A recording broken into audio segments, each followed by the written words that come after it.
Council and Secretary the ICSI, to this grand congregation of intellect, insight, and inspiration at the 26th National Conference of Practicing Company Secretaries here in the vibrant city of Guwahati, the gateway to the northeast, where the serenity of the Brahmaputra meets the strength of tradition and the spirit of progress. Let me begin with a thought that resonates deeply with the essence of this conference. The future belongs to those who prepare for it today. In today's corporate and compliance-driven environment, the role of governance professionals has transcended routine. The company secretary of today is not just a compliance officer, but a strategist, a risk navigator, and a corporate conscience keeper. The theme of this national conference, Dynamic Regulatory Landscape, CS Excelling Strategy, aptly captures this evolving identity. Every great journey begins with a vision, and the vision of this 26th National Conference is firmly anchored in a theme that is not only timely, but truly transformational. Over the next 2 days, we'll hear from our thought leaders, regulatory experts, legal luminaries, and fellow professionals who will keep us unlock strategies to stay ahead with agility, integrity, and foresight. But before we dive into exciting sessions ahead, it is my absolute pleasure to introduce someone who will be co-navigating this event with me, someone who is known for his eloquence, energy. Please join me in welcoming my fellow anchor of the conference, Navaneet. We welcome you, Navaneet. And with that spirit, let's get up for an inspiring, insightful, and impactful conference ahead. Before we begin the day's session, allow me a moment to appreciate the city that is hosting us so graciously, Guwahati, and today it is raining also. Often referred to as a gateway to the northeast, Guwahati is a vibrant blend of ancient traditions and modern aspirations. Nestled on the banks of the mighty Brahmaputra and surrounded by rolling hills, it is one of the fastest growing cities in eastern India. Yet it carries the grace of Assam's rich cultural heritage. From the divine calm of Kamakhya temple to the poetic serenity of the Umananda Island, the world's smallest inhabited river island, Guwahati has something spiritual and special in every breath.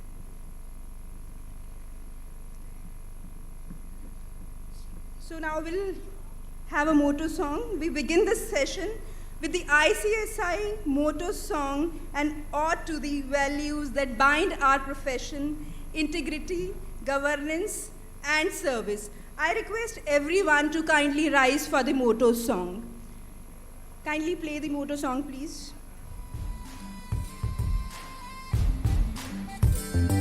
उम्मीद के अंबर में हम बनके खिले जो रोशनी, कह देंगे हम संसार को कोई लक्ष्य नामुमकिन नहीं। ज्ञान के और न्याय के हर राह को थामे हुए चल पड़े हैं झूम कर बस गीत ये गाते हुए। सत्यम वद धर्मम चर, सत्यम वद धर्मम चर, सत्यम वद धर्मम चर।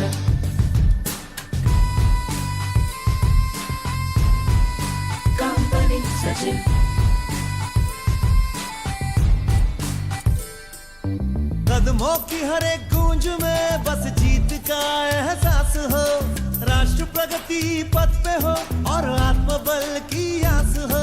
जब भी चले इस भाव से खुलते गए हैं रास्ते, आवाज हमने दिल से दी है गीत ये गाते हुए। सत्यम वद धर्मम चर, सत्यम वद धर्मम चर, सत्यम वद धर्मम चर।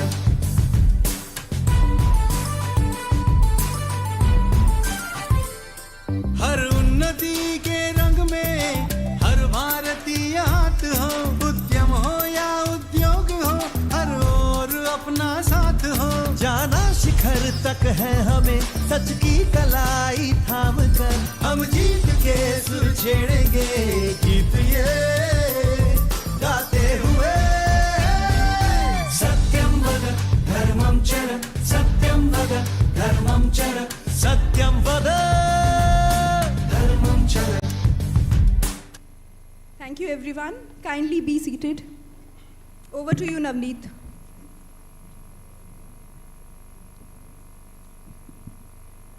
Thank you, Gitanjali.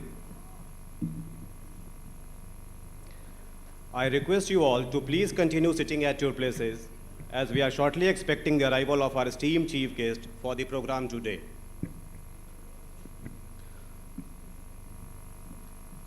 For uninterrupted prolific sessions, I would request all of you to kindly switch off your mobiles or put your mobiles on flight mode before we ponder further.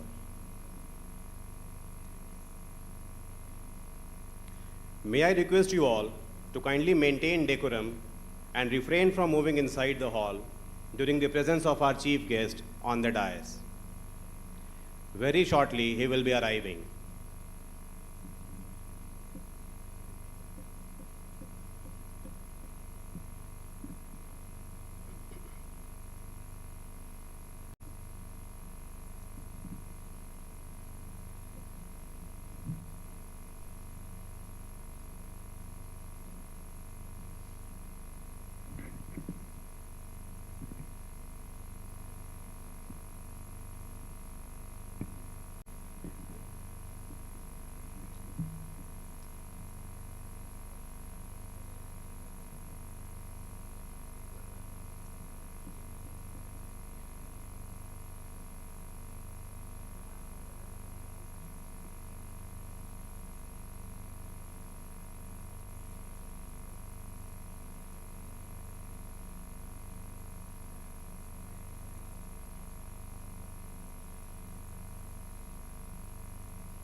Request all to please take your seat. Refrain from moving inside the hall.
and its framework. To navigate this paradigm shift and promote sustainable development, the Institute of Company Secretaries of India is organizing its 4th International Conference on 3rd, 4th and September 5th, 2025 in Sydney, Australia.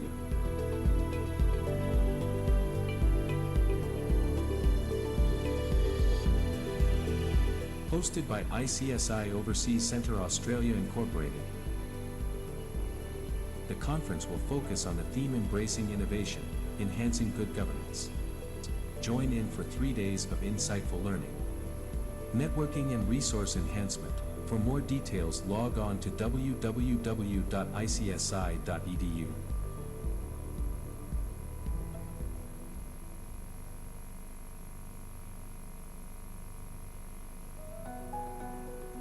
The youth today mostly believe in relishing life and self-indulgence. While it is natural to not think of any kind of mishap when you are young, but it is definitely prudent to prepare yourself in case of any adversity. Life's significant moments usually require a promise. Promise to love, cherish, guard, and protect. And an important part of keeping those promises is ensuring that your loved ones would be financially Everyone is okay requested to please in take times your of seat. distress or need. The company secretary. Chief guest is about to come. He has arrived.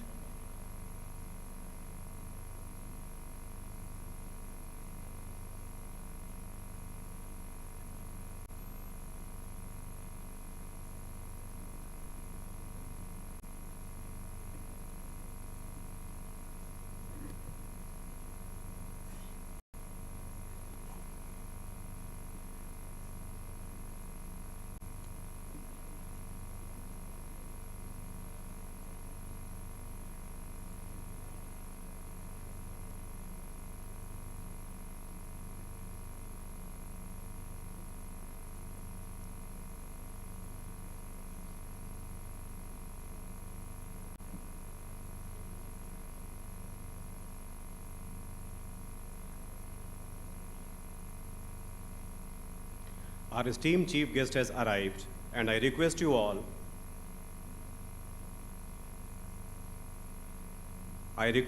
to please rise and welcome by giving big round of applause.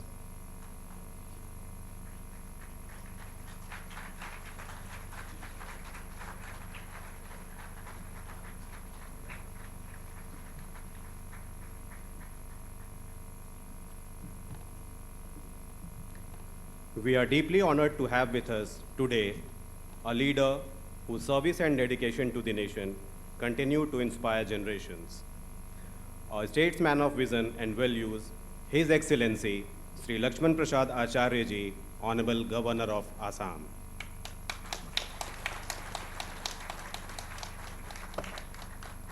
Sir, your presence here today not only graced this event, but also reinforces the importance of the vision and purpose behind it.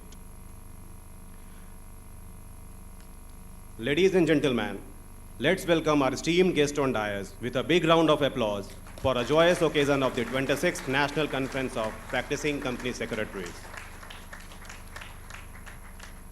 Now, before we begin, let us take a moment to express our deepest condolences to the families and loved ones of those who lost their lives in the tragic Ahmedabad plane crash. We pray for peace to the departed soul and strength to those they have left behind. May we all rise and observe 1 minute silence in their memory.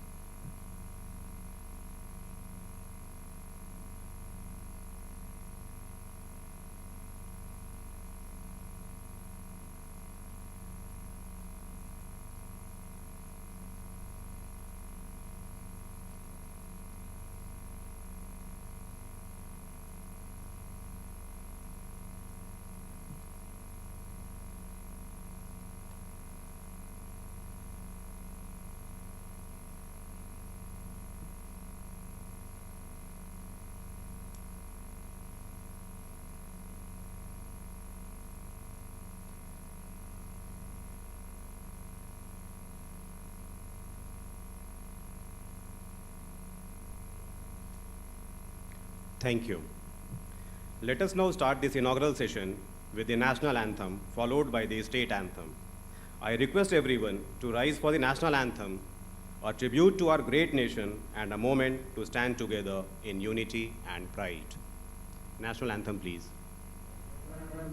अधिनायक जय हे भारत भाग्य विधाता पंजाब सिंधु गुजरात मराठा द्राविड़ उत्कल गंगा विंध्य हिमाचल यमुना गंगा उच्छल जलधि तरंगा तब शुभ नामे जागे तब शुभ आशीष मांगे गाहे तब जय गाथा जन गण मंगल दायक जय हे भारत भाग्य विधाता जय हे जय हे जय हे जय जय जय जय हे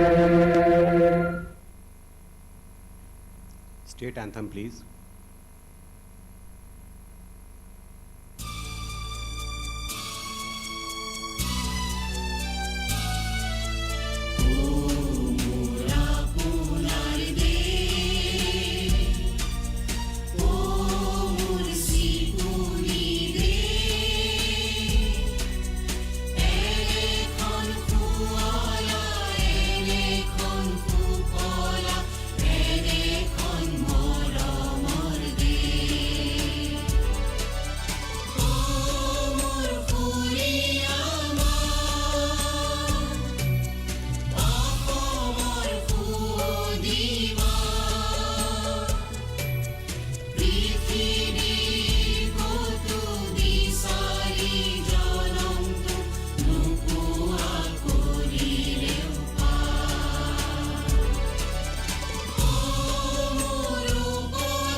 Thank you. Please take your seat.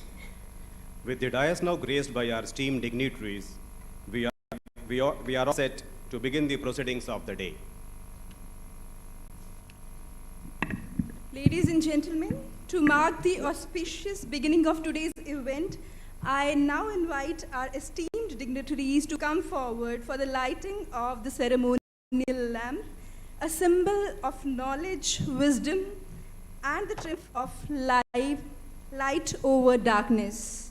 May this light guide us towards the path of progress and positivity.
Thank you, everyone.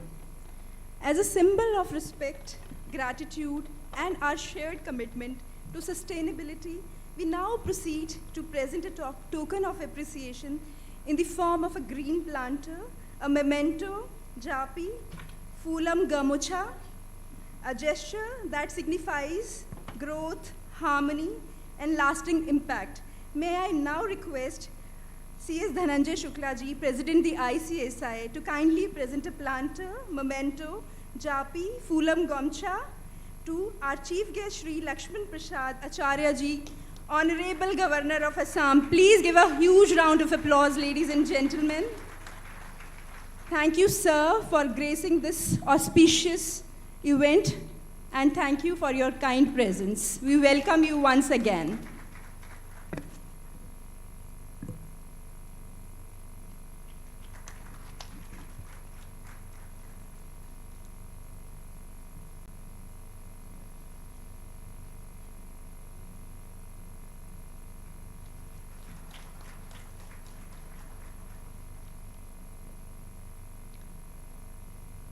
Thank you, sir. To introduce the distinguished dignitaries on the dais, may I now invite CS Anuj Sarswat, Chairman, Eastern India Regional Council of the ICSI.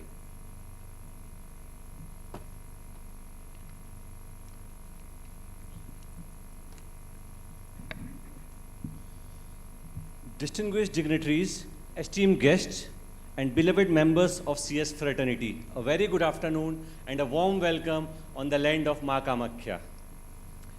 As rightly said in Bhagavad Gita, whatever action great leaders perform, the world follows. The standard they set become the benchmark for others. This slok befits the role of a company that the company secretary plays as a strategic leader, ethical influencer, and standard setter in the corporate ecosystem. Right from shaping the governance culture and corporate values, leading by examples and influencing through action and not by authority, the role of a company secretary is indispensable in the corporate ecosystem. In today's environment of constant regulatory evolution, it becomes imperative for us as practicing company secretaries to not only stay informed, but to lead with strategy and purpose.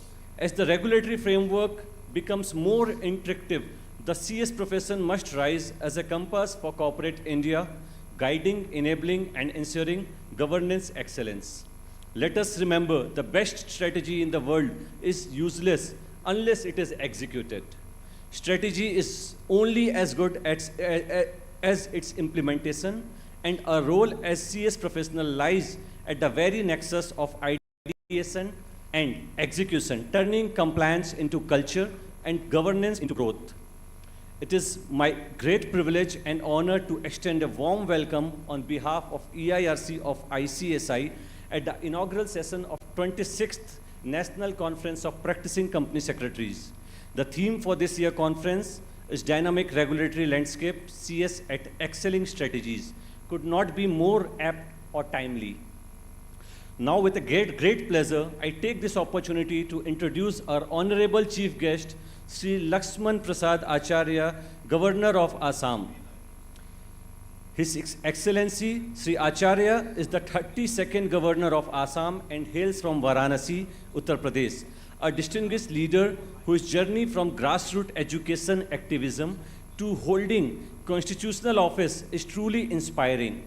Hailing from Varanasi, his work in promoting rural education in Uttar Pradesh and Madhya Pradesh through the Sisu Shiksha Gaon Ki Or movement marked a significant contribution to India's educational landscape. His political journey, marked by dedication and perseverance, saw him serve in critical leadership roles, including as member of Legislative Council and Governor of Sikkim, before assuming office as the 32nd Governor of Assam. His presence here today is an inspiration for all of us to serve both with humility and with vision. Can we have a huge round of applause for sir? We also have on the dais CS Dhananjay Shukla, our dynamic president of ICSI, whose visionary leadership is propelling the institute towards innovation and global reach. CS Pavanji Chandak, vice president ICSI, whose thoughtful approach is reshaping professional education ecosystem of ICSI. CS Praveen Soni, Central Council member and chairman of PCS committee, under whose able leadership today's conference have been conceptualized. CS Sandeep Kumar Kejriwal, Central Council member ICSI and the program director, whose dedication to regional representation is deeply valued.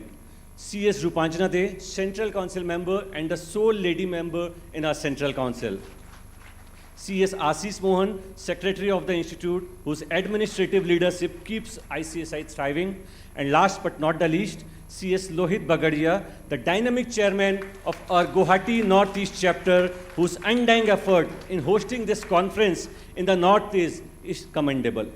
I also acknowledge the presence of other Central Council members, former presidents of ICSI, past chairman of EIRC, my regional council colleagues and chapter leader. As we proceed, let us rededicate ourselves to the cause of good governance, ethical practice, and strategic excellence. Let this conference not just be a gathering of professionals, but a celebration of purpose, passion, and perseverance. With that, I extend my heartful greetings to all participants. Thank you. Jai Hind, Jai Bharat, Jai ICSI.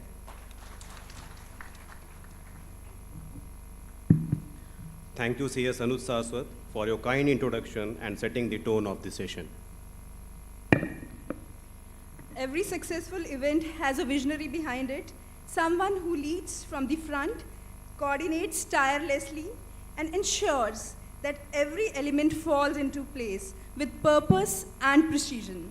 It is now my honor and privilege to welcome the Program Director of the 26th National Conference of Practicing Company Secretaries, CS Sandeep Kumar Kejriwal ji. We welcome you, sir. Kindly deliver the welcome address.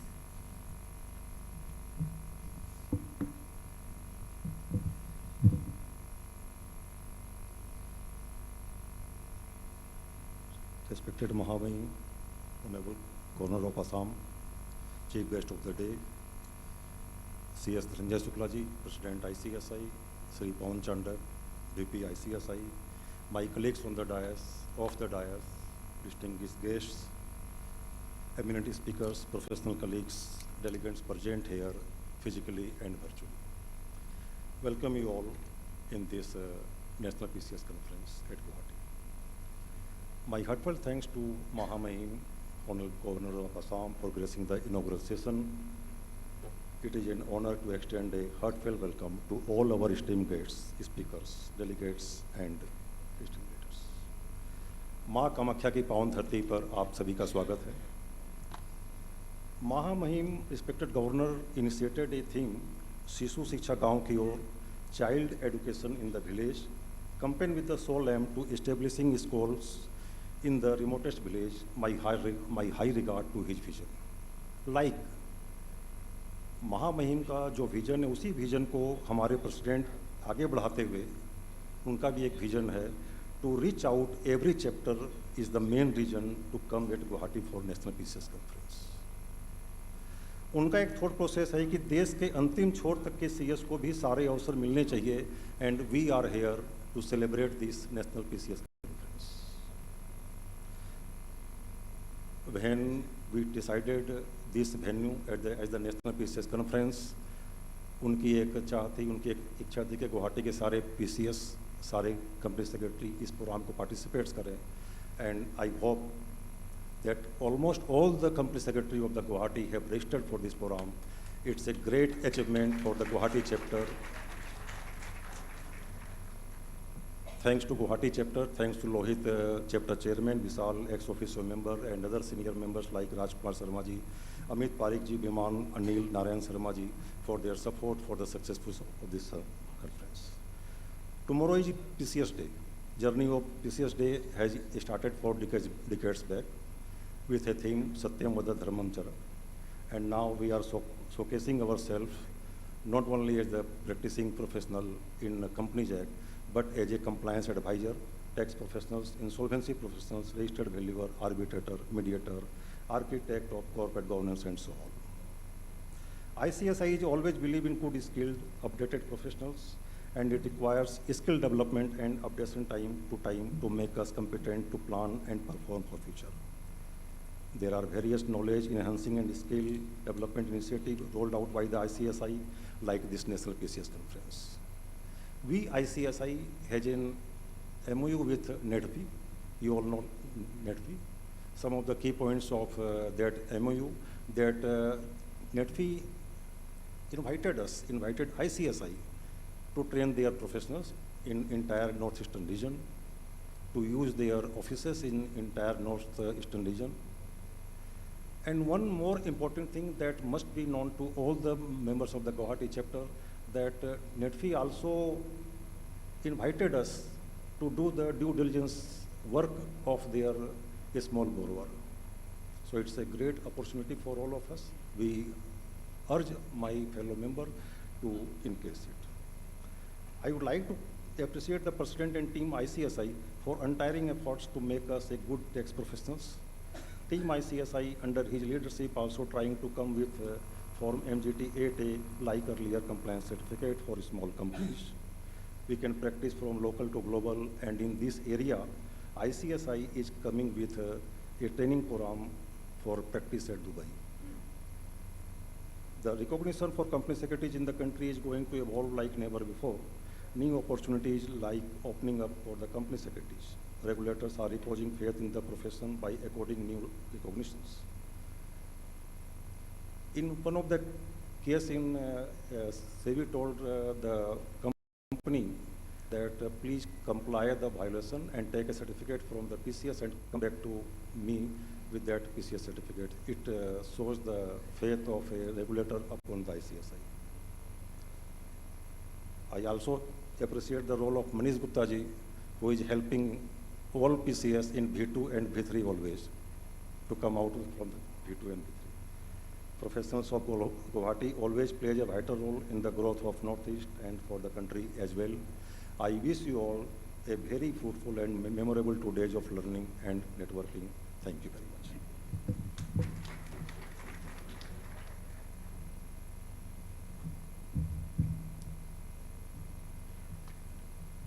Thank you, sir, for your heartfelt welcome and for being the guiding force behind this remarkable event. To unfold the central theme of this conference and share its essence, may I now request CS Praveen Soni, Council Member and Chairman of the PCS Committee of the ICSI, to kindly deliver the theme introduction.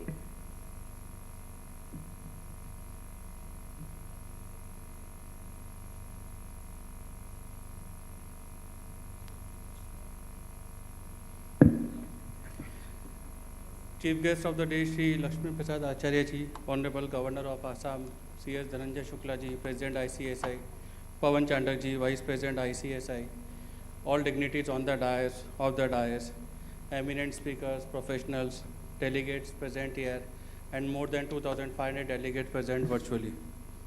A very good afternoon to each one of you. It's a great pleasure for me to introduce the theme for the 26th National PCS Conference of the ICSI. Before introducing the theme, I would like to take this opportunity to share my thoughts to the economic scenario and the development which are indicative of India becoming a global power in the years to come.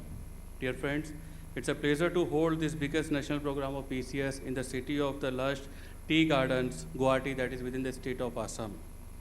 Assam is known for the Assam tea and Assam silk and is the largest tea producing state of India, and the largest producing the world's finest black tea and over 50% of the country's total tea production.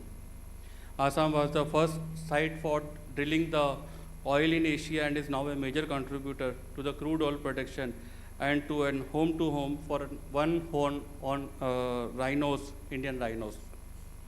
Friends, it is the most revered temples and breathtaking attractions like the Kaziranga National Park, Kamakya Temple, Brahmaputra River, and the Umananda Temple and all.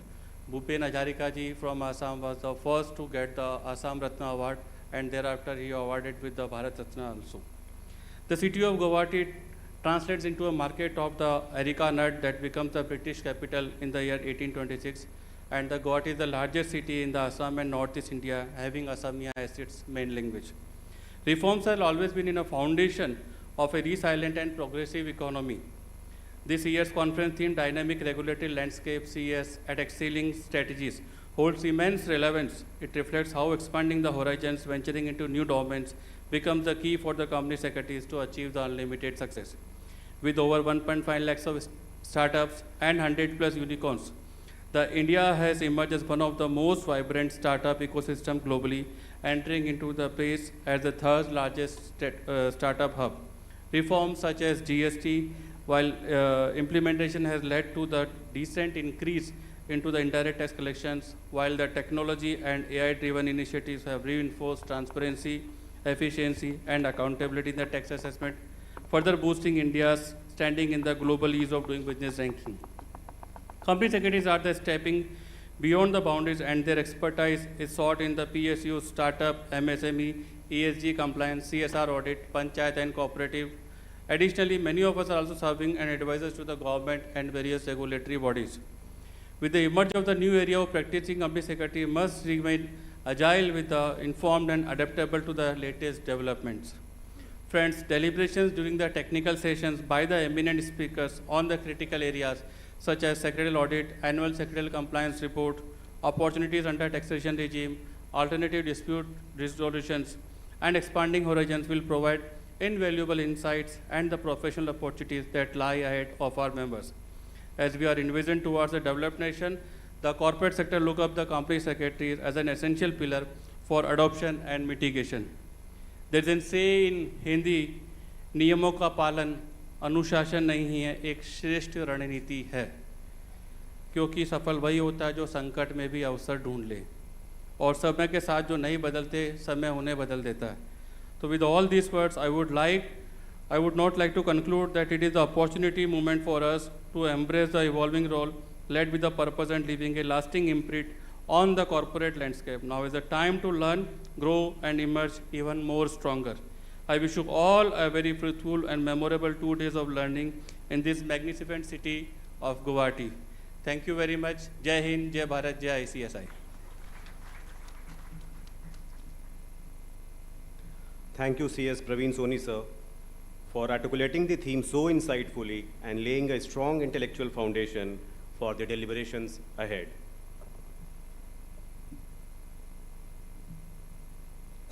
Now it is my honor to welcome a distinguished leader, someone whose commitment to the profession, clarity of vision, and dynamic leadership continue to inspire company secretaries across the country. We are truly privileged to have with us the Vice President of the Institute of Company Secretaries of India, CS Pavanji Chandakji, sir. A professional par excellence and a visionary at heart, sir has been instrumental in driving key initiatives of the Institute. We welcome you, sir. Thank you, madam. Good afternoon. Good afternoon. Chief guest of the day, Mahamahim Shri Lakshman Prasad Acharya ji, Honorable Governor of Assam, CS Dhananjay Shukla ji, our beloved President, CS Praveen Soni ji, Chairperson, PCS Committee of ICSI, CS Sandeep Kumar Kejriwal ji, the Central Council Member and Program Director from for this conference, PCS conference, CS Ashish Mohan ji, Secretary ICSI, CS Anuj Saraswat ji, Chairperson EIRC, CS Lohit Bagaria, Chairman Guwahati North Eastern Chapter, my council colleagues, past presidents sitting here, Manish Gupta ji, B. Narasimhan ji, Mahesh Athawale ji, J. Sridhar ji, Nisar Ahmed sir, all the past chairman and council members from EIRC, past chairman and managing committee members from all the chapters of EIRC and across India who are present in person or through virtual mode. A very happy PCS day which is going to be tomorrow. Friends, this is the 26th year of this conference, Practicing Company Secretaries Conference. Why 26 years? Because it started in the year 26 years from now, 1999. But this day resonates with the first recognition which was accorded to the practicing professionals, practicing company secretaries in the year 1988 in the form of certification of annual returns in the then 1956 Companies Act. So it was a huge I would say recognitions for the profession, that practicing side of the profession was recognized and was given the responsibility of catering to the needs of the corporates by way of certification of the annual return. Friends, still from that point onwards till today, there are various recognitions which a practicing company secretary, whether on the practicing side or on the corporate side, have achieved, have been entrusted with, have been trusted. Friends, what was that? Why all these recognitions are continuously being entrusted upon us is the quality, the timeliness, the efficiency, the knowledge-based services which we all company secretaries are giving, offering and rendering to the corporate world at a large. Friends, on this PCS conference, 26th PCS conference day, we need to thrive more deeper into the challenges. There are various challenges right now before us, all of us, but according to me, every challenge is an opportunity also. And unless and until we stand tall, we stand, जिसे हम कहते हैं कि निडर अडिग रह के खड़ा नहीं होंगे, तब तक we won't be able to convert those threats into an opportunity. And each opportunity which we have faced, we have overcome and we have mastered. And that is where today we are standing tall across all the professionals as a company secretaries. And I am really happy to see the progress of our profession over so many years, and all the stalwarts, all the councils till now which have continuously catered to the requirement of the profession, requirement of the corporates. And this year also, this term also, our council is really thriving very hard for all the things we want to do, because what we believe at a council is this is the decade of our profession. The corporatization is happening like anything in the speed of you can say the noise, the light, and we need to be really standing tall, and that is why we are launching so many new initiatives, new capacity building initiatives, new various publications and whatnot. With this, I welcome you all for this 26th PCS conference at Guwahati, and may Ma Kamakhya bless all of us with the wisdom, with the perseverance, with the ethics to serve our alma mater ICSI, and to take the flag of our ICSI further higher, so that we as a professional together can achieve more than what we can deliver. And this can happen with the divine blessings of the God, and that is the place today which we all are here, that is the Nagri of Guwahati, the land of Ma Kamakhya. And with this, I thank you all for participating in huge numbers and making this conference a huge success. Thanks a lot.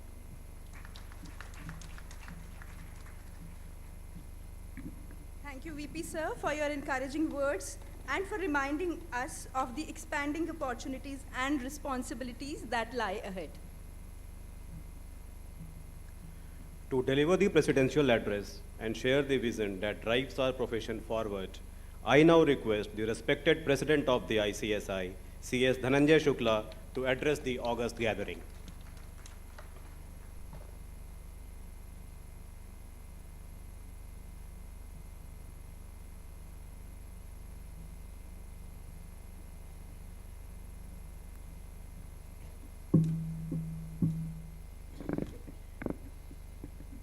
आप सभी को नमस्कार।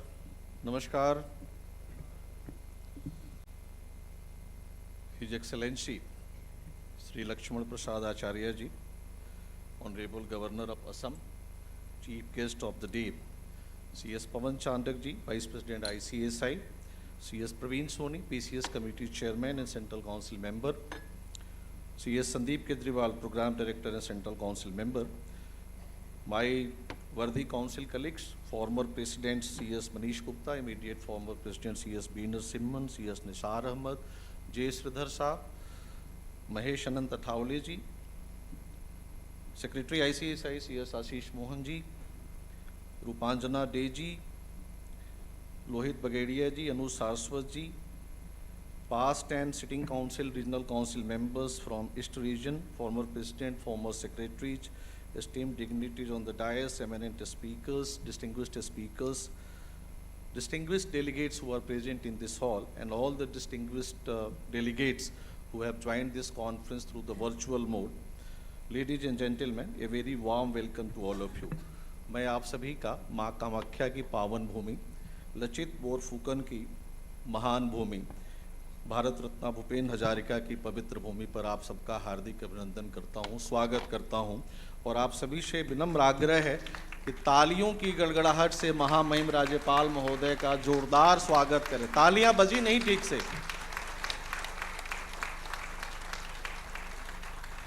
महामहिम, हम आपका हार्दिक अभिनंदन और स्वागत करते हैं। आपकी उपस्थिति से अभिभूत हैं, गौरवान्वित महसूस कर रहे हैं और मुझे पूर्ण भरोसा है कि आपके जो आशीर्वचन आपके मुखारविंद से निकलेंगे उससे हमारे प्रैक्टिसिंग कंपनी सेक्रेटरी और अन्य सभी डेलीगेट्स काफ़ी इंस्पायर्ड होने वाले हैं और आने वाले समय में अपने जीवन में उन सभी बातों को उतारेंगे। मैं महामहिम विशेष तौर पे आपका आभार व्यक्त करता हूं क्योंकि मुझे ध्यान है 25 मई का वह दिन जिस दिन मात्र 10 मिनट की मुलाकात आपसे तय हुई थी। आपसे मैं अपने कुछ साथियों के साथ मिलने गया और आपने आधे घंटे से ज़्यादा हमको बड़ी विनम्रता से सुना। प्रोफेशन के बारे में आपने सब कुछ समझा और आपने जो हमें शुभाशीष दिए वो हमारे लिए धरोहर है और मैं समझता हूँ कि आने वाले समय में प्रोफेशन को आगे बढ़ाने में काफ़ी मदद करने वाले हैं। I am delighted to be here today at the 26th National Conference of Practicing Company Secretaries at the gateway to the Northeast India here at Guwahati. What is the historical significance of Guwahati? Guwahati is known for its ancient temples, pilgrimage sites, and colonial architecture, reflecting its spiritual past when it was known as Prague Jyotishpura, meaning Eastern Light. मैं ये कह सकता हूँ कि गुवाहाटी शहर अनेक संस्कृतियों का संगम है। यहाँ मिलती है हर भाषा, हर रंग। यहाँ विभिन्न धर्मों और भाषाई समूह के लोग रहते हैं जो एक साथ मिलकर बनाते हैं अद्वितीय सांस्कृतिक मिश्रण। और हमारा सौभाग्य है कि हम आज गुवाहाटी में है 26 नेशनल पीसीएस कॉन्फ्रेंस के लिए। मैं at the outset I would like to reflect upon the journey, the way this conference was conceptualized 2 months back. हमने बहुत सारे शहरों के बारे में सोचा कि ईस्ट में कहाँ कर सकते हैं। Finally we zeroed in for the Guwahati और गुवाहाटी चैप्टर के चेयरमैन लोहित बगेड़िया और यहाँ के जो इलेक्टेड रिप्रेजेंटेटिव हैं विशाल हलालका जी और संदीप केजरीवाल जी और उपांजना डी प्रवीण सोनी के नेतृत्व में जितना बड़ा यहाँ पे काम हुआ है और आप सभी को जानकर आश्चर्य होगा जो 350 डेलीगेट्स आज यहाँ इन पर्सन मौजूद हैं उसमें से 150 डेलीगेट्स सिर्फ और सिर्फ गुवाहाटी से हैं।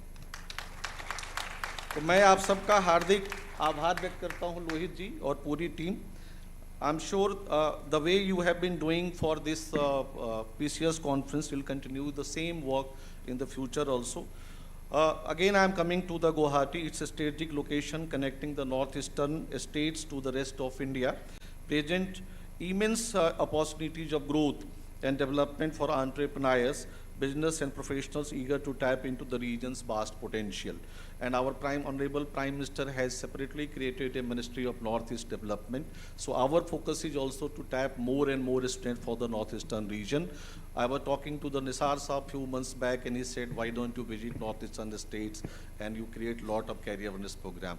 तो हमारा फोकस है कि नॉर्थ ईस्टर्न स्टेट्स के जितने 7 सिस्टर स्टेट्स हैं असम में उसमें हम काफ़ी करियर अवेयरनेस प्रोग्राम करें। यहाँ पे जितनी अपॉर्चुनिटीज़ अवेलेबल है उसको टैप करें और अपने प्रोफेशनल को हम मदद करें। With this background we are happy to commemorate our 26th national conference of practising company secretaries in a city embodying dynamism and integration. It is the perfect setting for our conference theme, Dynamic Regulatory Landscape CES at Excelling Strategies. The theme underscores the potential of practicing company secretary in shaping sustainable governance amid a rapidly changing regulatory environment. For us, the company secretary, this isn't just a challenge, it's an opportunity to truly shine, to become indispensable anchors of strategic foresight and sustainable growth in the corporate sector. We are witnessing a sheer volume and velocity of change from sweeping amendments in corporate laws and listing regulations to the increasing focus on sustainability, data privacy, and cyber security. The rules are constantly being rewritten. What was considered best yesterday might be outdated today, and what seems like a distant concern now could become a critical compliance imperative tomorrow. In such an environment, how can company secretary truly excel in this dynamic regulatory landscape? It presents challenges, yes, but it also offers profound opportunities for the company secretary to chart a new course in different areas of practice. हमारे यहाँ शास्त्रों में कहा गया कि नियमः प्रथमं धर्मः शासनम ततः सदा नेतृत्वम सर्वदा श्रेष्ठम यत्र नीति विजयते. Meaning, compliance is the foremost duty. Governance follows always. Leadership remains supreme where ethics triumph. Company secretaries are the guardians of rules and regulation. We have been the leaders of corporate governance for all the time. For decades now, we are the vigilant guardians of compliance, meticulous architects of secretarial audit, and trusted custodians of sustainability. We have built a legacy of ensuring transparency, accountability, and ethical conduct within the corporate sector. Today, I stand here to champion a new era of company secretaries, an era of proactive engagement, an era of venturing into uncharted territories, and of leveraging our core strengths to excel in emerging domains. Recognitions are already there. The whispers of our capabilities in diverse fields are growing louder. It is now our time to amplify those whispers into a resounding declaration of our potential. Our ability to interpret complex regulations, to ensure meticulous compliances, to think strategically, and to communicate effectively are assets that are highly sought after across a multitude of disciplines. So let us embrace this new phase with courage and conviction. Let us chart a new course, explore these exciting opportunities, and solidify our position as indispensable leaders in this dynamic regulatory landscape. There has been many ICSI initiatives upon which I would like to dwell upon. Mahamahim, ICSI has a total strength of 76,500 members and 2.5 lakh students. Out of 76,500 members, there are 12,000 practicing company secretaries. Recognizing their inherent potential and capabilities, the Institute has consistently demonstrated a visionary approach to unlock their potential across diverse fields. The Institute actively engages with government bodies, regulatory authorities, and industry stakeholders to highlight the expertise of company secretaries in the emerging fields. The Institute is also entering into a memorandum of understanding with IIT Madras to provide skill-based courses on Swayam Plus platform for the students across India. The objective of this collaboration is to facilitate the availability of quality education and fostering a skill development through effective learning resources.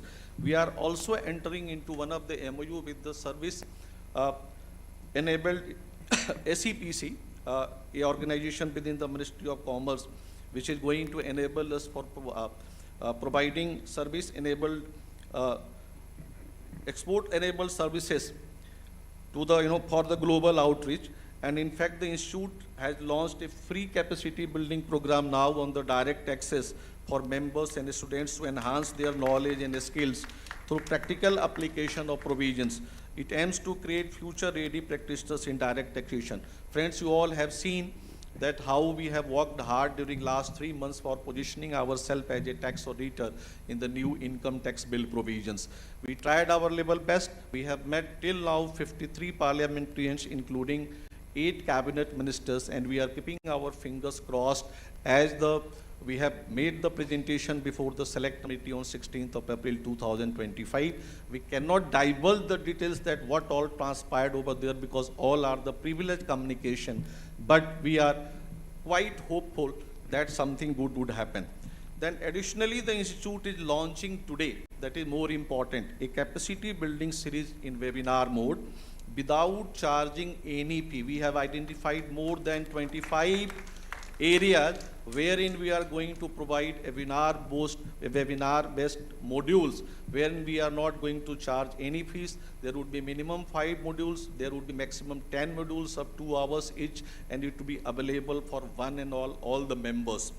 We are also going to launch capacity building series for the students wherein we have identified 6 core skills: behavioral skills, advanced MS Office, communication skills, drafting skills, interpretation skills, code crafting skills, corporate culture, corporate etiquettes, Our Vice President has worked hard. We are going to launch it today and it will be available free for all the students. Further to add, the institute had introduced a range of PMQ courses and certificate courses focusing on areas beyond corporate governance like direct tax, arbitration, mediation, internal audit, UAE business manager, GST, IPR, security laws, FEMA, forensic audit, IFCA, ESG, directly equipping members to excel specialized domains. Recognizing the need for continuous upskilling, the Institute regularly conducts webinars through EEE, whose in charge is Mr. Manish Gupta, Master Knowledge Series, that delves into emerging areas like MSME in startup, annual filing, POST, ADR, IPR, PMLA, PIT regulation, ESG and sustainability. These webinars provide practical insights and equip members with the necessary knowledge to venture into these fields with confidence. Recently, we also organized Panchayat Governance Week in the month of April, from April 19 to April 26, wherein series of programs were organized across all the different chapters, and the idea was to act as a facilitator, to act as a catalyst in the Panchayat governance for the Panchayat bodies, for the Block Development Council, for the Jila Parishad. We are trying to formulate a code for all these Panchayati institutions to act as a facilitator in the Panchayat governance. Then recently in the month of February, the Institute has launched QRRT, Quick Response and Resolution Time, to improve service delivery and provide faster responses to all the stakeholders and issues raised by the members, students and other stakeholders.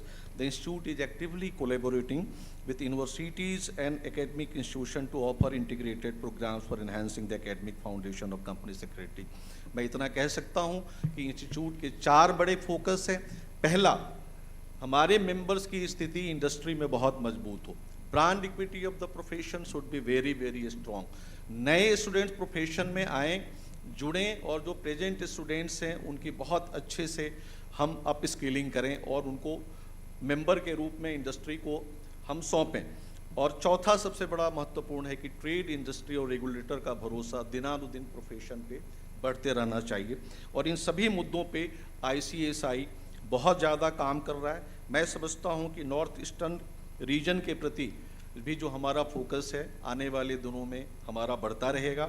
मैंने लोहित जी को कहा कि लोहित जी, एक single chapter है north eastern chapter Guwahati, आपको लगता है कि हमको और भी बाहर के राज्यों में जाके कुछ करने की आवश्यकता है तो आप बताइए. We are committed, we are ready to provide all resources, all support to enhance the brand equity of the profession in the northeast region. तो मैं ये कह सकता हूँ कि जो भी इंक्लूडिंग असम जो नॉर्थ ईस्टर्न स्टेट्स हैं उनके लिए हमारा कमिटमेंट है. और आपको कोई भी ऐसी तकलीफ नज़र आ रही है जो हम दिल्ली में बैठ के नहीं देख पा रहे हैं, kindly write to me, kindly write to the leadership. Will identify all the gaps and will plug ins. At the last, मैं महामहिम राज्यपाल को पुनः एक बार धन्यवाद देते हुए दिनकर की 4 पंक्तियां सुनाऊंगा रश्मि रथी से, जो उन्होंने कर्ण के लिए लिखी थी कि नहीं खिलते पुष्प सिर्फ राजाओं के उपवन में, अमित बार वे खिल जाते हैं पुर से दूर कानन में. ये जरूरी नहीं है कि सबसे अच्छे फूल राजाओं के बगीचे में खिलें, कई बार वो महलों से दूर दूसरे बगीचे में भी बड़े अच्छे फूल खिलते हैं. तो कर्ण के लिए लिखा उन्होंने कि नहीं खिलते पुष्प सिर्फ राजाओं के उपवन में, अमित बार वे खिल जाते हैं पुर से दूर कानन में, समझे कौन रहस्य प्रकृति का बड़ा अनोखा हाल, और गुदड़ी भी चुन चुन रखती है बड़े कीमती लाल.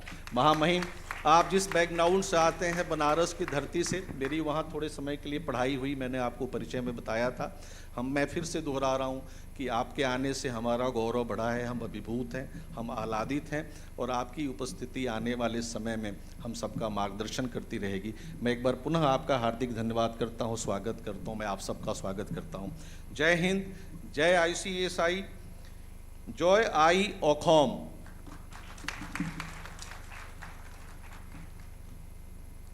Thank you, President Sir, for your inspiring address and for championing the cause of excellence and ethical governance. Thank you, sir.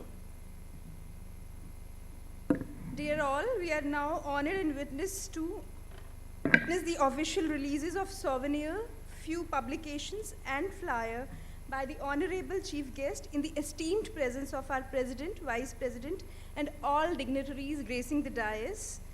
I request the Honorable Chief Guest, President Sir, VP Sir and dignitaries on the dais to kindly join for the special moment To facilitate the releases, may I also invite CS Lohit Bagaria, Chairman of the Guwahati chapter of the ICSI.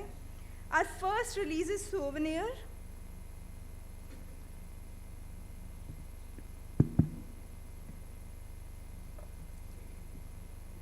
It has been since the year 1999 that we are celebrating our achievements through National Conference of Practicing Company Secretaries.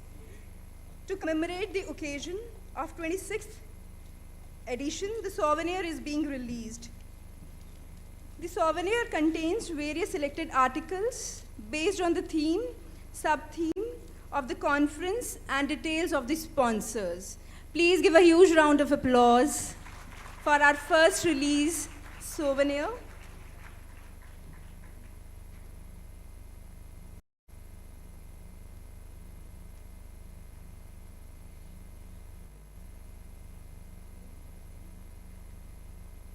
Our second and third releases are Handbook on Best Practices on Corporate Governance from Compliance to Excellence version 4.0 and publication on Professional Reboot Returning to Company Secretaries Roles. I'll give you a brief on that. Regarding the second release, in its commitment to identifying, fostering and rewarding exemplary corporate governance practices among Indian companies, the ICSI had instituted the ICSI National Awards for Excellence in Corporate Governance in 2001. Following a comprehensive analysis of governance practices demonstrated by participating companies in 2021, ICSI published Corporate Governance from Compliance to Excellence Handbook on Best Practices in 2022. Building upon this foundation, ICSI now presents with the fourth edition, Corporate Governance from Compliance to Excellence 4.0. A huge round of applause. Now the third publication, Professional Reboot. Returning to Company Secretarial Role is a focused publication celebrating the success of the ICSI certificate course designed to empower women company secretaries seeking to re-enter the profession. After a career break, more than 100 women members have joined the course from all over the country and around 10 members from abroad. With structured modules on core company law and compliances area, the course empowered participants with updated knowledge, confidence, and practical insights. A huge round of applause. Now, another releases, flyer on capacity building series for the members and the students. So we are releasing 2 flyers. Capacity building series is a new initiative of the Institute for knowledge upgradation and skill enhancement of the members and students on contemporary basis. The webinar series is aimed at equipping members and students with the theoretical and practical insights to take up the profession opportunities in areas which are less explored. A huge round of applause, ladies and gentlemen, for this release.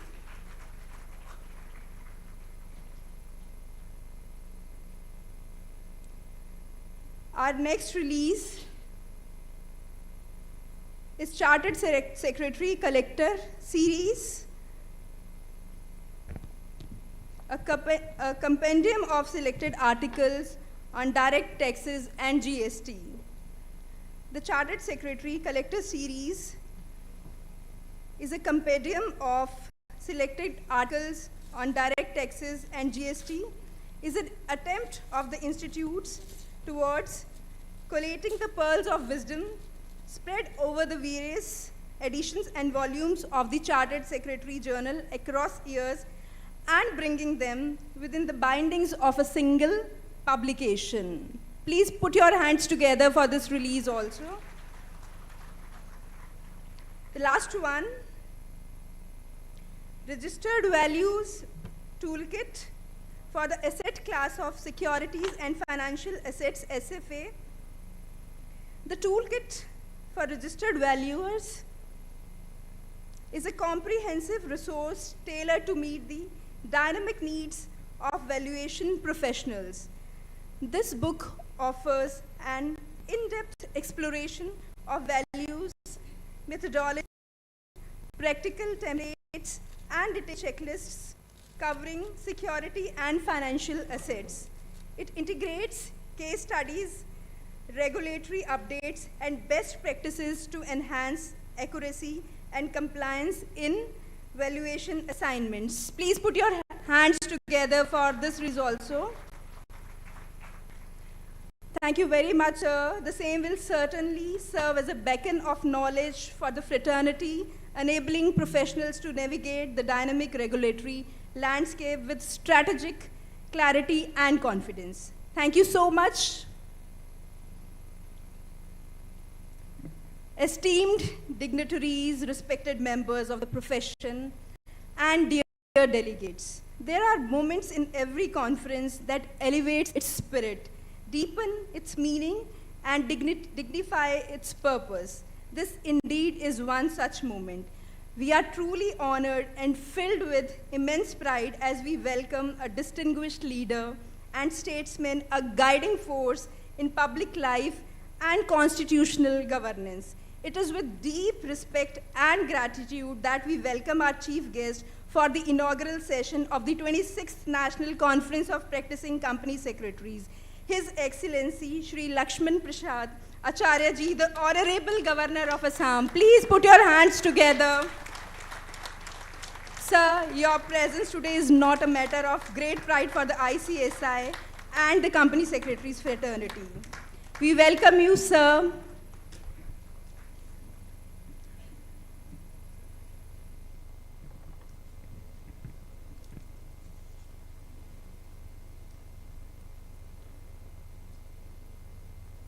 या देवी सर्वभूतेषु विद्यारूपेण संस्थितां नमस्तस्यै नमस्तस्यै नमस्तस्यै नमो नमः। भारतीय company सचिव संस्थान द्वारा प्रैक्टिसिंग कंपनी सेक्रेटरीज के 26वें राष्ट्रीय सम्मेलन के इस आयोजन में भारतीय कंपनी सचिव संस्थान के अध्यक्ष CS धनंजय शुक्ला जी,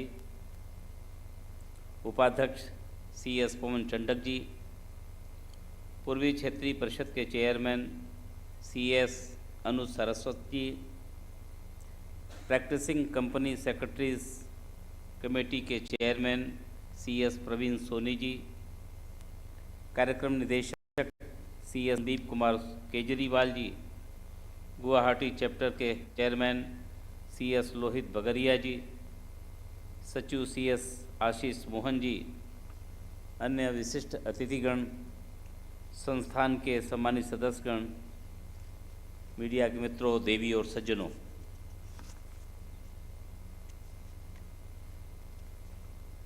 आप सबको मेरा नमस्कार। इस महत्वपूर्ण आयोजन में उपस्थित होकर मुझे अत्यंत हर्ष की अनुभूति हो रही है। यह मात्र किसी संस्थान का वार्षिक आयोजन नहीं, बल्कि संस्थान के संकल्प का प्रतीक है, जो कॉरपोरेट इंडिया के नींव को सशक्त, पारदर्शी और न्यायोचित बनाता है। मैं भारतीय कंपनी सचिव संस्थान को धन्यवाद देता हूं कि इस वर्ष यह सम्मेलन पूर्वोत्तर भारत की सांस्कृतिक नगरी गुवाहाटी में आयोजित कर अष्टलक्ष्मी क्षेत्र की आर्थिक एवं रणनीतिक प्रासंगिकता को रेखांकित किया है। यह सम्मेलन आज PCS दिवस के अवसर पर आयोजित किया गया है, जो वर्ष 1988 के उस ऐतिहासिक दिन का स्मरण कराता है जब कंपनी सेक्रेटरीज को वार्षिक रिटर्न प्रमाणित करने की वैधानिक मान्यता मिली थी। यह न केवल एक प्रोफेशन की स्वीकृति थी, बल्कि एक बड़ी जिम्मेदारी का आरंभ था। आज PCS दिवस के शुभ अवसर पर आप सभी को बहुत बहुत बधाई और शुभकामनाएं। मुझे प्रसन्नता है कि पिछले 5 दशकों में संस्थान ने कॉरपोरेट गवर्नेंस, वर्क कल्चर और प्रोफेशन को भारत की आर्थिक संरचना की आधारशिला बना दिया है। एक समय था जब कंपनी सचिव की भूमिका मात्र कानूनी दस्तावेज के निरीक्षण तक सीमित मानी जाती थी, किंतु आज आप सभी रणनीतिक सलाहकार, जोखिम प्रबंधन विशेषज्ञ और डेटा संरक्षण के संरक्षक बन चुके हैं। भारत आज वैश्विक मंच पर एक तेजी से उभरती आर्थिक शक्ति है। इस परिवर्तन में जितना योगदान हमारे उद्यमियों, नीति निर्माताओं और निवेशकों का है, उतना ही महत्वपूर्ण योगदान हमारे कंपनी सचिवों का भी है। आप वह हाथ हैं जो कानून की लेखनी से संस्थानों की नींव को दृढ़ बनाते हैं। आप वह आँख हैं जो गवर्नेंस की पारदर्शिता को सुनिश्चित करते हैं। भारत आज कानून आधारित शासन से तकनीक सक्षम शासन की ओर बढ़ रहा है। ई गवर्नेंस, MCA 21, XBRL जैसे माध्यमों के कारण कॉरपोरेट अनुपालन अब अधिक त्वरित, पारदर्शी और व्यवहारिक हो गया है। इस बदलाव के केंद्र में आप सभी कंपनी सचिव हैं, जो संगठनों की दिशा देते हैं, उन्हें सुरक्षित रखते हैं, उन्हें इस परिवर्तन के अनुकूल बनाते हैं। माननीय प्रधानमंत्री श्री नरेंद्र मोदी जी ने कहा, जब शासन में पारदर्शिता होती है तो विश्वास बढ़ता है, और जब विश्वास बढ़ता है तो राष्ट्र आगे बढ़ता है। यह कथन कंपनी सचिवों की भूमिका का सार है। आप मात्र पेशेवर नहीं हैं, बल्कि राष्ट्र निर्माता है। आर कॉरपोरेट भारत की रीढ़ हैं। यह सुनिश्चित करते हैं कि कंपनियां न केवल विधि के अनुरूप कार्य करें, बल्कि नैतिक विवेक से संचालित हो। आप नीति और नियमों के मध्य सेतु हैं। आप लेखांकन के लक्ष्यों से यात्रा पथ प्रदर्शक हैं। भारत आज विश्व की तीसरी सबसे बड़ी अर्थव्यवस्था बनने की दिशा में आगे बढ़ रहा है। ये विकास यात्रा में आपका योगदान यद्यपि अप्रत्यक्ष है, किंतु अत्यंत निर्णायक है। आपकी निष्पक्षता और निष्ठा ही अस्थायित्व आधार का बनती है। आपकी प्रत्येक रिपोर्ट राष्ट्र के विकास की पुष्टि है, और आपका प्रत्येक निर्णय एक निवेशक के विश्वास को बढ़ाता है। कंपनी सचिव ही वह व्यक्ति होता है जो नीतियों, नियमों को व्यावसायिक भाषा में अनुवाद करता है, अनुपालन को बोझ नहीं बल्कि एक संस्कृति बनाता है। वह शासन को केवल लेखा जोखा नहीं, बल्कि उत्तरदायित्व में रूपांतरित करता है।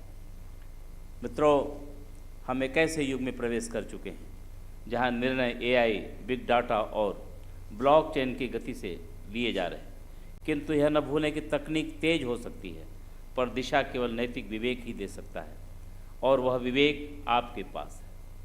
आप न केवल कानून का अनुपालन कराते हैं, बल्कि आप हर निर्णय में न्याय, नैतिकता और दूरदर्शिता सुनिश्चित करने का कार्य करते हैं। असम सरकार द्वारा अरुणोदय योजना, स्वनिर्भर नारी, आत्मनिर्भर असम तथा असम स्टार्टअप जैसे कार्यक्रमों के माध्यम से राज्य को आत्मनिर्भरता, नवाचार एवं समावेशी विकास की दिशा में आगे बढ़ाया जा रहा है। मुझे पूर्ण विश्वास है कि कंपनी सचिव पॉलिसी में सहभागी बनकर योगदान देंगे। प्रिय मित्रों, परिवर्तन समय की मांग है और अवसर उसकी पहचान। आप इस सब के परिवर्तन के वाहक हैं। आपकी दृष्टि, आपका समर्पण और आपकी निष्ठा भारत को केवल विकासशील नहीं, विकसित भारत बनाएगी। आइए ESG governance, climate finance, cyber प्रबंधन और AI जैसे क्षेत्रों में भारत को एक वैश्विक मार्गदर्शक बनाएं। मैं संस्थान से आग्रह करता हूं कि वह पूर्वोत्तर भारत महिलाओं और युवा विद्यार्थियों के लिए विशेष रूप से जागरूकता और प्रशिक्षण कार्यक्रम चलाए, ताकि समावेशी विकास को और गति मिल सके।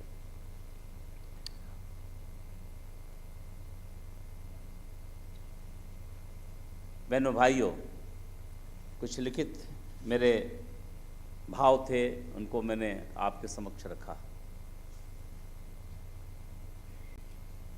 स्पेस यात्री सुनीता विलियम से पूछा कि आप एक लंबी यात्रा करके लौटी है, आप क्या सोचते हो? और यही प्रश्न कभी राकेश शर्मा से श्रीमती गांधी ने पूछा था, तो उन्होंने जो उत्तर दिया था, उन्होंने कहा कि उस समय राकेश शर्मा जी ने भी उत्तर यही दिया था, कैसा लग रहा है आपको वहाँ से, अंतरिक्ष से? तो उन्होंने कहा, सारे जहाँ से अच्छा हिंदुस्तान हमारा। अभी सुनीता विलियम जी से पूछा गया, आपकी पहली इच्छा क्या है?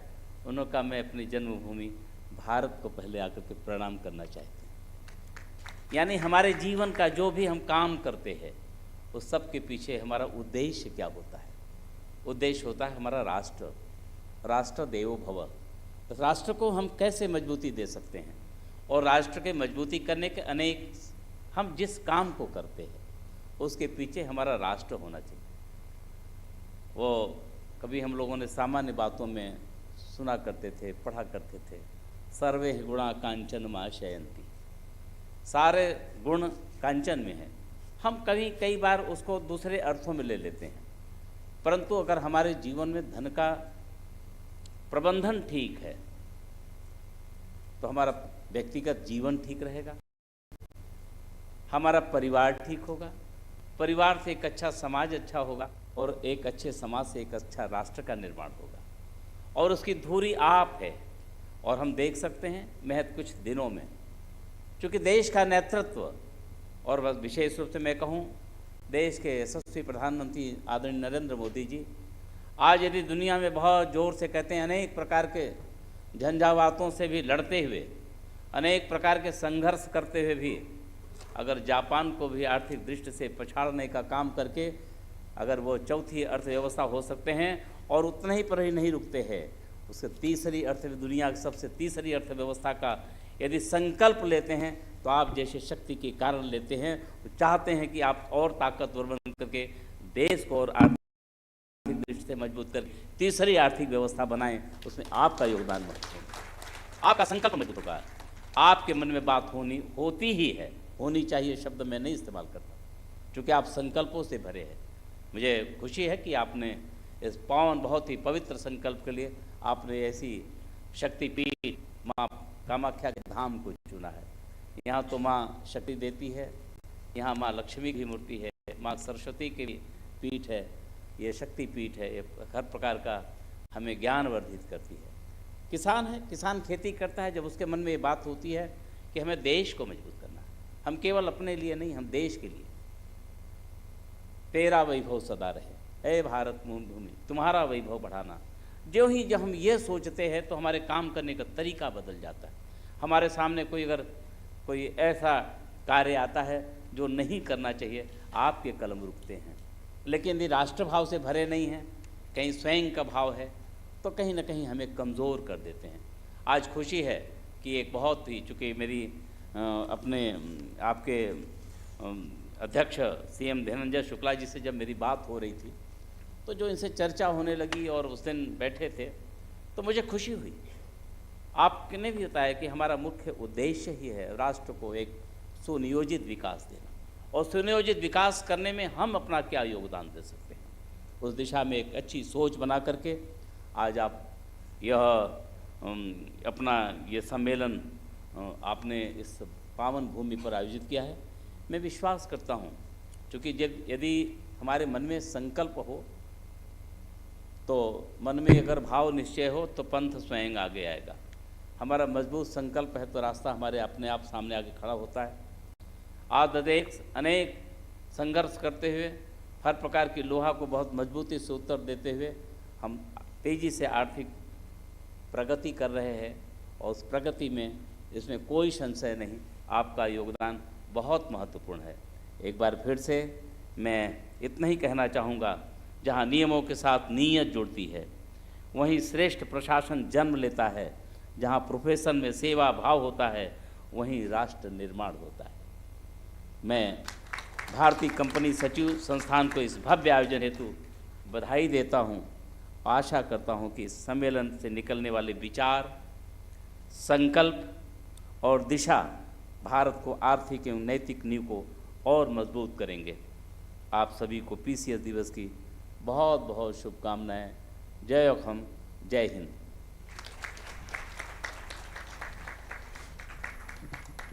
आपका बहुत बहुत आभार, धन्यवाद honourable governor sir, for your thought-provoking address and for reaffirming the vital role of governance in national building. Thank you, sir, for your precious time. It has been an honor and a privilege to have you. हम आपका हार्दिक आभार प्रकट करते हैं। धन्यवाद।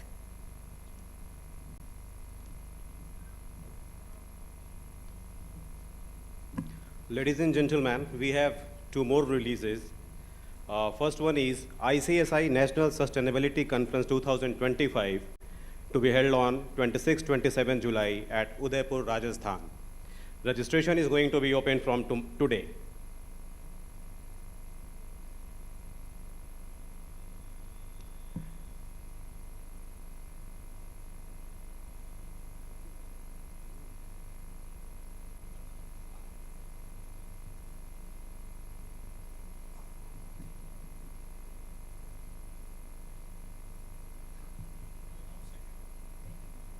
Second release is 4th ICSI Board Mentorship Program to be held on 18th to 21st September 2025, Kolimpong, West Bengal.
Thank you, sir. To formally conclude this inaugural session and express gratitude to all who made this possible, I now invite CS Ashish Mohan, Secretary, the ICSI, for the vote of thanks.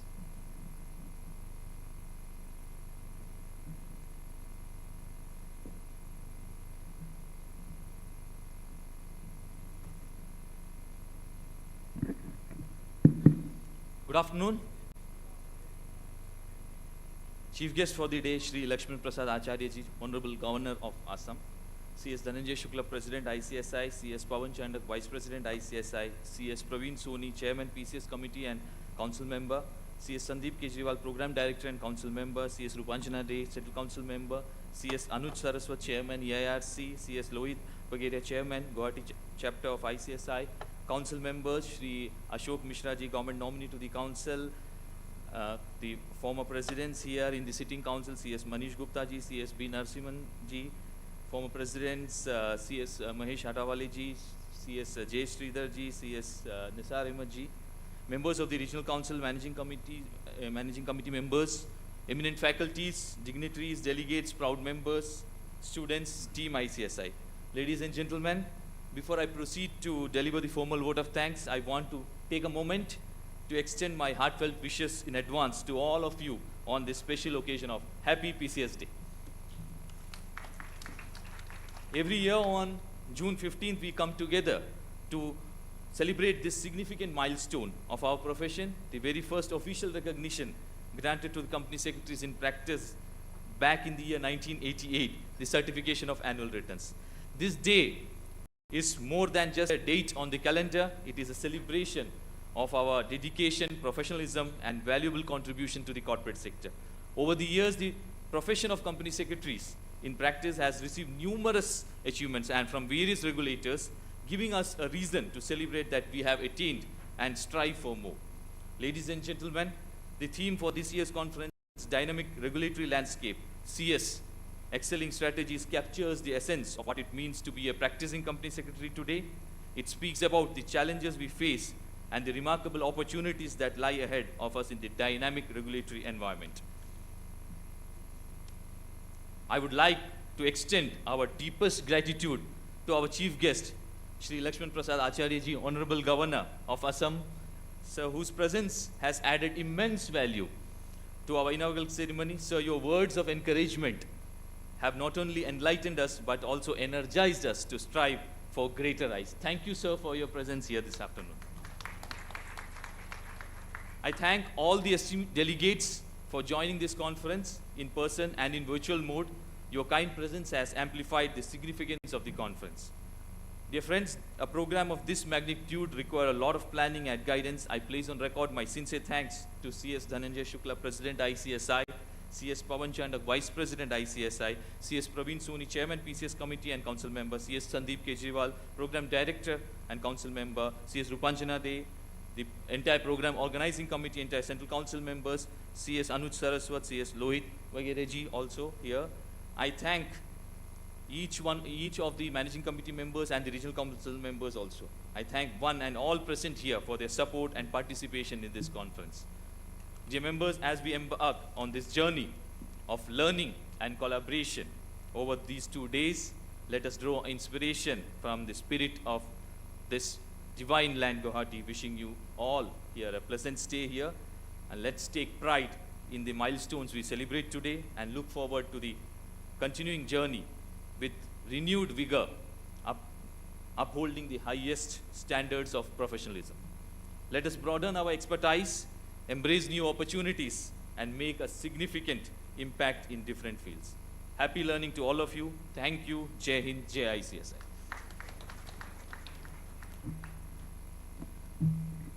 Thank you, Secretary Sir, for your gracious words of appreciation and for always being at the helm of the institutional excellence. Now, for the formal conclusion of this inaugural session, I request you all to kindly rise for the national anthem. National anthem, please. अधिनायक जय हे भारत भाग्य विधाता पंजाब सिंधु गुजरात मराठा द्राविड़ उत्कल गंगा विंध्य हिमाचल यमुना गंगा उच्छल जलधि तरंगा तब शुभ नामे जागे तब शुभ आशीष मांगे गाहे तब जय गाथा जन गण मंगल दायक जय हे भारत भाग्य विधाता जय हे जय हे जय हे जय जय जय जय हे. Thank you, everybody. Now it's time for technical session. So now please remain seated, as very shortly we are going to start our first technical session.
Havale, former president the ICSI, by presenting a planter.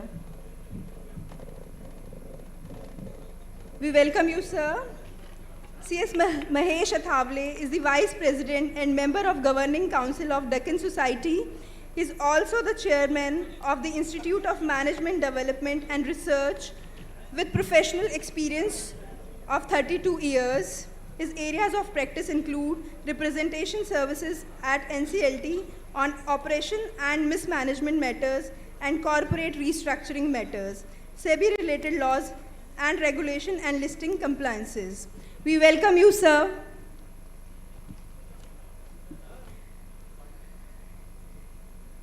I now request CS Suresh Pandey is there?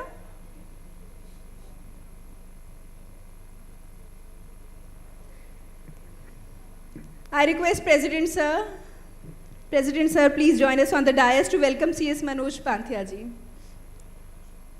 Practicing Company Secretary, Kolkata, by presenting a planter. A huge round of applause, ladies and gentlemen.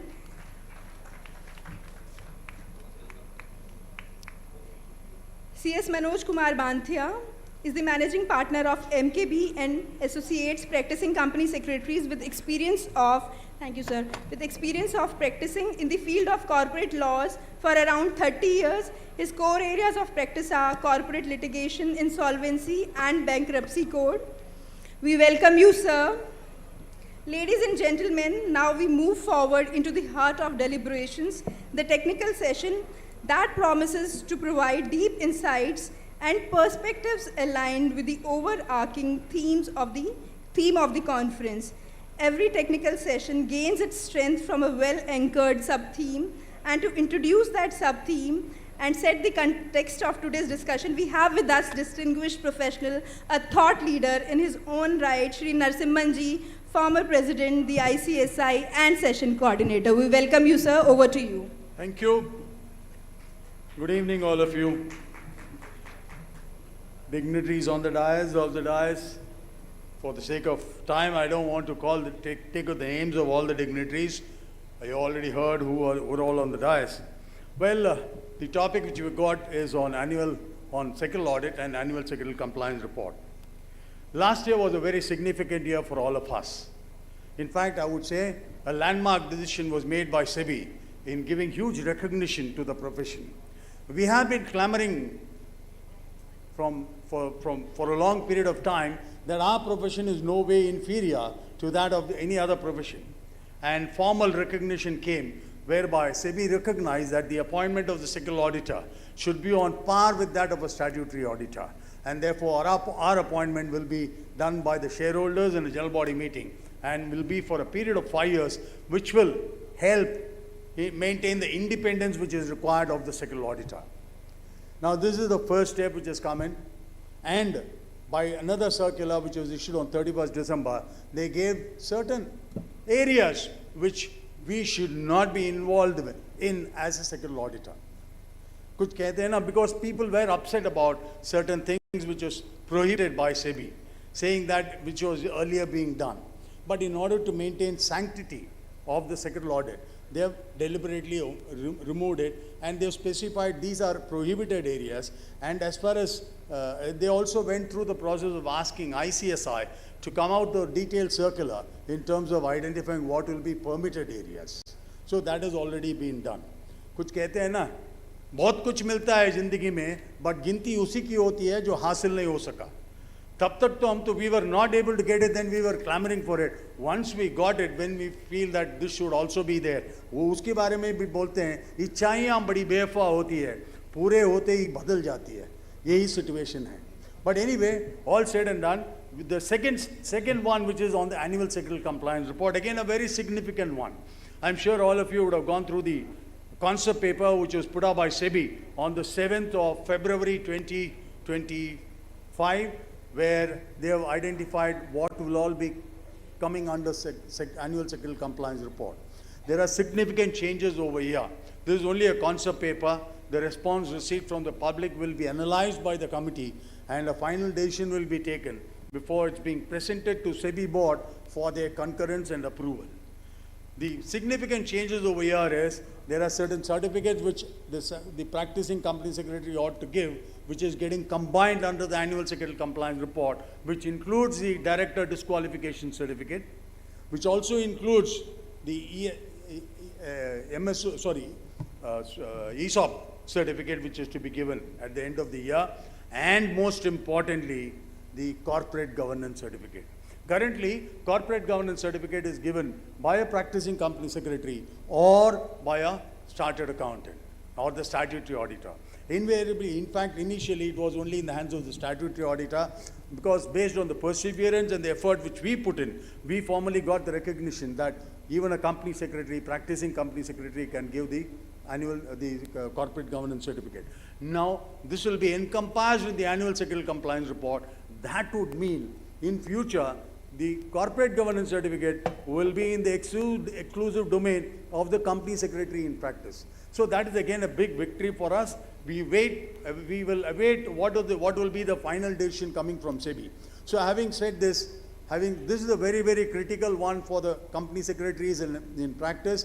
But incidentally, let me also tell you by the same breath that the circular of 12th December also gave one notch for the company secretary in employment, where it said he will be one level below the board. In other words, your reporting line will be to the board member, not to any other employee in the company. That is what the intention began, because I was part of the committee and I'm privy to all the discussion which took place in the committee meeting in terms of these decisions being taken.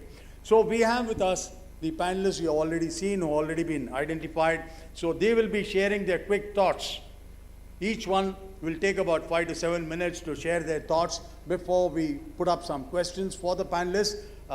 And thereafter, we will open the session for the participants to raise their questions. Thank you very much.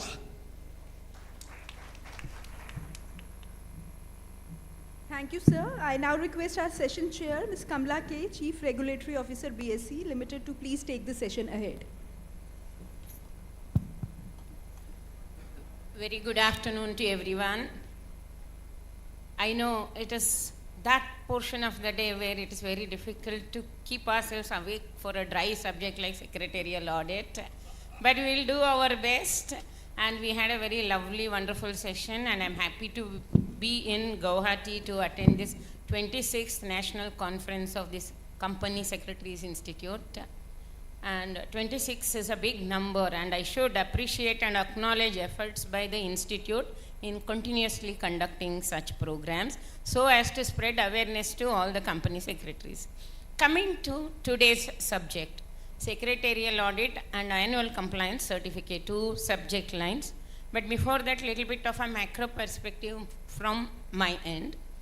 Company secretaries are in existence in securities market space in different forms, some in the form of valuers, some partly merchant bankers, some in other forms, but whichever dimension of the business you represent, your flagship attributes of your profession you must carry. And we think secretarial audit also, lot of water has flown, we have reached a mature stage, etc., etc. But when we look at these reports at exchange end for the 5,000 companies that we oversee, I'm talking about, at least we have not found any major discoveries by company secretaries. That means to say our corporate India is working hunky-dory, fine, nothing problematic at all. Please read some of the orders in last 6 months that SEBI has passed. Results are there for all of us to tell.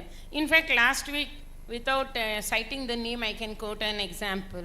Last week, we were looking at last 1 year data of preference capital by a company. And when we went back 1 year, that company over 9 months period, every day had issued preference capital. So what kind of report would I expect from such secretarial audit? I would like some highlighting. What could have gone wrong? But nothing of that has come. A very clean chit saying that everything is hunky-dory has come. See, when stock exchanges and regulators look at the performance of a company, lot of reliance is placed on the assurance by statutory auditor on financial aspects and secretarial audit on all the adherence to law when it comes to securities law. So, we think as responsible professionals, we should do justice to the job we are doing. Don't even get confused that I am talking only about the secretary side. Equally problematic will be on the company side. There are best companies, there are not so good companies, and there are worst companies. When companies are not forthcoming and sharing information, or when you are not asking questions and simply signing a certificate and giving, there are risks that are attached, because last 1 year you would have seen number of orders that have come. The flood of applications that are there in SME that we are seeing, and the valuation reports that are coming we are seeing, all of this gives us enough food for thought to reflect and introspect and see what changes can be brought in quality of audit in terms of format, text, and how to upload. All this, I think enough procedural aspects exist. But qualitatively, how to live up to the expectation of investor commitment, how investor relies on the assurances, exchanges rely on the assurances, how to live up to that is the food for thought that I want you all to be applying on. And I am sure you all, the profession has done extremely well, has played a very important role in the corporate journey and corporate growth. And also one other perspective that I carry is statutory audit versus secretarial audit. Scope could be different, I don't deny. But the format, text, somebody is asking, conflict, should secretarial audit be subject to conflict? What holds good for statutory auditor will hold good for a secretarial audit. Is it a question to be asked? Are we saying that even if it's conflicted, I don't need to disclose, I will certify? Then what kind of reliance? And are we disclosing to the market that you are conflicted? So that means I'm not being transparent. That defeats the very purpose of transparent market that we are talking about. So these are my few initial thoughts. Nothing to take away credit from the wonderful service that you have rendered. But like in any group, there are outliers. When I find outliers, how do I deal with it? And when professionals do not live up to the mark and join hands to give certificate without verification, what kind of an action and enforcement the institute has to initiate is also a thought that I want the institute to consider. Thank you, Kamala. I think wonderful, very happy about it. Let's have Sabha to give her opening remarks, please. Good evening, everybody. At the onset, I would like to thank ICSI for inviting us for this wonderful session. So moving on to the topic of the expectations from the secretarial compliance report. Like we heard what Sir said, the recent amendments and the recent consultation which has been brought about by SEBI. So the bar has been really set very high, and the expectations from the company secretaries, from the PCS and the secretarial audit has really increased manifold with the recent amendments and the regulatory landscape.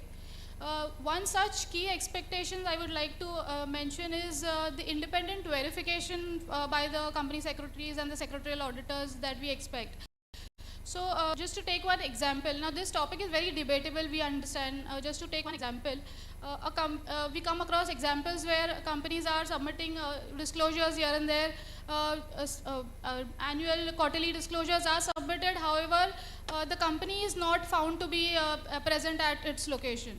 So the operations are not there. Such observations are missing from the secretarial audit or the secretarial compliance report as well. Now, the actions taken by the regulators, even such observations are being missed in the secretarial compliance report. We as an exchange, when we view such submissions, it is not just compliance-based submission, it is not just submissions and penalty, but we look at it in a holistic manner. We try to link various disclosures and whether, what are the interlinkages between the disclosures and whether these has been covered by the secretarial auditor, PCS, etc. is what we try to see. And we expect that whatever the observations are highlighted at least by the PCS and the secretarial auditors. Just to look at the data for around 1900 submissions that we received last year, there are almost 500 companies wherein the observations have been made by the PCS or the secretarial auditor. Rest, there are no observations. Moreover, there are certain cases where there are 100 plus cases where there are observations have been missed. So these are very obvious observations, actions taken by the regulator, etc., which have not been covered in the report. So one such expectation from the auditor becomes that such obvious actions should not be missed, and it should be forming a part of the report, because it ultimately reflects on the quality of the report that comes up. It is no longer a compliance checklist, and it is much a qualitative report that is being given, and the expectation from the stakeholders is really high. That is what I would like to say. Thank you, Sabha, but I want to quickly respond to what some of your observations which you made about 174 companies. The list was given to us.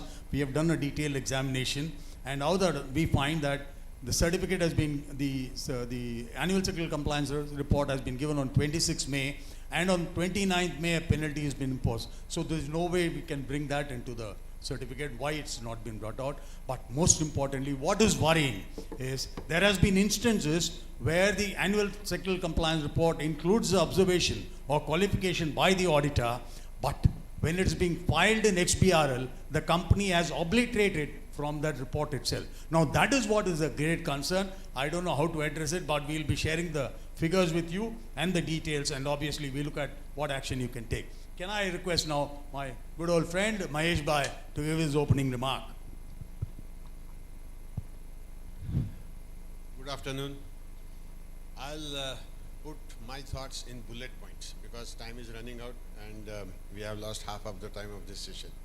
The first and foremost is, in order to ensure the independence of secretarial auditor, I'm putting some proposal to you whether we can consider appointment of secretarial auditor through some central agency and don't leave it to the board to recommend or shareholders to appoint, like bank audits, whether that will ensure the independence of secretarial auditor. There could be various dimensions. I'm just putting a thought for your further pondering. Second is, as we know that secretarial auditor can be appointed for 2 consecutive terms and not thereafter, and certain services cannot be rendered. So there was a thinking whether we should split the firm and make some of our partners continue to render those services which are prohibited by secretarial auditor. So it's a kind of a circumvention. I think understanding the spirit of law, we should never ever indulge into that, and don't do anything which you cannot do directly, don't do anything indirectly also. So that circumvention should not happen. Let us understand the intentions of the regulators, why they have prohibited us from rendering certain services, and if at all anybody is planning to do something like this, better refrain from that. That is my view. As far as relationship between ECS, that is Employee Company Secretary, and Practicing Company Secretary is concerned, we should not look at each other like enemies, because invariably as an auditor I have to point out mistakes, omissions, and there invariably there are fights between an employee CS and a practicing CS who has to do his job honestly, and as an auditor that is his job. He has to give pathological report. He can't give a goody-goody report even he observes something missing. And then there are arguments, there are heated exchanges, and at times it is possible that to treat each other as enemies. I think that view should not be there.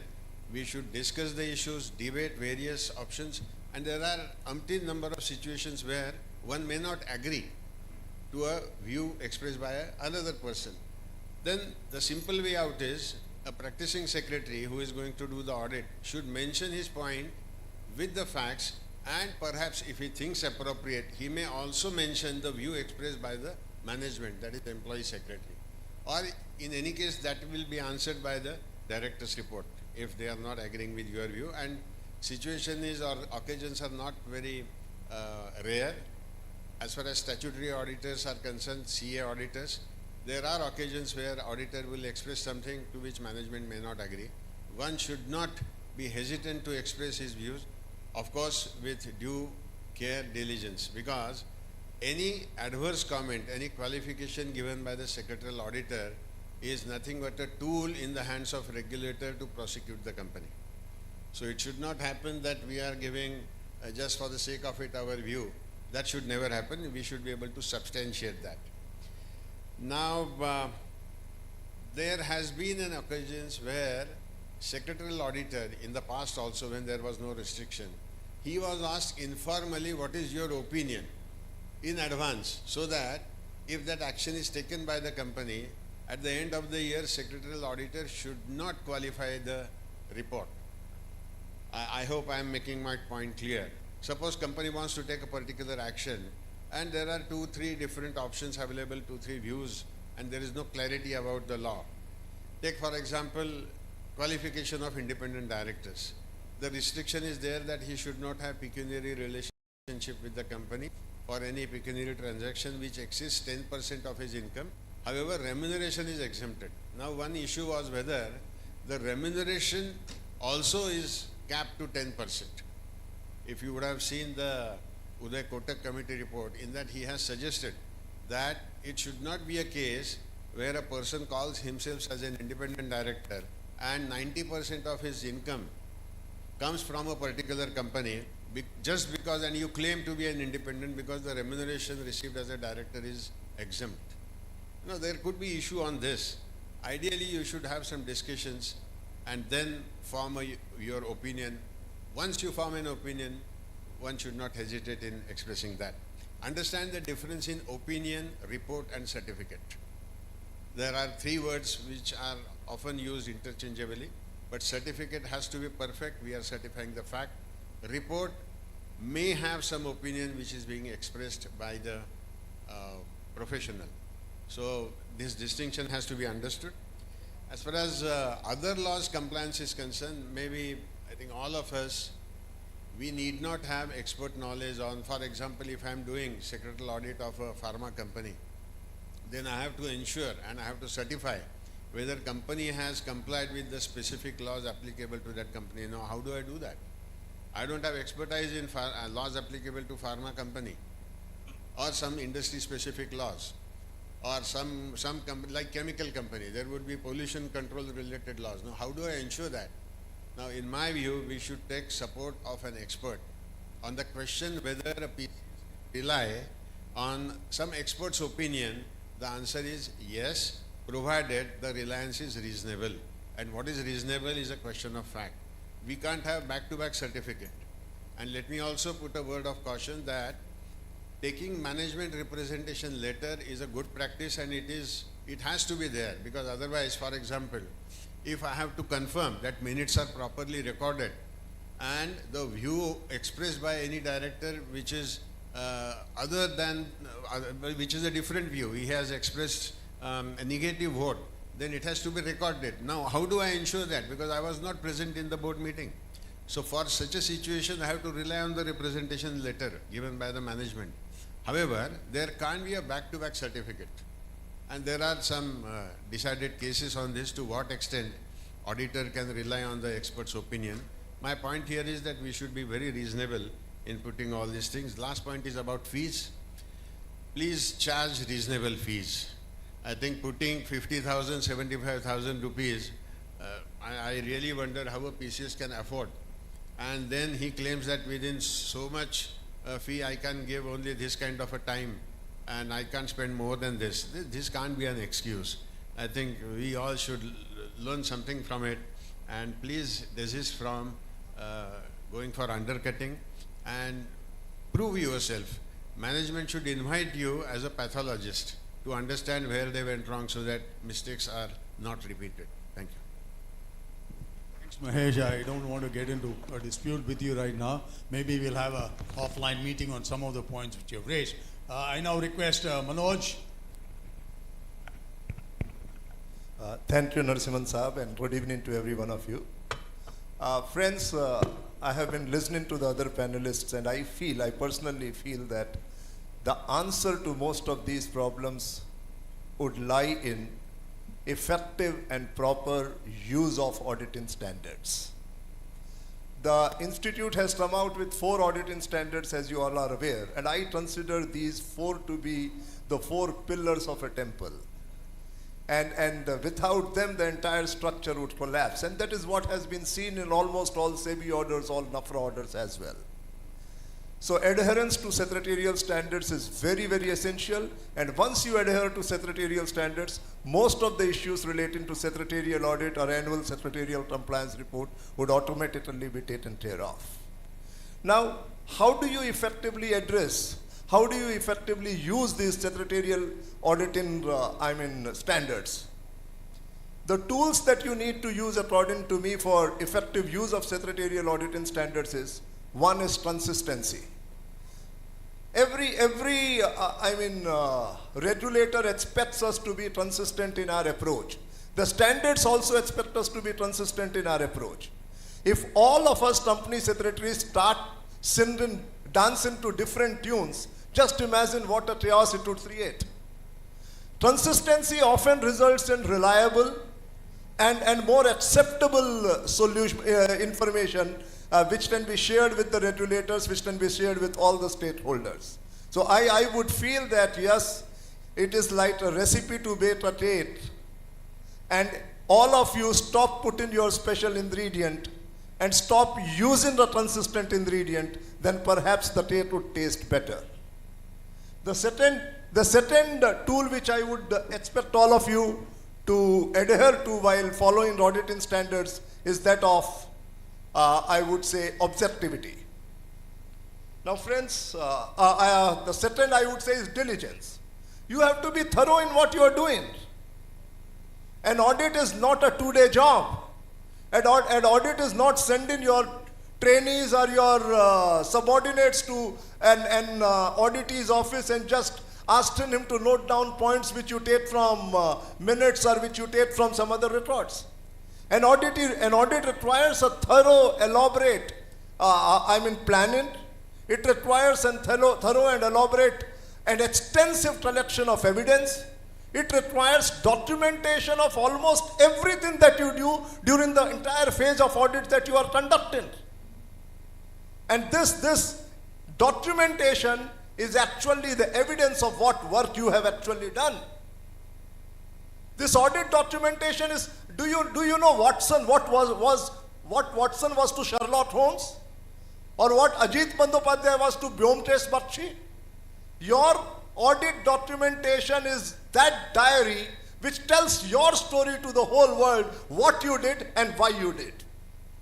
So this again, whenever any regulator questions you, your audit documentation will actually answer for you as to why you did what you did. The third most important thing is objectivity. You have to have professional skepticism. You have to question everything. You are not a bloodhound. But at the same time, you have to approach an audit with an open mind. Arey yaar, this employee company secretary is my friend. He has given me this job. वो अगर बोलता है सब कुछ सही है तो सही होगा. That cannot be an approach to the audit. The audit has to start with skepticism. The audit has to question everything. Even if the management tells you that yes, this particular thing has been done, you have to see for yourself, you have to see those documents, you have to see those records to satisfy yourself that yes, those particular things have actually been done. And see objectivity. Once you have objectivity means what? You are solely relying on the evidence that has been put before you. You are not, influenced by any other influences. You are not looking anywhere else. You are solely relying on that particular evidence, and then you are forming an opinion. The moment you stop looking at anywhere else, the moment you stop looking at assurances, the moment you stop looking at biases, the moment you start looking at any conflict of interest that you may have, and the moment you solely rely on only the evidence that is before you, you automatically have an independent state of mind. So objectivity will always lead to independence, and independence is what that is required of an auditor. Independence is the superhero. So once you have objectivity, your independence is automatically achieved. And the last important tool that you need to have is of transparency and reporting. Your reports have to be very clear and unambiguous. Your reports have to consider the element of materiality. Your reports have to report all those significant events which you feel can have an impact on the affairs of the company. And that is left best to your professional judgment.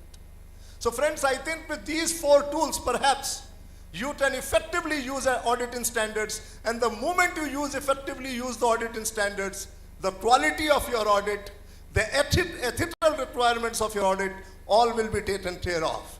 I must only add one more thing here, that use of auditing standards will also save you, will also protect you from professional liability. That is the only evidence that you have to tell the world that, yes, see, this is what I did for what I did. You can protect yourself by presenting the audit evidence and telling the regulators or telling whoever has come for reviewing those audit papers as to why you did what you did.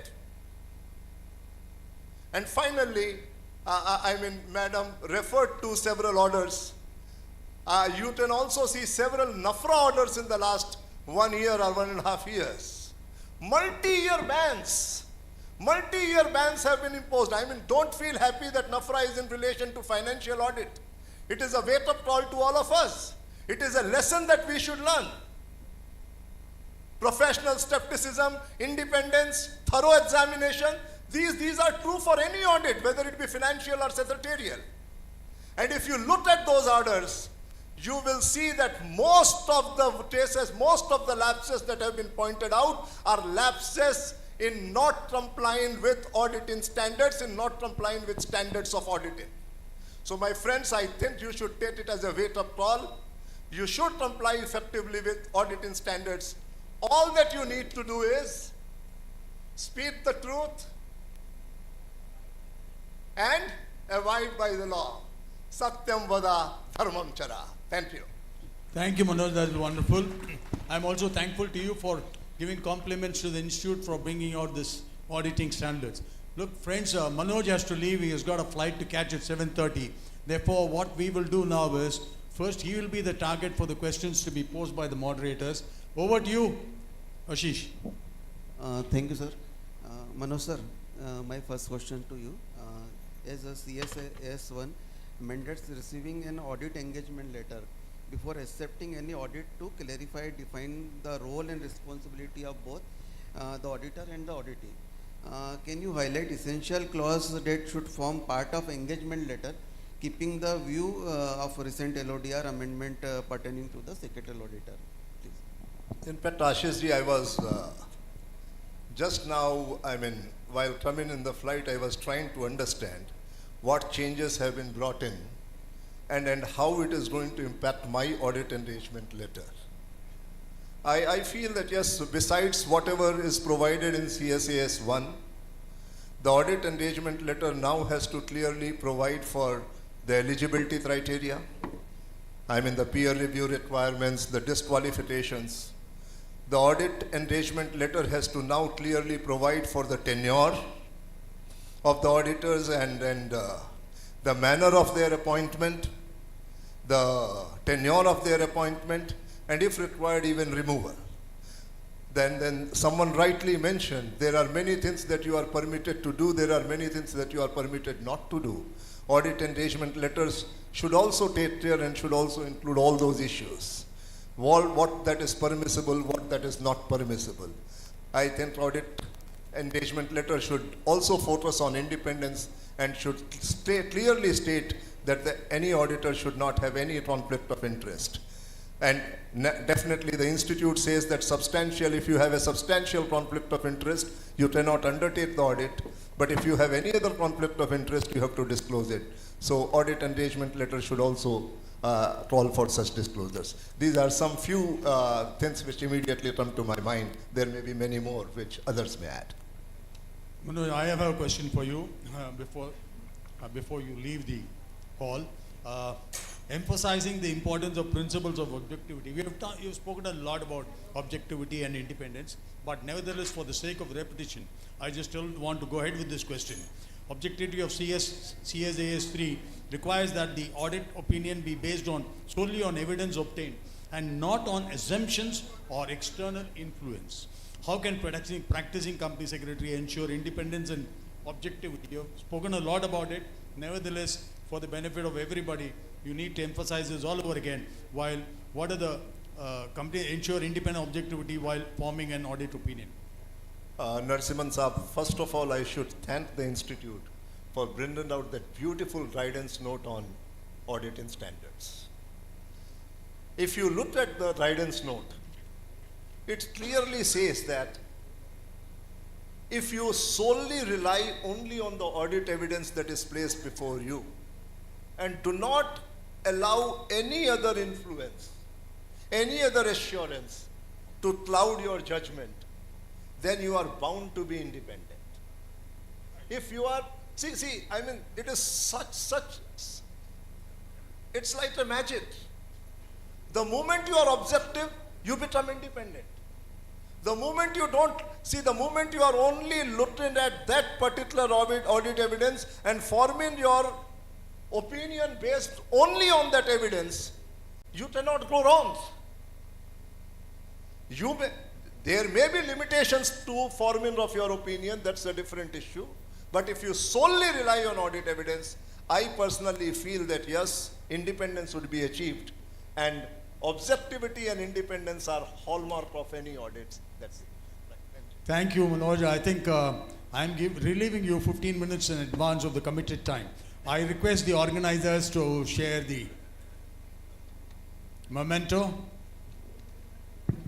Thank you, CS Manoj Banthia, sir, for your address and for handling questions and answers from practitioner's point of view. I request Narasimhan, sir, to kindly present a memento as a token of appreciation to CS Manoj Banthia.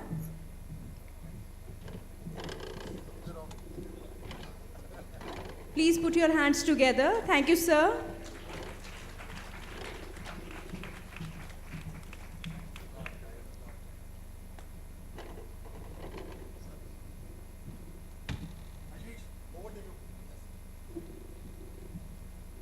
Ashish, sir, we request you to propose vote of thanks. Okay, so we'll take questions first. Now my question to Sabaji.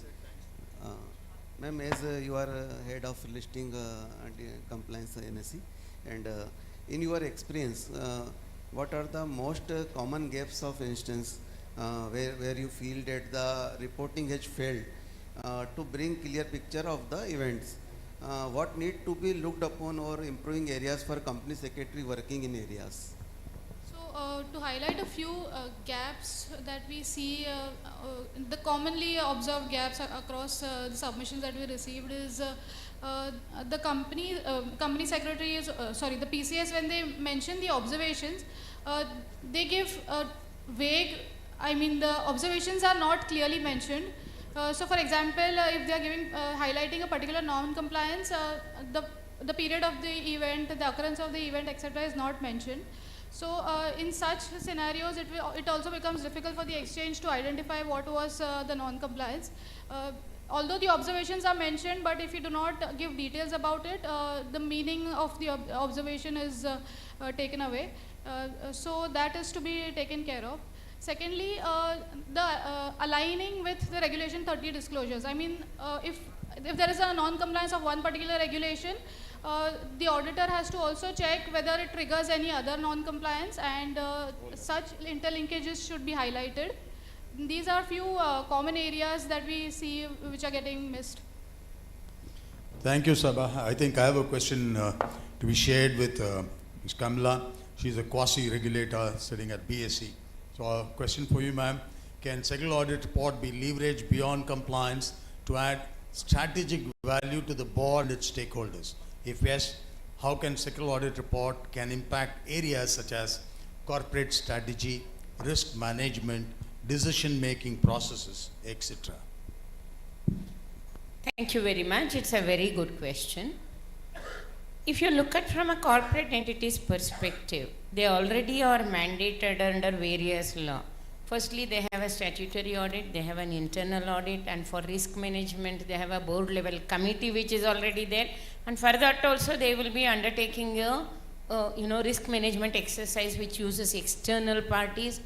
So, what should be the segregation between roles and responsibilities, and what aspects are there in secretarial portion which can be strengthened? I think if I reflect and see, first of all, secretarial audit right now in the current form is more or less checklist based, and qualitative aspects are slightly missing in that. Second, see, in statutory accounts, no, we say you do a audit for a period, but before signing off your report, if any material significant event is there, that warrants a disclosure. So similar to that, between secretarial audit periods, if any material secretarial angle issue comes up with a company, should that also be subject to secretarial audit then and there, and a prescription that that audit should be done should be mandated? If not, if that is practically difficult keeping in line with the timeline requirements, at least in the subsequent secretarial audit, suppose you are carrying out secretarial audit for 31st March in the month of May, between April and May something is happening during that period, whether your previous report could also cover the events, material events that are taking place is one thing, I think. The other thing qualitatively is, see, your secretary's core area is Securities Law and Companies Act. And there was also one question in what you had circulated which said, what was the perspective? Why was the secretarial audit in the first place required, was a question you had posed. I've been associated with this market for long. First time secretarial audit got mentioned somewhere late 90s and early 2000s was because there was huge capital mismatch. Paid up capital reported versus capital reflected. And when we brought in DMAT, reconciliation of this capital was a nightmarish affair. That saw the birth of secretarial audit. And afterwards we have started adding more and more to it. But corporate events, the secretarial auditor is expected to verify the records. The need for it also came because whenever some document was asked, a resolution got manufactured and produced as the real meeting had happened. In many cases, paper meetings were happening, real meetings were not happening, and people used to just give what you wanted. If I as a regulator asked, they manufacture the paper and give. To add sanity to the practices. Not that all companies were doing, but there were companies who were doing. To add sanity to the process and to have a complete assurance, this concept of secretarial audit came. Whether coverage of secretarial audit can be enhanced, answer is definitely yes, especially if major issues have come, major fundraise has happened, or some vague kind of preferential issues have happened. See, last 2 years, we are seeing, we flagged that preferential issue was a root cause for many of the problems. The minute we flagged and we started seeing action on those, people shifted gear. Now what is the latest that is happening? People will raise money through rights because that is very quick. And the issue, people who are meant to subscribe will not subscribe. They will renounce it in somebody's favor, and that renounced person can get more allotment than what is available. So all these are kind of practices which are evolving. How to gear up secretarial auditor to catch it on the run rather than looking for a prescription based approach is what I would think, sir. Thanks, Kamala, but I want to quickly butt in on one topic which you said about the 2000 circular. That circular was named as secretarial audit. It was a bit of a misnomer. It was more of a reconciliation of capital. That is what it was. And in fact, when we later on took it up with SEBI, that's already there. Then we explained to them that is not a secretarial audit. That's only reconciliation of capital. That was need of the hour. And subsequently, it was plugged through a concept of taking in principle approval from the stock exchange before the company comes out of the issue. Therefore, that was basically plugged, but the quarterly certification still is being done for all listed companies. But I mean, even that, in my view, need not be done at all. It's a lot of control has come in anyway. Okay, Ashish, your question. Again, my question to you, ma'am. The provision with respect to appointment, tenure, reappointment, removal, disqualification, and services not to be rendered were recently notified by SEBI for appointment of secretarial auditor of listed entities. Ma'am, in your view, should the regulators consider a similar amendment for all companies covered under Section 204 of the Companies Act? So right now all SEBI prescriptions are applicable for listed entities. Your question is whether it should be extended to other kinds of companies, correct? In other kinds of companies, there are different types of companies, only private limited companies engaged in very limited activities. Probably extending the listed companies into publicly held companies may be a good proposition, but all the other small companies which are serving only basic needs of an entity need not be subject to it. Maybe it's too premature for them. Going forward, based on the experience we gain on these public listed public companies, then maybe we should extend. But for all the critical major infrastructure companies, project oriented companies, even if they are not listed, whether they are adhering to fair decision making process, whether governance yardsticks are applied or not, I think for them it should be necessarily extended. Wherever major projects are there, major public utility projects are there, this should be definitely looked into. Thanks a lot, Kamala. I think we have my former president sitting idle for quite some time. Let me share a question for him. In your experience, what are the most common gaps or instances where you feel that the reporting has failed to bring clear... Sorry, that has already been done. That's not for you. Sorry, I missed out. So here it is. I missed. SEBI has restricted sectoral audit. This is very interesting because you already touched upon it in your opening remark, and I'm sure you will be elucidating it further. SEBI has restricted sectoral auditor from rendering various non-audit services to its client in order to maintain independence and objectivity of the audit process. Can you highlight some of the services that are not restricted for a sectoral auditor? Can PCS provide restricted services after completion of the term of appointment when he is in a cooling off period? Institute has already replied to this answer by giving its view that what can be done by a secretarial auditor and what cannot be done. Certification of forms, acting as a scrutinizer, these are some of the questions which were immediately raised. And I think Institute has clarified, and we should go by the clarification given by the Institute. However, the question comes, something which I cannot do directly, I should not do indirectly either. That is something which all of us need to understand. Like, for example, suppose I was acting as a retainer of a company on a monthly fee of, say, 20,000 rupees. Can I become a secretarial auditor of that company simultaneously? The answer should be obviously no. Because as a retainer, I am advising the management for taking various strategic decisions. So I cannot sit on both sides of the table. Once we understand this logic, what is independence of auditor, perhaps we ourselves will be able to take that call. There are some issues like MR3, MGT8. Well, these are audits. So I don't think there is any problem in issuing those letters. But certainly there would be an issue of giving legal opinion. Perhaps that goes contrary to what auditor is supposed to do. Because giving an opinion means expressing one's opinion on a given critical situation, and which ultimately helps the management in deciding its strategy.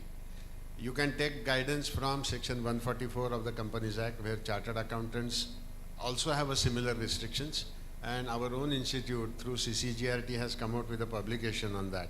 So I think guidance can be taken, but ultimately it is for a particular PCS to decide. And in my view, even if you have 1% doubt that this kind of service is likely to create a conflict, we should not go for it. That is my Thanks, thanks Mahesh. I think since I was in the committee when this matter was discussed, we took great care in identifying a very restrictive area where it should not be done. Where it's whatever is going to be subsequently a matter of audit by you, that is not where you should get involved with the company. That's a broad idea basis on which it was done. Over to you.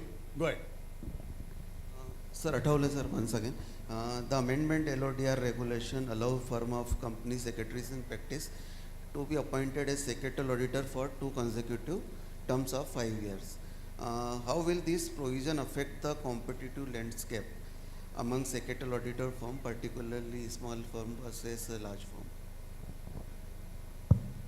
Well, this is not the only reason which will have impact on competition. I would say certainly there has to be some eligibility criteria for a PCS to become auditor of a listed company.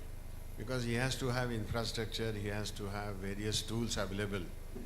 So appointment of 5 years at a time is certainly going to have some impact, no doubt about it. Because once appointed, unfortunately there is no provision, at least I did not find, for removal of secretarial auditor. So my first suggestion would be, and I am sure Institute is working on it, provisions regarding appointment, removal, remuneration of statutory auditor, CA, I mean financial auditor. It should not be provided that they will apply mutatis mutandis, because that word cannot be applied like this. Let there be a separate subsection which takes care of various provisions, do's and don'ts for the appointment, reappointment and remuneration, removal also of a secretarial auditor. But for smaller firms, even in any case, it is difficult for them to get the assignments of secretarial audit for various reasons.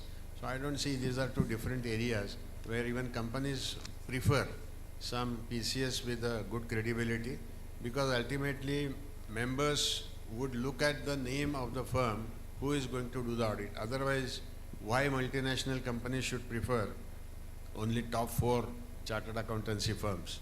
Because of their name and fame, that's it. Thanks, Mahesh, but I want to inform you about one critical aspect. Whatever is now introduced by SEBI is only for listed companies. We have had a detailed presentation to the ministry officials where Manish was present, Manish, me, and we were basically required to talk for about half an hour, but the meeting went on for nearly 2 hours when a presentation was given about the recommendation of one committee which was constituted by ICSI, of which I was the chairman in the year 2019, where we have dealt in great detail, and they were very receptive to these ideas. So whenever the Companies Act is getting amended, all of you can be rest assured that similar provision will also come in for unlisted companies as well, where secretarial auditor is mandatory. Therefore, whatever is applicable right now under the SEBI Act, similar provision will be included in the Companies Act regarding appointment of secretarial auditor, and therefore when it comes there, it obviously also goes there for listed as well as unlisted companies. Let me have a question for Saba. Actually, can I have? Yeah, go I ahead. have only a small observation. I don't know whether all of you will agree. There is a lot of repetition in the columns provided in the secretarial audit report. Column 2, 3 and 4. If something can be done about it, that will really make the report reading effective. You mean to say MR3 or annual secretarial compliance report? Annual secretarial compliance report. That's right. There is a repetition. Okay, when it's getting finalized, we will put in a word with SEBI on this. I'll ask the team, because I'm the chairman of the Financial Services Committee. Therefore, we look at what can be done about it. You can share your thoughts on that with me, and I can take it forward. Let me have a question for Saba. What is the expected standard of diligence and documentation that a practicing company secretary must maintain to satisfy regulatory scrutiny? So looking at the kind of due diligence that the company secretary have now with the introduction of annual secretarial compliance report and XBRL, with the technology, and the exchanges look at these submissions and disclosures very closely and in a holistic manner. So avoid having any tick boxing approach, and it should be looked at in a very comprehensive and holistic manner. Like I earlier said, the interlinkages between the regulations have to be highlighted, and one other aspect is the direct examination is also very important. Whatever data the companies provide, it is important for the auditor to also check whatever is available, say example in public domain, in a MCA, other regulatory websites, exchange websites, and then to form an opinion.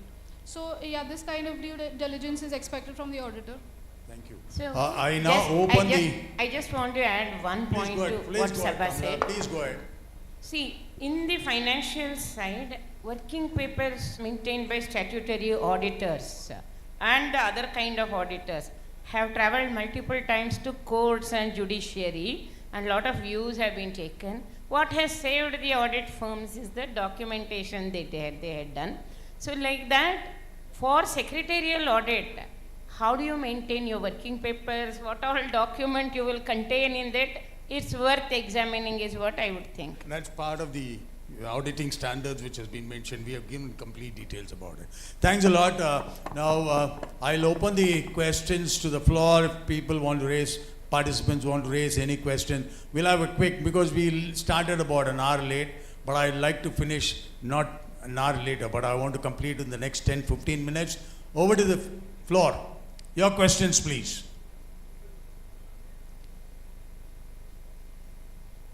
PCS conference में question नहीं होगा annual sectoral compliance report और sectoral audit के ऊपर? अरे sir मैं आता हूँ आपके पास, मेरा प्रेसिडेंट बोल रहा है, आ जाओ Hello. Thank you, Narasimhan sir. Kamla ma'am, I have a question for you. You just said that 204 is not at all applicable on other companies for the threshold companies which are falling under the threshold, as per the threshold. And for the listed companies you have already provided for. But recently, SEBI has come out with the circular wherein the debt listed companies, regulation 17 to some of the regulations are not applicable, and 24A is moved out of it accordingly.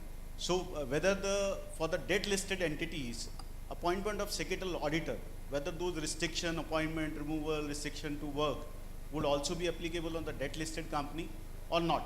Whether we should go for the 5 years term for the secretarial auditor, or secretarial auditor to continue to provide each and every kind of services to debt listed companies? Sir, good question. When stock exchanges and regulator talk about listed entity, they talk about all the asset classes below, which includes equity and debt also. Correct. So whatever is prescribed by SEBI will equally apply to debt securities also. But if you are getting into a debt instrument which is about to be redeemed and things like that, then you may have your own complication. Those issues have to be dealt with. But the simple answer is yes, for debt listed entity also this is applicable. But by a simple reading of that circular, entire regulation 17 to 32 I think is out of the scope for debt listed. So 24A is also out. So how to convince those subsequently clients? 17 to 21, it's getting implemented for all debt listed as well. They gave a time frame for which it was not, initially it was not. Subsequently, Sabha, you can clarify on that. Correct. Sabha, you can clarify. We have sent an email to the NSC, but we have not received any communication in this regard, and we have got a reply, and reply is like we have to seek confirmation from SEBI on this regard. So we have not been provided with the clear-cut answers to it. So that the kind of fundraise that happens through the debt security is also not small. We think that it's a assurance high debt listed, high value debt listed. Yeah, thank you. Yeah, go ahead. Manish, can I? Former President, go ahead, ma'am. The scope of secretarial audit is all laws applicable to the company. I have personally, when we used to it, it's like quite intimidating because the scope is huge and it is so vast.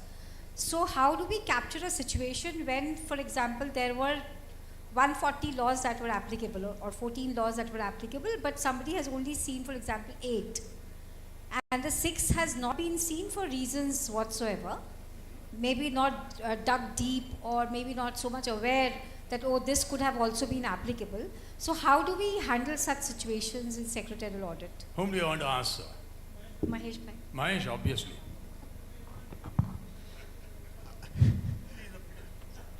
I will tell you what I have done. I have obtained a list of laws applicable to that particular company from the management. Yeah. You and me as a PCS cannot decide that because we are not having that kind of technical knowledge. Like for example, the Boilers Act is applicable where a boiler is installed at the manufacturing place, not for other companies. Now, how do I know? Maybe there are 10 factory premises of the company. I am not supposed to visit every factory premises to find out whether boiler is there. So likewise, so many acts are applicable which are specific to the industry. So I procure a list, and then I also ask for the checklist which they internally must have prepared, and whether reporting is given to the board. And then I can express my opinion whether company has complied with those provisions of the law. However, having said so, in case of super technical issues, there is no harm in procuring some expert's opinion about compliances with the law, because there could be some technicalities involved about the pressure in the boiler. You can't exceed beyond a particular pressure. Now, how do I count that? or cleanliness or the particles in the air for Air Pollution Control Act, typically for paint industry. I have to verify that, but then I don't have any technique which will ensure that company has ensured that the pollution level is below that particular standard. So I have to have experts comment on that, and I can rely on that. Yeah, just I want to respond to this as well. See, sir, just 1 minute, sir. Sir.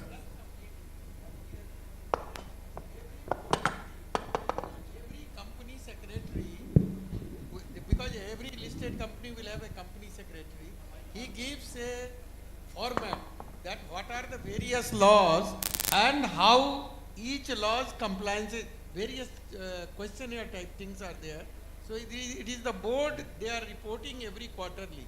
So there will not be any confusion. You can take that list as a formal list for any purpose.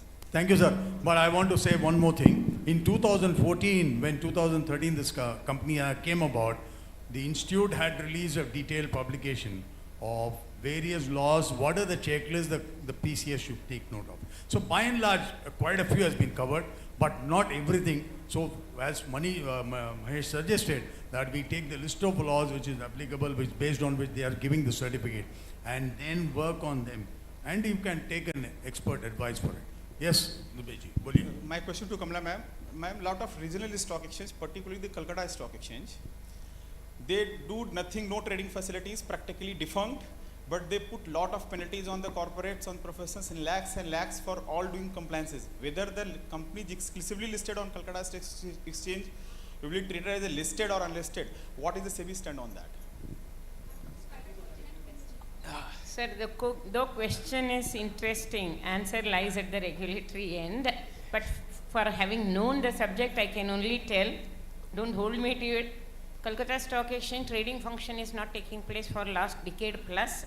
So it does not have a trading platform, and it is at least prima facie not qualifying to be continuing as a stock exchange.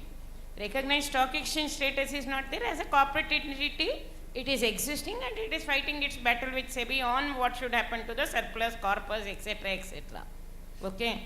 Right now, since securities are not listed for decade plus, no compliances are happening, I don't think it is wise to consider it as a listed security. My lord, they are collecting more than 100 crore as a penalty for the non-compliance of the LODR from the corporates. Let them, you report to SEBI. I think that's the way. SEBI is the authority who can take care of it. She unfortunately is one of the stock exchange yourself. Okay. But no, but still I have expressed my view. That is because I am associated with stock exchange. Any other questions? Any other questions? One last question. Go ahead. Come over here. Come over to the front.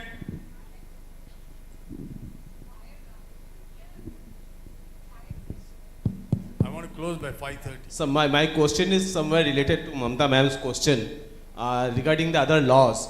If I specifically go to the report, it's a secretarial compliance report. And I have seen in most of the companies there are two departments, separate departments. Secretarial department and putting a burden on the company secretary to give a report of all the legal department, what they are doing, and putting a responsibility on the company secretary that you report on them. And somewhere sir said that we can rely on the others' report or opinion. But when I am doing an audit, how far I can rely on somebody's report opinion? If I am truly justifying and relying on him, so whether I am justifying my job also. So my thing is that we should take up with the ministry or institute, either change the name of the secretarial compliance report to legal or statutory compliance report, because we are sticking to secretarial report, secretarial department, it should specifically to the Companies Act, and other SEBI Act, it should be related to that only. Unfortunately, other applicable laws is coming in MR3, that is secretarial audit report, and not annual secretarial compliance report. Yeah. Therefore, your question is misplaced in terms of the reference to the ASCR. Yeah. But one more thing, as far as that is concerned, that's come under the Companies Act, that we have identified, we have to identify basically what is the process systems. In fact, what is going to be talked about is what is the systems in place, whether in terms of compliance. You don't have to verify each and every compliance. Please go through the MR3, what it says. In respect of generally applicable laws, you have to identify what is the specifically, whether there are systems in place which you need to. But specifically where it is, that is very limited. You have to verify only very few. It's not that you'll have to verify 200 laws. It does not happen in any company. So that means, sir, I will only have to verify whether the systems were there for their compliance. I should not go in detail to the compliance of the act. I think you... That is if I have to verify the system. Please read MR3. Please read MR3 all over again, and you'll get an answer to your own question. Okay? Thank you. One minute last thing. As regards Dipti Mehta here. Yeah. So as regards you rightly mentioned, as regards other laws, it says the compliance system commensurate with the size and operations of the company. So you have to say overall management. But as regards sector specific law, it says complied with sector specific law. Now here comes situation, if it is bank, it is broking company, insurance company. So if it is, they have audit under their own sector as well. So when we say sector specific for them, it's kind of a concurrent audit. So what is the view? Because here some clarity is required. Otherwise it's a very deep audit we have to do if we check it. So there some guidance. See, insurance is related to only a company. There the Insurance Act will come into play that you have to do a complete audit. But if there are like auditor, there are broking. Broking is part of the firm itself. The banking firm is there. They have a broking arm. They have a merchant banking arm. You need to go through each one of them to identify whether they are applicable. And you have to find out what is the system in place. What is the system in place in terms of how it is being done. That's my view, and that's how we have been going about it. I think we have come to the end of the session. I pass it on to my friend there in terms of giving his word of thanks. Thank you. So just it is a system, right? Okay, so thank you all. I would like to extend my heartfelt gratitude to the session chair, Kamala ma'am, and our esteemed panelists, Sabaji, Mahesh Athavale sir, and Manoj Banthia ji, and co-moderator Narasimhan sir, for sharing their valuable insights on the topic of secretarial audit and annual secretarial compliance.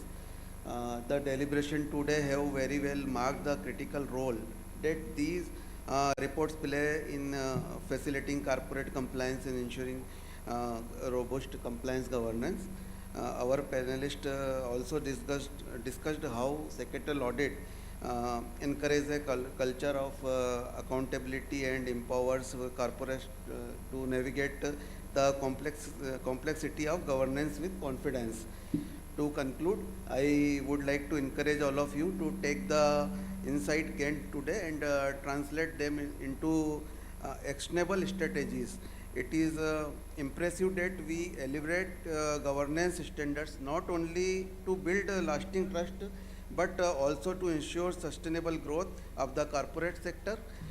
Thank you once again to our session chair and learned panelists for sharing their valuable expertise, and to everyone participating here with us today. Thank you once again.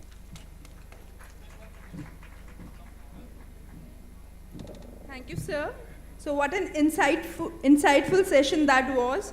We extend our heartfelt thanks to our session chair, Ms. Kamala K, for her guidance, our session coordinators, our dynamic former President CS B. Narasimhan, CS Ashish Karodia ji, Central Council member, and we also express our sincere gratitude to other panelists, Ms. Sabha Kerte for her regulatory perspective from the stock exchange front, CS Mahesh Athavale for his seasoned insights and historical context, and to CS Manoj Kumar Banthia in his absence for practical reflections from a practitioner's point of view. I now request our President, sir, to please come on the dais and present a memento to Session Chair, Ms. Kamala K. President, sir, please join us on the dais.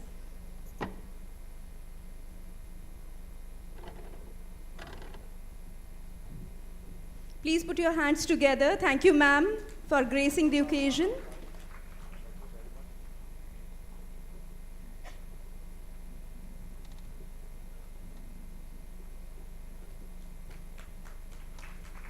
I now request VP sir to please join us on the dais. VP sir, please join us on the dais and present a memento to our expert panelist, Ms. Sabha Kerte. Please put your hands together, ladies and gentlemen. Thank you, Ms. Sabha, for joining us today. I now request CS Manish Gupta ji to please join us on the dais to present a memento to our learned panelist CS Mahesh Athawale ji.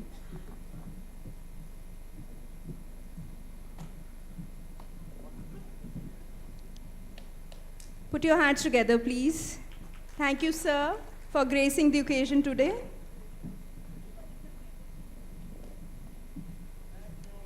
Thank you, everyone. I once again thank all of you, all our esteemed guests. So we'll be having one MOU ceremony now.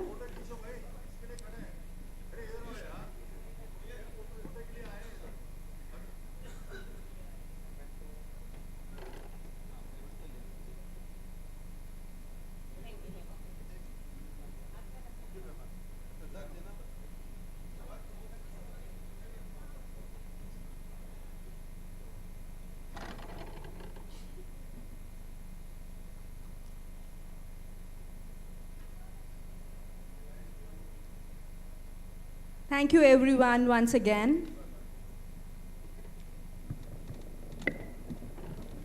So, ladies and gentlemen, at this 26th PCS conference, we witnessed the beginning of a meaningful partnership between two institutions dedicated to excellence, the Service Export Promotion Council and the Institute of Company Secretaries of India. The SPEC, established by the Ministry of Commerce and Industry, plays a pivotal role in unlocking global business opportunities for India's service sector. It supports both aspiring and established service exports through trade, intelligence, export development, and by fostering a business-enabling environment. Today, we celebrate a signing of Memorandum of Understanding between SPEC and ICSI. This partnership marks a new chapter in promoting India's capabilities in corporate governance, compliance, and secretarial advisory services on the global stage. With that, I now invite Dr. Abhay Sinha, Director of SPEC, and CS Dhananjay Shukla, President ICSI, to come forward and sign this MOU, paving the way for the future for impactful collaboration. Please put your hands together. A proud moment indeed. Two institutions joining hands for mutual growth and national development. VP sir, please join. Secretary sir.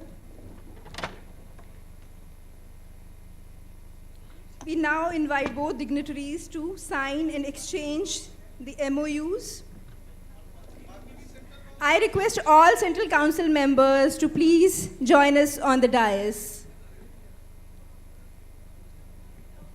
I request all council members to please join us on the dais.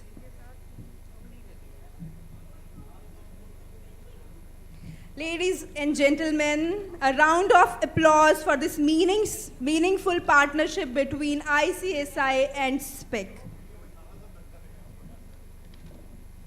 May this alliance pave the way for knowledge partnerships, international linkages, and new opportunities for our members and stakeholders.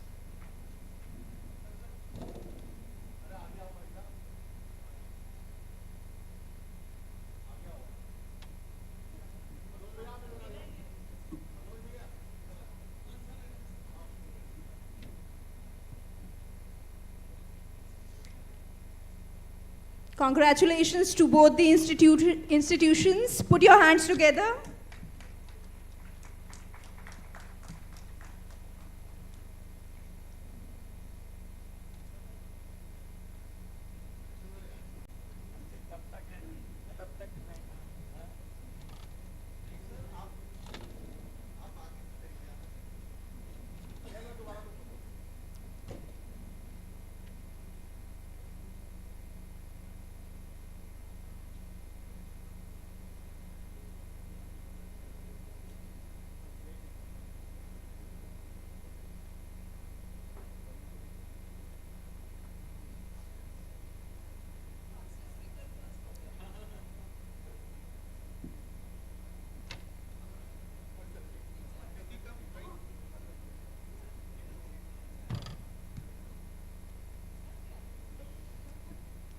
Exchange of MOUs between both the institutes. Put your hands together.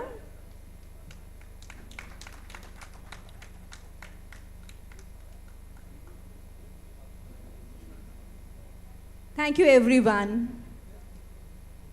And congratulations once again to both the institutes. So we'll be starting our next technical session in a short while, straight away. So I request all of you to remain seated for the next technical session. Thank you very much.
delegates of the dais, dignitary of the dais, President Dhananjay Shukla, my co-panelist Purbeji, and dear ladies and gentlemen. Indeed, it is a proud privilege and honor to me to welcome all of you on this second technical session on 26th National Conference of a Company Secretary. We will discuss on the session that is opportunity under the taxation regime. Taxation has been an integral part of Indian economic framework since ancient time. The foundation of modern taxation law were laid in 1860 by Sir James Wilson to protect and to sustain in the crisis after revolt 1857 in British ruler. Initially, it is meant for British sustainability. Now, the taxation has become a major power and powerful instrument for economic development, income redistribution, and socio-economic development for any country. After implementation of Income Tax Act 1961 and recent introduction of the bill in Parliament for tax-related bills, the tax framework has become very remarkable transformation changes, and it has opened a many challenges and opportunities for a PCS like a company secretaries. And also with the introduction of GST and faceless assessment regime, digitalization of return filing, compliance management, and ongoing tax reforms, the scope of professional like a company secretary has expanded significantly. Their deep expertise in the taxation laws, corporate laws, and plannings will help the corporates to gear up with the opportunities and decide about the strategic for way forward. Just imagine, friends, the government has recently announced the establishment of GST tribunal for each state having principal bench at New Delhi. The litigation work which is going to be available and in a market for a professional like a company secretary is very phenomenal, and which is very, very huge in terms of quantity. The taxation remains as cornerstone of effective governance and vital tool for shaping economic policies. Traditionally regarded as a compliance officer, being a company secretary now also required to focus on corporate law as well as secretary practice, as well as tax planning, profit planning, and advisory role to the board of directors for meaningful contribution in wholesome growth of the company and as well as country as whole. As we move forward, let us explore unstepped areas and opportunity for a company secretary from our dignitaries on the dais, that is panelists. Now I invite our esteemed panelists to share their insightful knowledge on the vast opportunities available to the company secretary. Thank you, friends. Over to you, sir. Sir.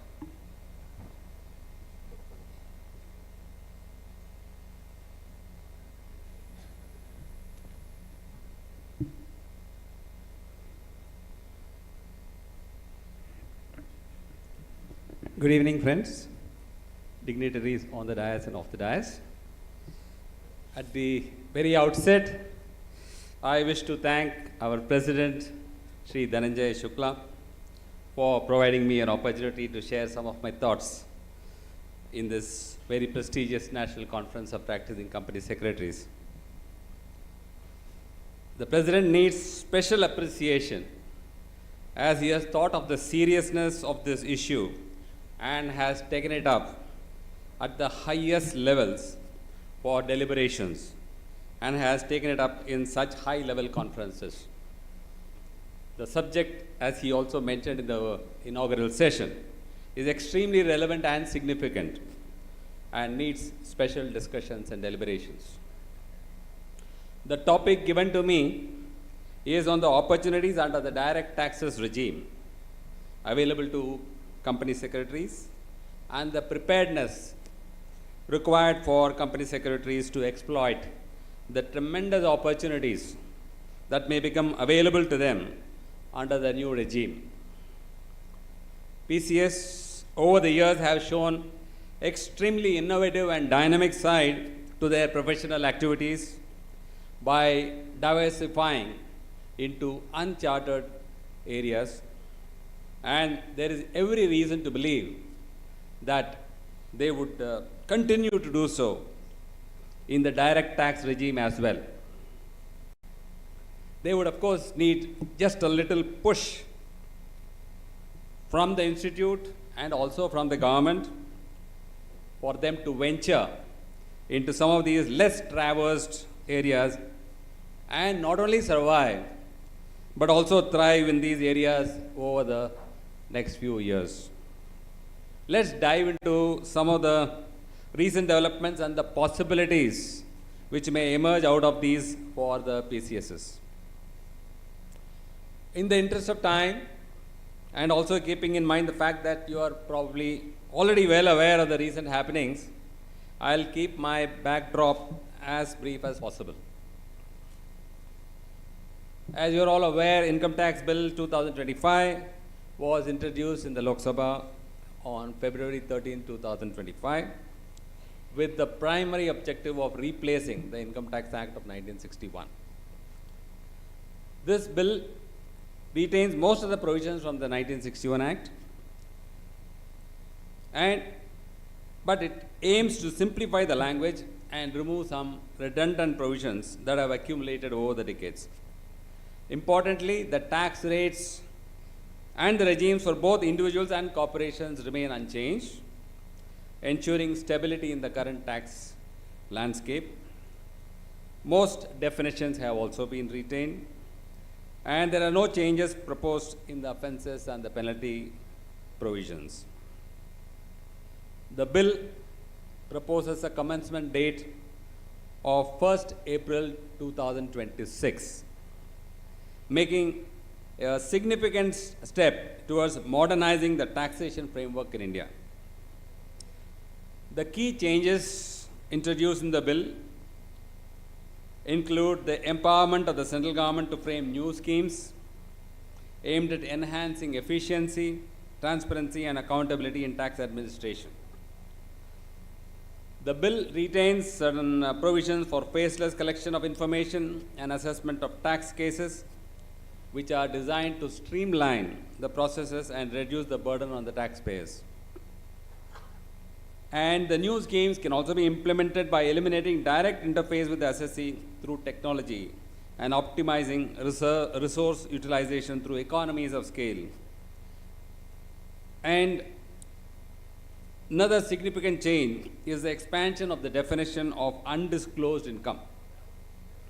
Of course, under the current Act, you are aware, undisclosed income for assessing such cases includes money, bullion, jewelry, or other valuable articles. But the bill broadens this definition to encompass virtual digital assets, which are defined as any code, number, or token generated cryptographically that provides a digital representation of value exchange.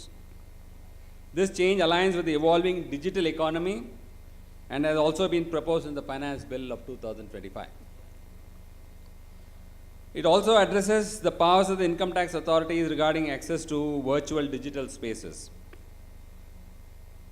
And this allows authorities to enter and search physical premises and inspect electronic documents. And the bill enhances these powers by permitting access to virtual digital spaces during search and seizure proceedings. This includes email servers, social media accounts, online investment and trading accounts, websites for storing details of asset ownership, etc. And authorities will have the power to override any required access codes, thereby expanding their ability to gather necessary information during investigations.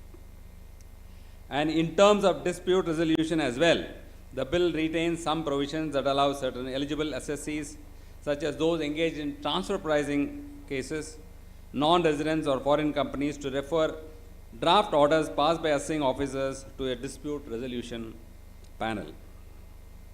And this panel is tasked with issuing directions to guide the completion of the assessment, and the bill adds a requirement that the panel must provide points of determination and the reasons for its decisions, enhancing transparency in the dispute resolution process.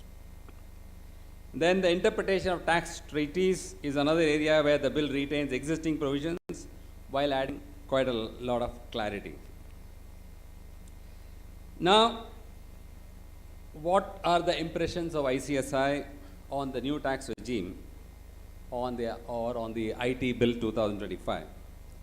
ICSI welcomes this bill as a significant step in modernizing the taxation framework in India. However, there is one point where our institute is not fully in agreement with the provisions of the bill. Basically, it is with regard to the definition of the term accountant as outlined in section 515 3B of the proposed income tax bill 2025, which corresponds to section 288 subsection 2 explanation. So here the omission of company secretaries continues, and it is seen as a missed opportunity by the institute to recognize their vital role in the financial and compliance landscape of the country. The institute has requested for inclusion of company secretaries in the term of accountant in light of the significant changes in the tax regime and in light of the government's vision of transforming India into a $5 trillion economy by 2027 and the developed nation by 2047. And I'm sure many of you are already aware, several reports from the Parliamentary Standing Committee have previously recommended the inclusion of professionals like company secretaries in the definition of the term accountant. Let me start with the 49th report of the Department-related Parliamentary Standing Committee on Finance in 2012, while commenting on the Direct Tax Code of 2010. It suggested including the company secretary as defined in the Company Secretaries Act within the ambit of the term accountant. It said in particular that this would provide the small and medium enterprises a wider and a cost-effective scope for selection of professionals and will be an important initiative towards simplified tax compliance regime. The report therefore clearly suggested the widening of the scope of the definition of the term accountant. Then, after the Direct Tax Code 2010, even in the Direct Tax Code 2013, proposed that the definition of accountant should include company secretary within the meaning of the Company Secretaries Act 1980.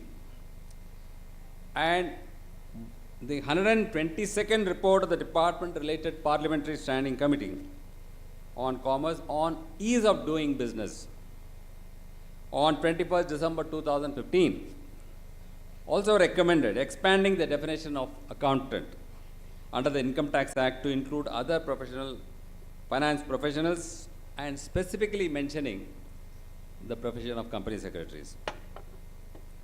So all these require section 5153B of the IT Bill 2025 to be amended, but it has been missed out, and the accountant term should include a company secretary as defined in section 21C of the Company Secretaries Act 1980, holding a valid certificate of practice under section 6(1) of that act. And the government's initiatives so far have spurred growth across various sectors, leading to an increased demand for skilled professionals across the nation, including in the Tier 2 and Tier 3 cities. And the gross direct tax collections have also been showing a year-on-year growth at a rapid rate of 15.59% to 27.02 lakh crores in the financial year 2024-25, as against 23.38 lakh crores in 2023-24. This increase highlights the robust economic activity and improved tax compliance. To cater to this kind of growth, there is a need for a large pool of qualified professionals who can ensure compliance with tax regulations. It is therefore imperative that the practicing company secretaries should also get included in the definition of the term accountant in the Income Tax Bill 2025. And their expertise and the competency in both direct and indirect tax laws makes them valuable in the taxation landscape and will ensure availability of a larger pool of qualified professionals for timely compliance. And it is not just a matter of providing professional equality with other professions, but it is a significant step towards improving our country's income tax system.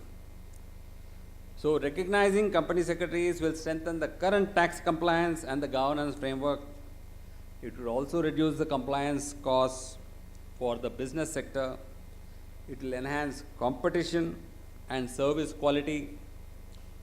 And it will also address the shortage of qualified tax auditors in India. Thus, it would create a win-win situation for all the stakeholders involved.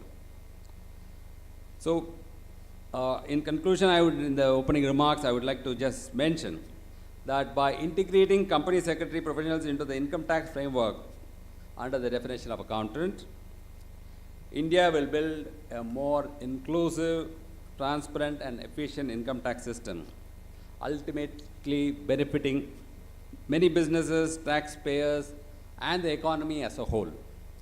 So, of course, how this will be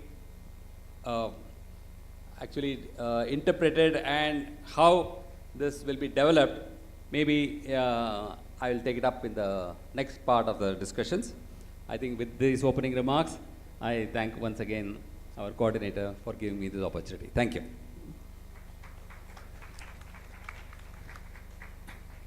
Now I request Sri C.S. Gurinder Pal Singh to please give his opening remarks.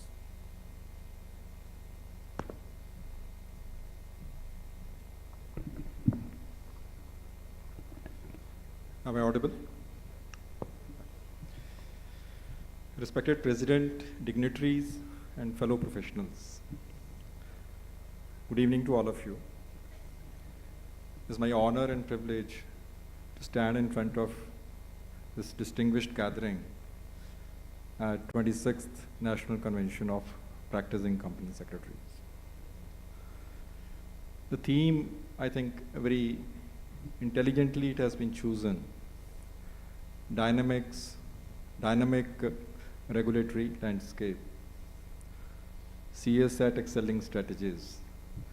And the topic again, this is opportunities for company secretaries in the taxation regime. I could find a couple of things in this whole session and the theme. One is, the wonderful thing is the focus on taxation. Second, realization that the regulatory regime is dynamic and it is changing very fast, unlike in the past 50, 60, 70 years. And the third is the word strategies. I think that is very important.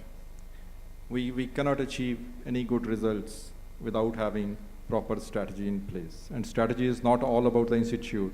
Strategy about your individual strategy as a company secretary, how you want to approach. So focus is on taxation. That is why this session is there. And among taxation, okay, I am here for GST, so I'll be more talking on GST. Why it should be? In the audience, can anyone guess and tell me how many GST registrations are there in India today? How many people are registered under GST?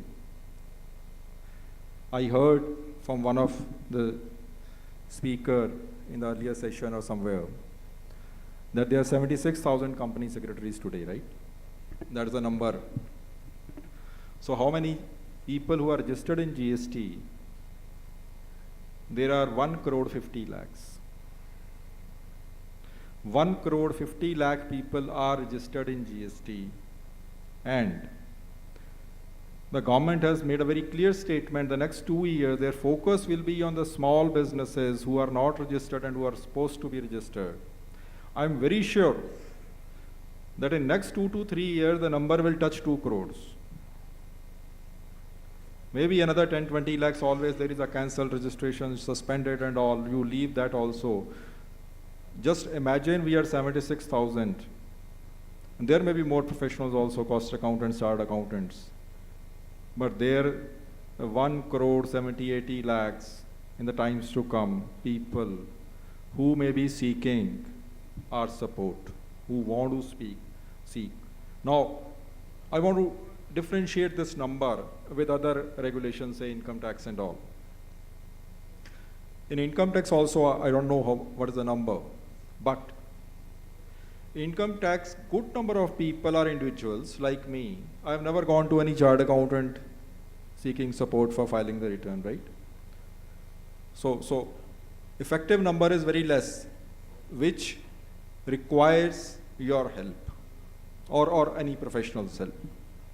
Whereas in case of GST, any registered person, in his tenure, in his business tenure, if he is able to file compliances, well, good, we are happy. But then he will definitely require your help for filing reply to the show cause notices, appeals and all that stuff. So he requires a professional to handle this GST regime, and there is at present 1 crore 50 lakhs. Please imagine the opportunity. Over and above, we started in 2017 with a monthly collection of less than 1 lakh crores. Now it has reached 2 lakh 40,000 crores. So there's a kind of increase in tax revenues. And like government is dil mange more, tax mange more, वो more है उससे ज़्यादा more और चाहिए. So they understood there is a opportunity, there is a money, possibly there is a leakages. So they have understood that thing, and that is how it is increasing. So coming to the theme, dynamic regulatory landscape. So when it comes to taxation, is it about GST also is dynamic, or is only because of direct tax code? Because in the brochure, the reference was only for direct tax code, right?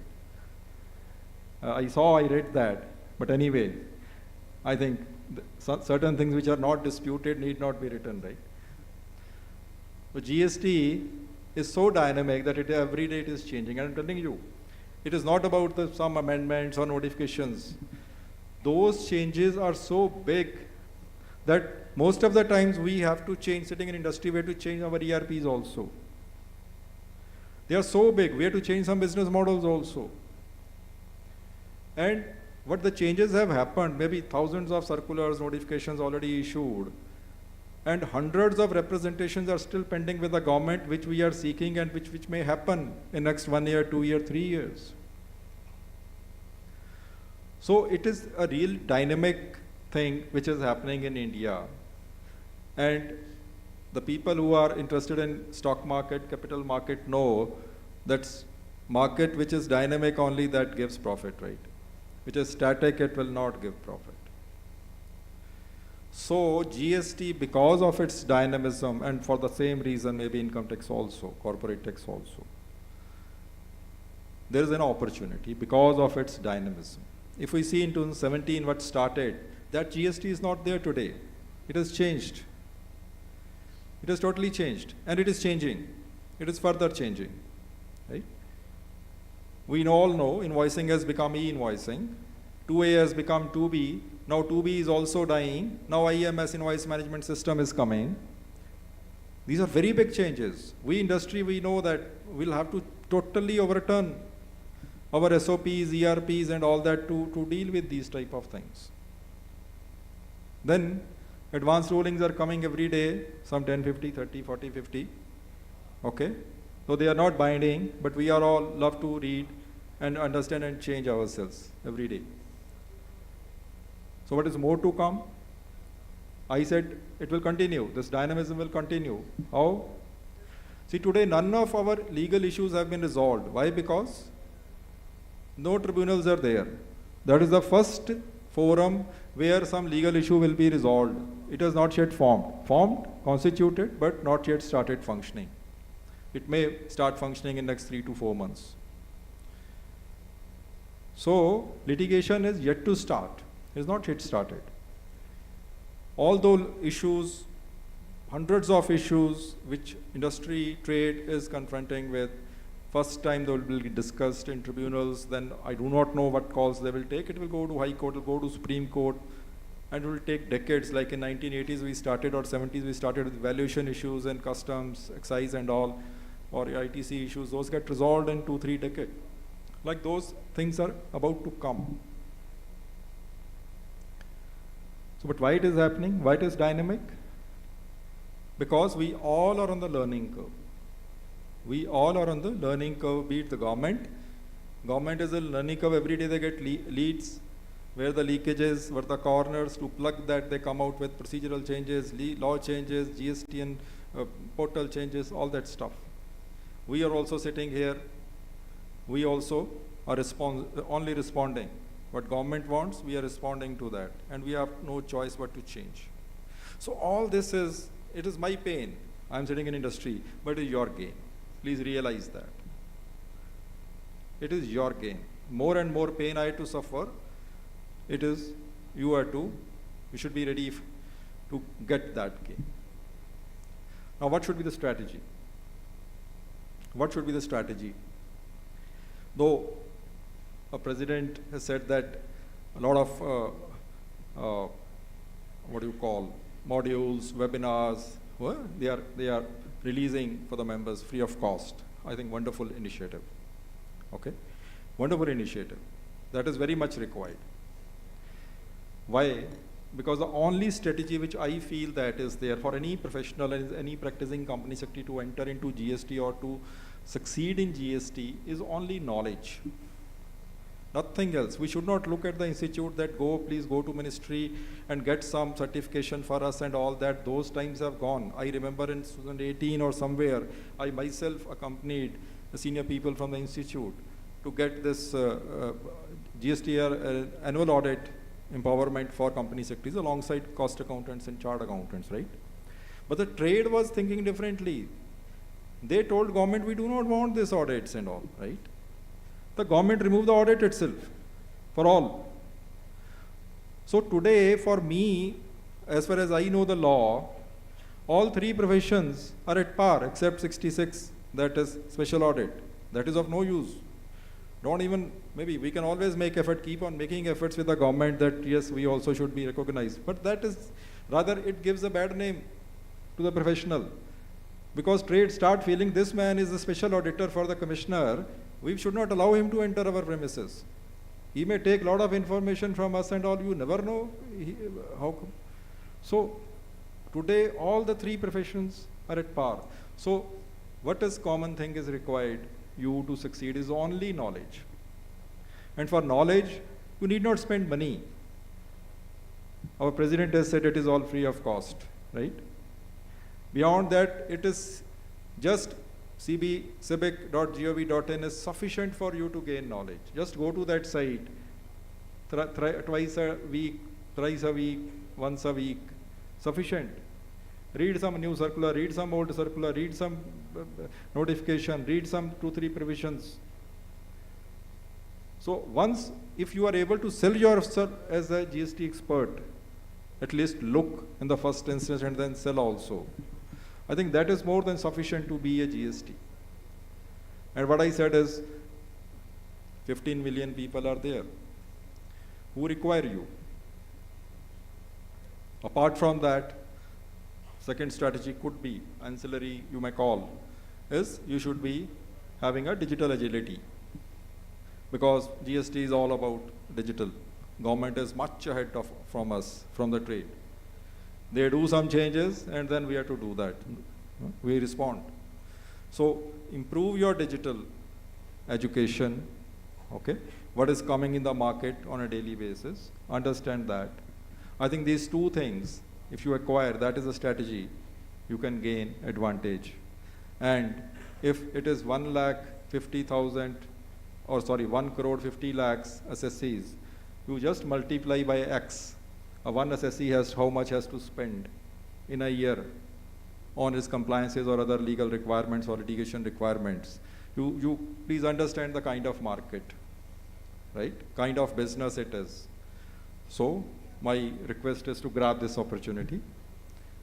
We are most suited people for this tax variant. Thank you.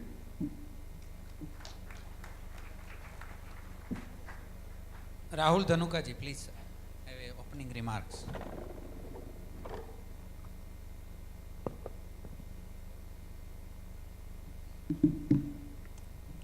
Good evening, everyone. At the outset, I would like to thank the Institute of Company Secretaries of India for having me here, and thank you, Mr. President. While I am myself a qualified chartered accountant, company secretary, and a lawyer, from my legal acumen which I had acquired while preparing for my company secretary exams, I have no doubt whatsoever in my mind that the company secretaries are no less than any other professional, and they can very well contribute to the field of taxation. It is for us to take it up, because at least for the topic which I have given, the law does not discriminate between company secretaries or chartered accountants for that matter. Only when it comes to courts that the lawyers have that edge. But even there, I do believe that the company secretaries have a role to play. So now, since I've been asked to kind of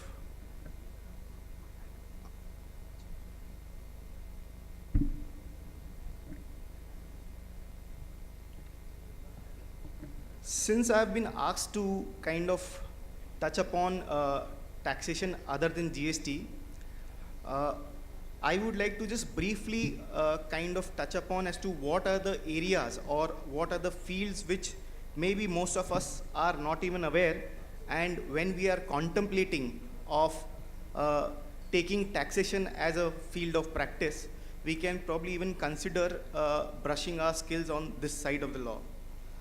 So one is customs law, which probably we all are aware. It deals with the import and export of goods and is administered by the government of India. Other allied laws when it comes to customs, and which probably maybe we are not having working knowledge because we don't deal with those laws, are SEZ laws. SEZ laws is administered by the Department of Commerce, and it creates a special or a preferred area within the DTA, and SEZ enjoys a lot of exemptions. So therefore, it is important that industries who have the appetite for setting up a SEZ unit, they should be aware of such laws. Then there are Software Technology Park of India laws, and similarly there are ESTP laws, which are typically applicable to exporters of software and is administered by Ministry of Information, Electronics and Information Technology. Then we have foreign trade policy. Foreign trade policy is a very vital piece of legislation. It is issued by the Director General of Foreign Trade. It provides for a host of foreign export benefits, which could be in the name of advance authorization, which could be in the name of RODTEP scripts, or which could be in the name of EPCG schemes.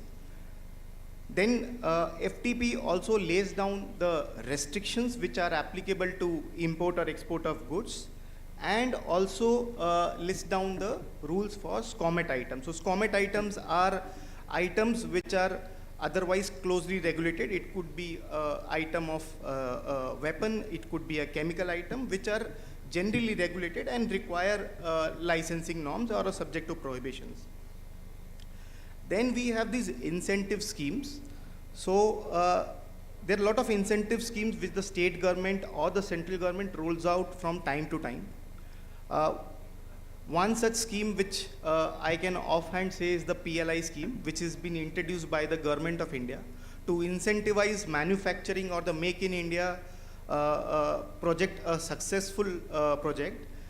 They have prescribed PLI schemes for certain specified sectors. So therefore, I mean, this is one such scheme or one such incentive scheme. Then there are state support incentive schemes, which are prevalent amongst a lot of states. Then there's the Northeast Budgetary Scheme, which is probably about to come to an end in the next 2 years' time. Then there are sector-specific schemes like FAME, which is applicable for EVs. Then there's a TOUGH scheme, which is applicable for textile sectors. So again, incentive scheme, a very, very lucrative branch. And I can tell that at least we at KCO, we are doing a lot of work on incentives. Then some smaller laws, which are kind of allied laws, is the Legal Metrology Act. Then there are the BIS laws, basically prescribing the quality standards which are required to be complied in case of imported or domestically supplied goods. Then there are FSSAI laws, which are applicable specifically to food products. And then there are, of course, legacy indirect tax laws, which could be excise, service tax, VAT, or maybe for some cases it could be state excise duty, or it could be entertainment tax. So those are the legacy laws, which by and large have been subsumed in the GST law. Now, while these are the branches of law, or these are the areas which we could look at, what is also important as to how we as company secretaries can contribute, or what is it that we bring on table. So one, of course, compliance. I don't think anybody better than CS. They understand compliance in and out. So I'll not elaborate much on that, but just a few examples as to how they could help clients or companies in compliance is like for many schemes, they are required to file applications, then they are required to maintain records. It could be a quarterly report, it could be annual report. So all of that can very well be taken care of by chartered company secretaries. Then there is strategic planning and advisory services. Now I just take one example. When it comes to customs, classification plays a very, very key role.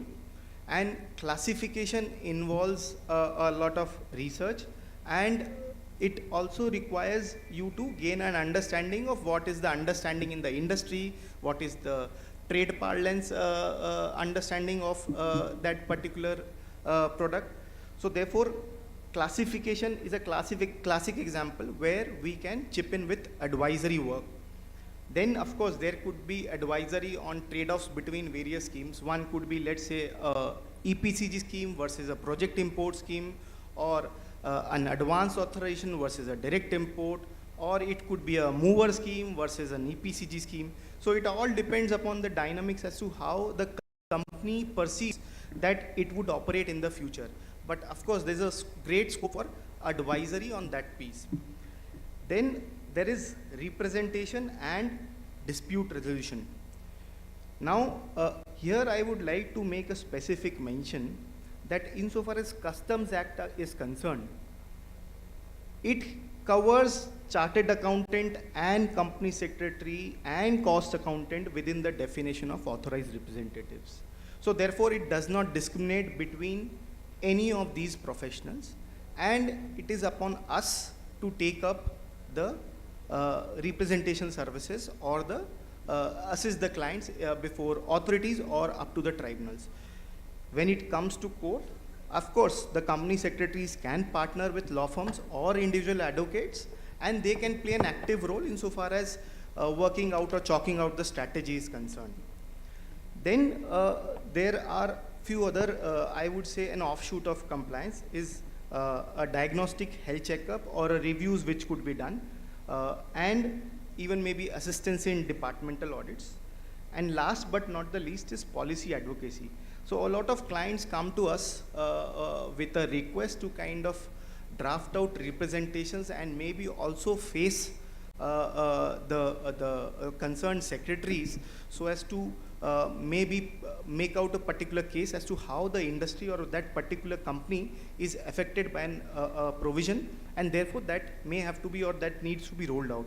So even there, I don't think that being a company secretary or chartered accountant will make any difference.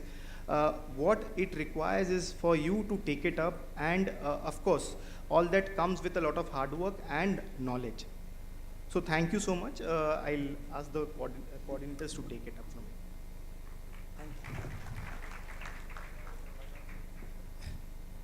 you. Good afternoon. So tone is set for today deliberation with our esteemed panelists.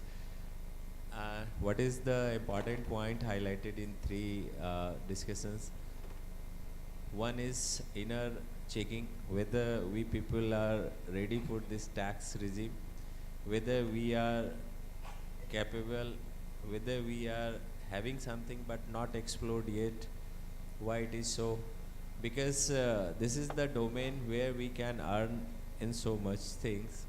But what happening nowadays, we company secretary, if we are talking in job, we are the next board level person. And every corporate planning not going to possible without the consideration of taxation aspect. So why we are not doing this? It is our checking.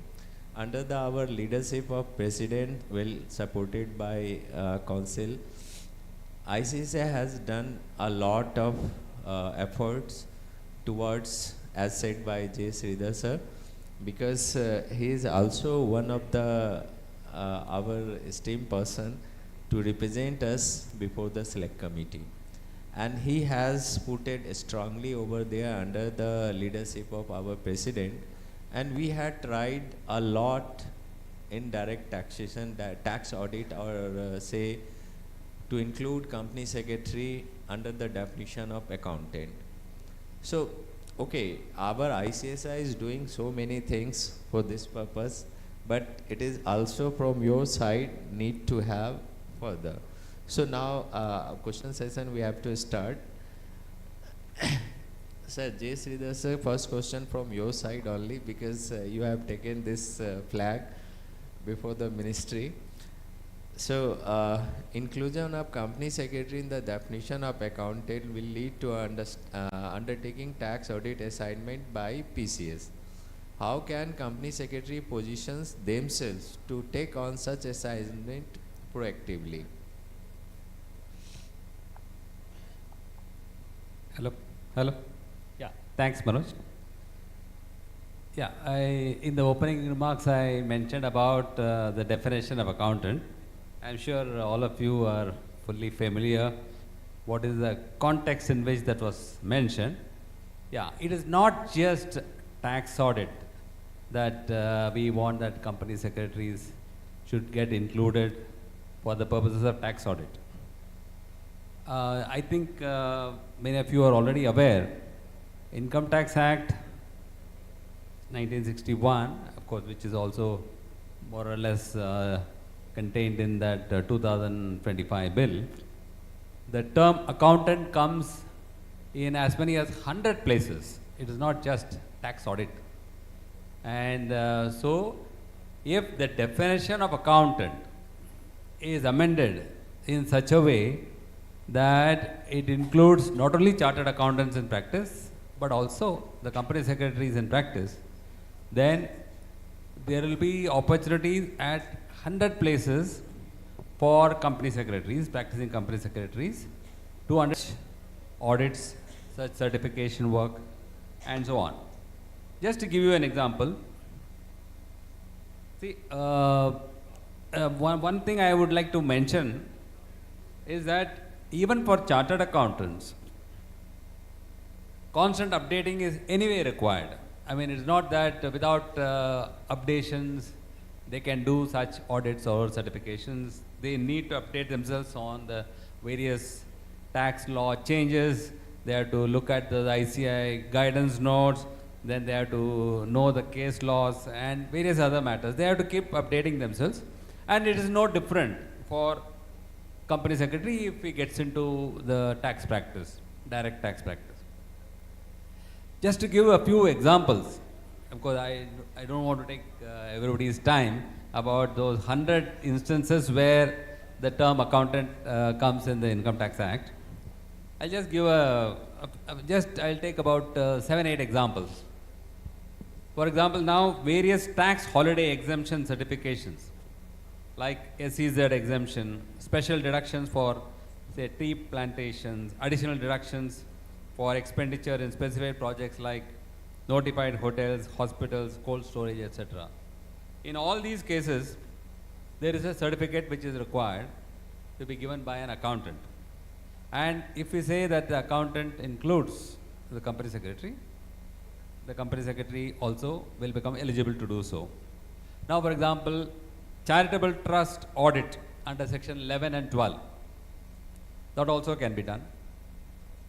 Political party audits under section 13A, that also can be done.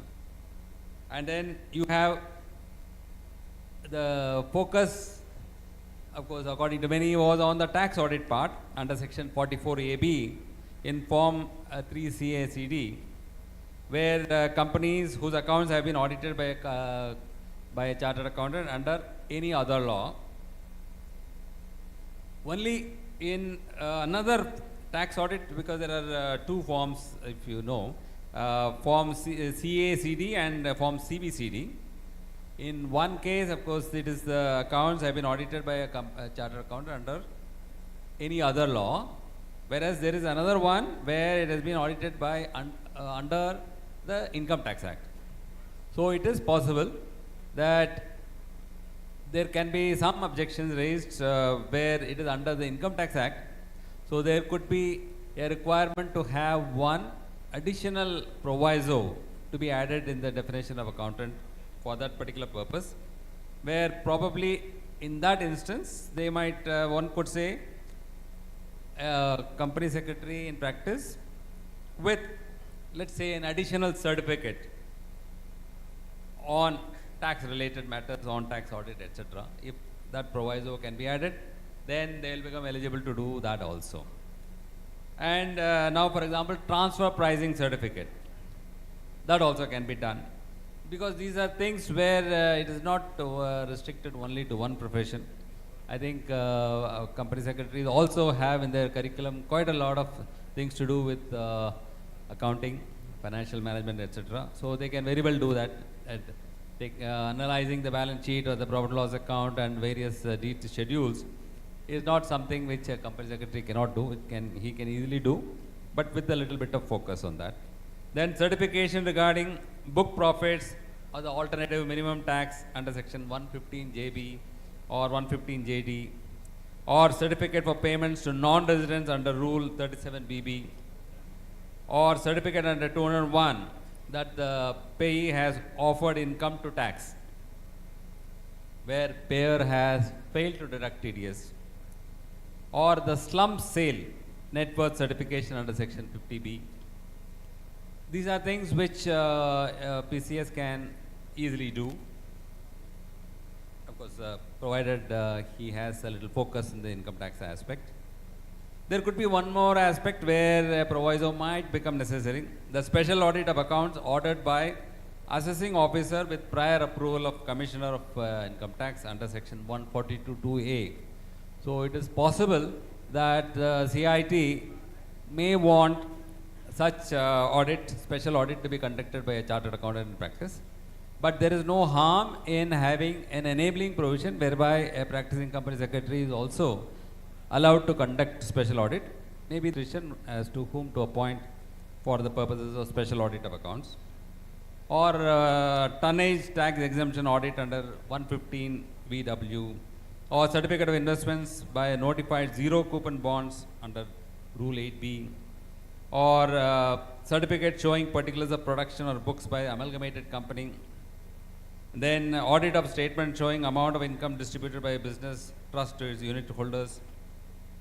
And there is one more thing about audit of non-residents earning royalty This again may be a little complicated for a company secretary, and a proviso may have to be added, whereby it may be stating that a company secretary in practice and let's say having completed a certificate course in such matters, etc. So with a few tinkering of the section, I think the practicing company secretary can get covered under the definition of accountant for all the purposes, and then suddenly there will be a wide scope for company secretaries to take up assignments in the income tax regime. And again, as you are aware that accountant shall have the same meaning as contained in explanation below subsection 2 of section 288. So the same thing has been repeated in 515. So Yes, sir. our strong recommendation is that the same definition should continue. So what's with this deliberation, what we conclude, whether we people are ignoring tax laws, whether we are focused on tax laws or not, under the able leadership of our president, we are just now we are starting free course of taxation laws. So please come forward and join this free taxation course, and that is very extensively designed to your purposes, because all the panelists is what's saying, it's about the knowledge. First we get the knowledge, we are ignoring the taxation laws. Just focus on that and we can find so many things to do right now, straight away. As Rahul said, so many things he has shown to you people just now. Over to Rajesh. My next question to Gurinder Pal Singh sir. Please guide how a company secretary can enhance their skill in the areas of automation and digitization for improved service in terms of GST compliance management. Because in GST compliance management, it is very huge work, and how a company secretary can encroach on this. Okay. So the question is about digitalization and automation in GST compliance management, and how members can improve their knowledge, or what they should learn, or why they should learn. So I must say that there is a word called as, today, a very common word in Big Four. If you go, there is person called as tax technology partner. Very common. They come to us a decade back before, or maybe 5 years before, they used to come to us for tax consultancy. But now they come to us for tax technology, right? So that is the change. So what is that, why that change happened? Because GST is all about digitalization and automation. So GST is about compliance management, and compliance management is all digital. Because the government has done its work well. Okay, they are all digital, so we have no choice to be digital. So as a practicing company secretary, if you are managing compliances for your client, few things are very important. One is that you yourself need to understand the ERP of your client, be it SAP or a Tally. Whatever it is, you should be on the top of it, right? Now, second is, the data which you are to get, it should not happen that you are getting the data through mails or something. Because I, as a person in L&T, we have 1,64,000 vendors. And the people, very good number of people, they are unable to file their returns, or they fail to file, attracting penalties, interest and all. And when we ask them, why have you not filed? अरे बाबा मेरा chartered accountant ने file नहीं किया, अरे क्यों नहीं file किया मुझे नहीं पता. Then we connect us to your chartered accountant. Then chartered accountant, अरे इसने डेटा नहीं दिया. So that is all the dispute is happening between a chartered accountant and my subcontractor. So please do not let that happen. If you are into compliance management of your client, please use technologies are there, very common technologies through APIs. Please get the data on real-time basis. That is the only way. Third is about GST portal. You have to be on the top of the GST portal. You should know in and out of GST portal. It is very simple. Anybody can be. For your own practice, you must have taken GST registration, you are authorized to enter. Even otherwise, you can enter. Not all the modules, but most of the modules. So practice that. There are a lot of very good things and all. You should be expert in GST handling, entering, walking into GST module, GST portal. Fourth is the new things which are coming. That is AI. Now today, if any technology firm comes to us, Ki Baba, we want to have this product, that product. My only first is, if you have something based on AI, let us know. Otherwise, we have everything, right? So AI-based things, see that you should have, when I say you should have, means if you're handling compliances of say 500 clients, you should have that tool, because your client is not L&T. It's not going to be L&T or Reliance. Your clients will be MSC, MSMEs or mid-size or small size. I'm just assuming, right? Now, they cannot afford all that because those tools may be expensive also. So you buy that. It is like a cloud. You buy those and use those tools for 500 people. They will be very happy. They are getting the results without spending much. So that is the model you try. Last is the data protection. So data, because you'll be getting very sensitive data of your clients, sensitive or insensitive, whatever. It is the data, it is the privacy laws are there. So be careful that that data should be protected. It should not go spilled over to any third party and all. It will have its own consequences. Right? So I think these are the things. Now from where you can learn, I don't have any answer to that. It is YouTube, it is social media, or there are many tools. Even Microsoft is offering all the courses free of cost, right? On Copilot or whatever, a lot of courses. Why they're offering free of cost? Because they want people to buy their product, right? So use those opportunities to learn those things. They're not difficult. Like especially after Gen AI and all has come, these are not difficult things. Anybody can learn. This is not that IT which some 2 decades or 3 decades before it started. So be IT savvy, be digital savvy, and create an outlook that we are that. And I know that as a company secretary, see, in 2 decades before MCA 21 came, I think we are the people who are pioneers in this automation, this digitalization, right? First time, I think we people started using digital signature and all. At that point of time, taxation was totally manual. Tax people were not knowing anything about these things. Company secretaries only were using all these.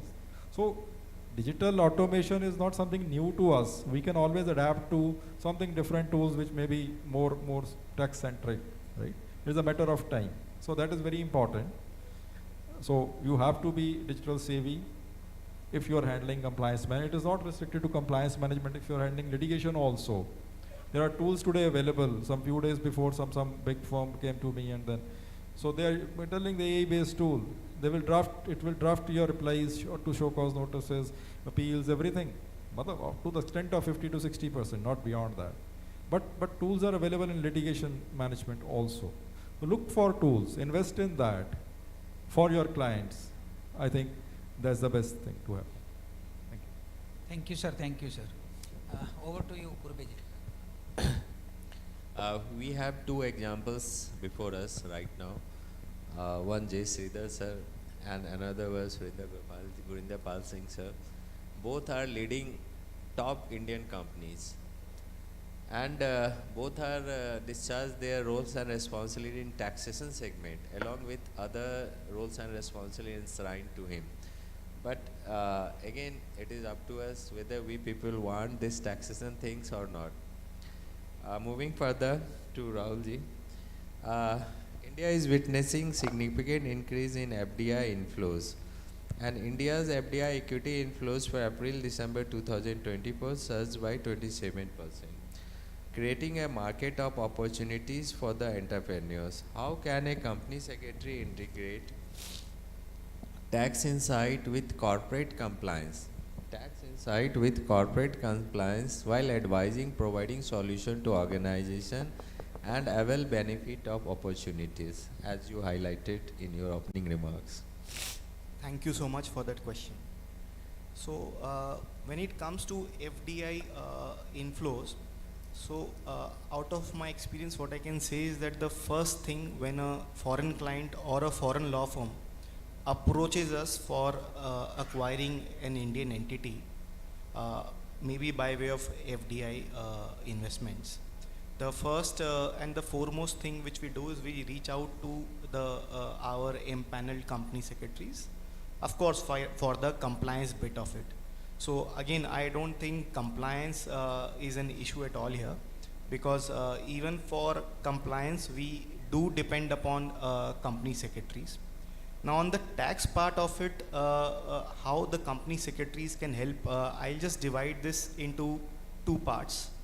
One is maybe again tax compliance part, and the other part is the advisory part. Now on the tax compliance part, assuming that a foreign entity wants to invest in India, it could be also by way of, let's say, setting up a branch office or a liaison office or any other setup in India, in which case it will necessarily entail a GST registration. So therefore, there maybe we can assist the clients in getting a GST registration, and once that registration follows, of course the cycle of filing returns, your 2 returns every month is required to be filed, and of course whatever retainer arrangements which you may enter into. So that is on the compliance side. Then on the advisory side, while setting up, a lot of considerations needs to be taken into account. One could be the mode of setting up. So whether the foreign entity, again depending upon how or how the company or how the entity perceives that it would be carrying out business in India, it could think of, let's say, setting up a SEZ unit, or it could think of setting up a EO unit, or it could think of setting up its in gift city. So it will all depend upon the business which it wishes to undertake. But nonetheless, it is important that we bring all these options on the table so that we can add value to the our services. That is number one on the advisory piece. Then on the advisory piece is, again, if if the foreign entity is investing in India, and let's say it has an exposure on the import side of it, it imports capital goods. Now again, importing capital goods, the law provides for various options. One could be an EPCG scheme, one could be a mover scheme, or one could be let's say warehousing scheme. So it will all depend upon what option suits the client the best, but again there is a scope for advisory there. Then the third bucket could be if the entity is importing services, because invariably it will entail payments in the form of royalty, it could be technical know-how, whatever it is. Now there, if these entities are related, whether a valuation is an issue and whether reverse charge is applicable, so all of this needs to be taken into account. So therefore, here compliance on the tax part of it, besides the compliance, there is also an advisory piece which can be looked at. Thank you. Over to Rajesh. Look, after listening all three panelists, what a company secretary, as a company secretary, what I can conclude, that we, the company secretary, should start to deal with three kind of the major portal in India. That is, one, GST portal, second is income tax portal, and third is, which is our main portal, that is MCA portal. And I assure you that at given point of time, at least one portal will continue to work. So आप कभी free नहीं रहेंगे अगर तीनों portal में काम करना शुरू कर दें. At any given point of time, अगर one goes off, then second will start and third will start. And yes, the beauty of these three portals is that the department is asking for us to upload the data in machine readable languages. So the portal is, in a future days, will start interacting with each other, and one filing will be cross-checked by another portal, and based on that filing in another, like if you are filing AOC4 in MCA portal, that can be cross-checked by GST portal in terms of 26 AS or somewhere, and you will get the notice under that act. So being a company secretary, being a compliance officer, being an advisor, we should be aware of all these kind of the mechanism which is being developed in the dynamic regulatories can be said. So with this concluding remark, I can say Manoj Purbeji to please formally conclude this session. Please, Manojji. As our esteemed panelist has given lot of insight on this taxation aspects, lot of things required to be delivered, lot of things required to be followed from our side as a professional, because knowledge never be restricted to anyone. So if we get the knowledge in right sense, right now we are focused only on one side of aspect of business world. Another side of aspect is taxation. That is everywhere required, and in every organization, wherever we are either as a company secretary in job or either as a company secretary in practice, both ways we can deliver on this area as well. Lot of things we have to, through this discussion we had given a full insight to you people. And from ICSI side, we are also under the leadership of our president and supported by our council. We are doing hard work to get the recognition for you people wherever possible. We are putting every tone unturned, and under the upper leadership of president is regularly devoting their time to meet all MPs, MLA from where we get this recognition. So we are very hopeful, but again from your side, you people also come forward and do their whatever you can in the area of taxation regime. Thank you. Thank you to our all esteemed panelists, and hope in future as well we are going to receive a guidance from your side. Thank you, sir.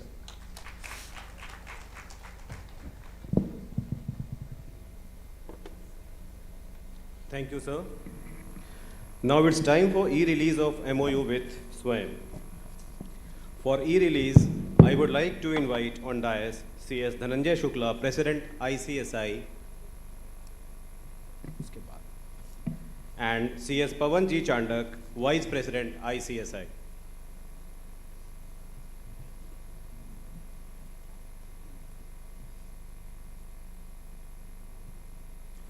The institute has entered into MOU with IIT Madras for providing skill-based course on SWAYAM plus platform for the students across India.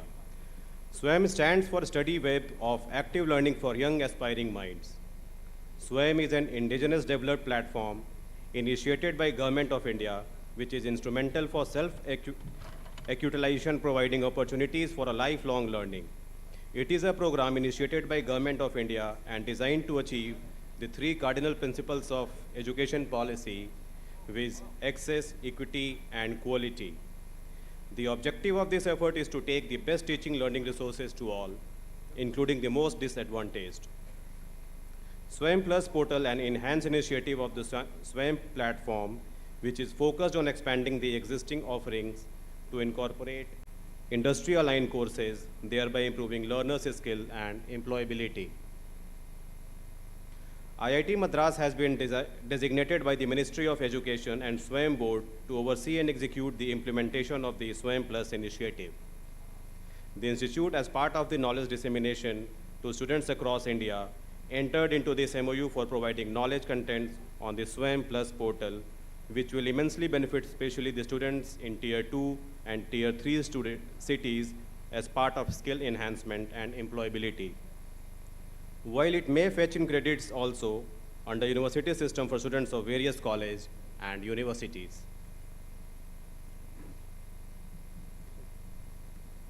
Thank you, sir.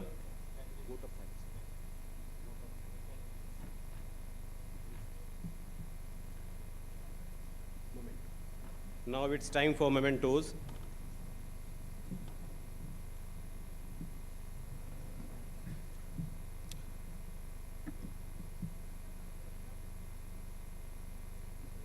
I now request CS Lohit Bagaria, Chairman, Guwahati Chapter, and CS Vishal Harlalka, ex-officio member, Guwahati Chapter, to please present a memento to our expert panelist, CS Dr. J. Sridhar, former President, the ICSI.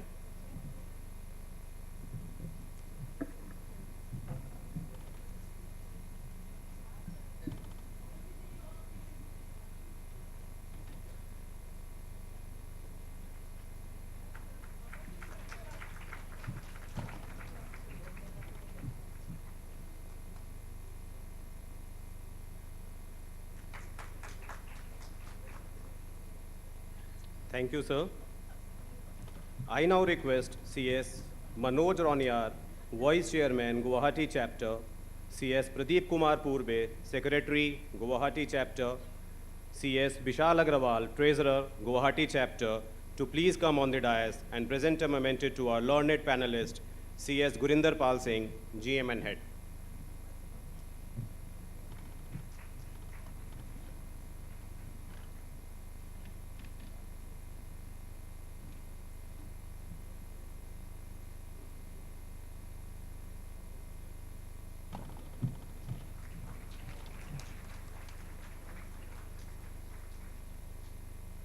Thank you, sir. I now request CS Anshuman Barua, Member, Managing Committee, Guwahati Chapter, CS Nikhil Jain Agarwal, Gangwal, Member, Managing Committee, Guwahati Chapter, to please come on the dais and present a memento to our proficient panelist, Mr. Rahul Dhanuka, Partner, Khetan and Company.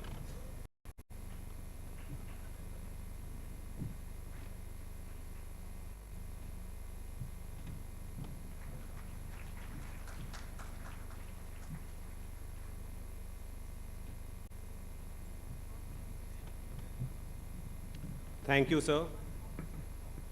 Thank you, esteemed speakers, for sharing your expertise with us.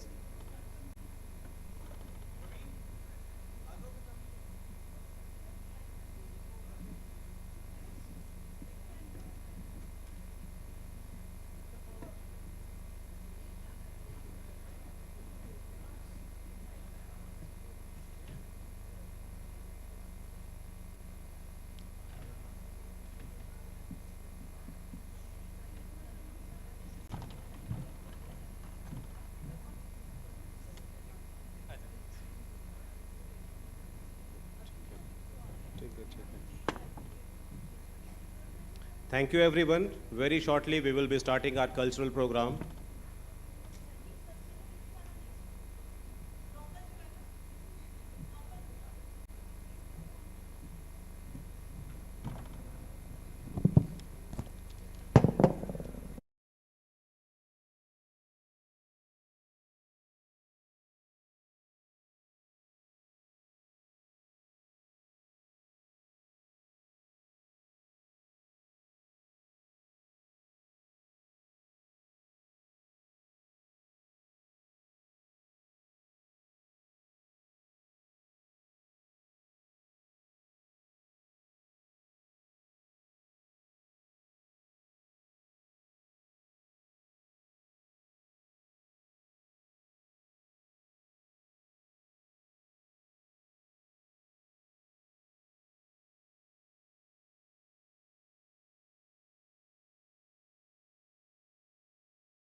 Me immense pleasure to welcome you all to the cultural evening of 26th National Conference of Practicing Company Secretaries hosted at the beautiful city of Guwahati.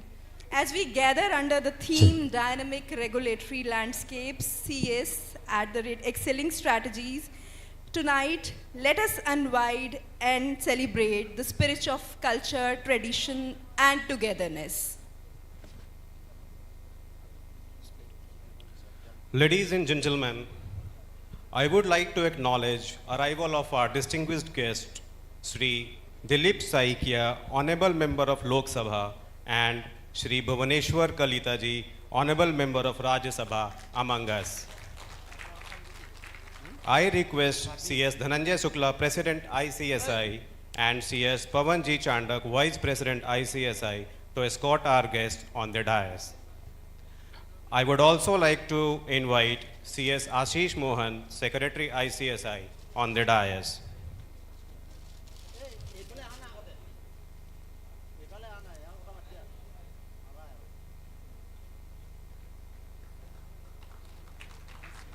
Ladies and gentlemen, please rise and give a heartful round of applause as we welcome our honored guest on the dais.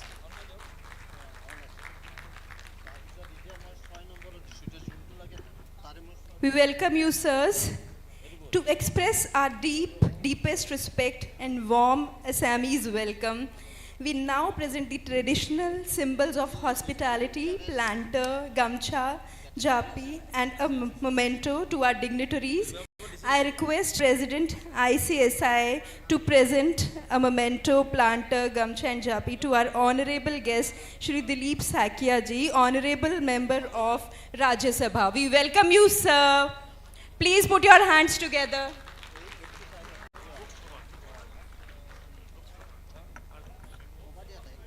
Lok Sabha.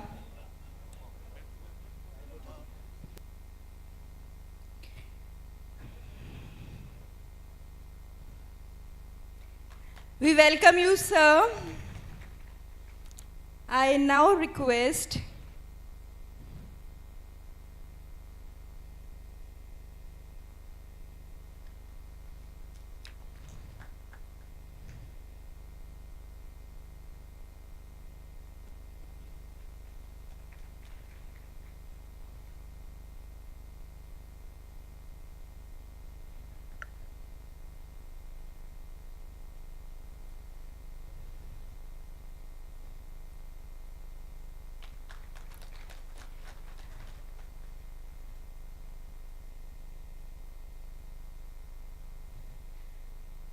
I now request President Sir to present planter, gamcha, japi and memento to our honorable guest Shri Bhuvaneshwar Kalita, honorable member of Rajya Sabha.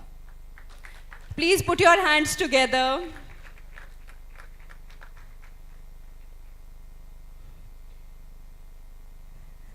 Thank you for gracing the event with your benign presence.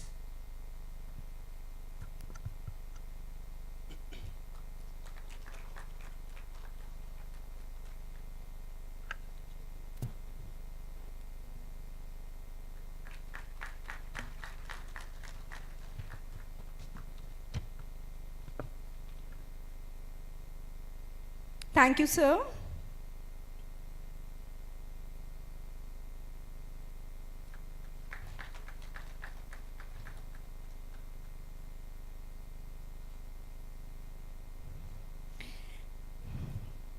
Thank you, everyone.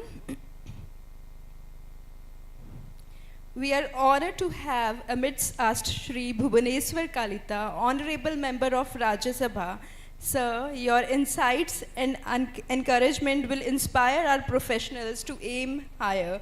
May I invite you to kindly address the audience. Please put your hands together.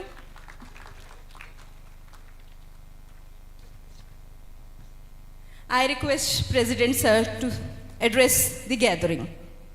Over to you, sir. It's not working.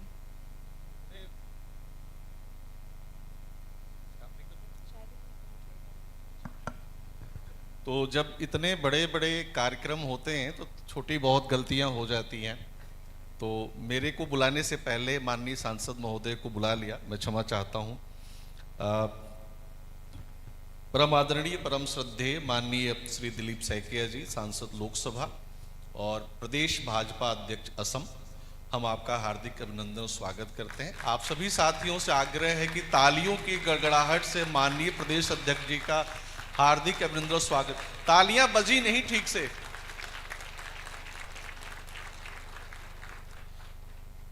माननीय सैकिया जी, आपकी उपस्थिति हमें आह्लादित कर रही है, गौरवान्वित कर रही है, हम अभिभूत हैं और मुझे पूर्ण विश्वास है कि आप जो हमारे साथ अपना अनुभव शेयर करने वाले हैं, आपसे जो आशीर्वाद मिलने वाला है, यहाँ पे मौजूद सभी कंपनी सेक्रेटरीज को वो इंस्पायर करेगा। हम उतना ही अभिभूत हैं, गौरवान्वित हैं माननीय भुवनेश्वर कलिता जी की उपस्थिति से। आप असम की राजनीति में बहुत बड़ा स्थान रखते हैं, आपका दशकों का बहुत बड़ा राजनीतिक अनुभव है, आप भारतीय जनता पार्टी के वरिष्ठ सांसद हैं राज्यसभा में। हम अपने मंच पे जो 26वां national conference of practising company secretaries हैं, organised by institute of company secretaries of India, हम आपका हार्दिक अभिनंदन करते हैं, स्वागत करते हैं। कृपया तालियों की गड़गड़ाहट से माननीय सांसद महोदय का हार्दिक अभिनंदन स्वागत करें। वैसे तो जो हमारे सांसद महोदय होते हैं उनको हर चीज की जानकारी होती है, चाहे लोकसभा से हो राज्यसभा से, क्योंकि वो नीति नियंता है, सब कुछ उनके हाथों से कानून बनता है। तो मैं ऐसा मान नहीं सकता कि भारतीय कंपनी सचिव संस्थान या कंपनी सचिवों के बारे में वहाँ पे कोई जानकारी नहीं है। लेकिन मैं क्षमा मांगते हुए एक बार प्रोटोकॉल के तहत जरूर ये बताना चाहूँगा कि हु आर वी। भारतीय कंपनी सचिव संस्थान एक वैधानिक संस्था है, इसका राष्ट्रीय कार्यालय नई दिल्ली में है। हम भारतीय कंपनी सचिव अधिनियम 1980 के तहत गठित एक वैधानिक संस्था है। जैसा मैंने कहा, हमारी 4 रीजनल काउंसिल है, दिल्ली, मुंबई, कोलकाता और चेन्नई। हमारे 76,500 मेंबर हैं, 2.5 लाख स्टूडेंट्स हैं।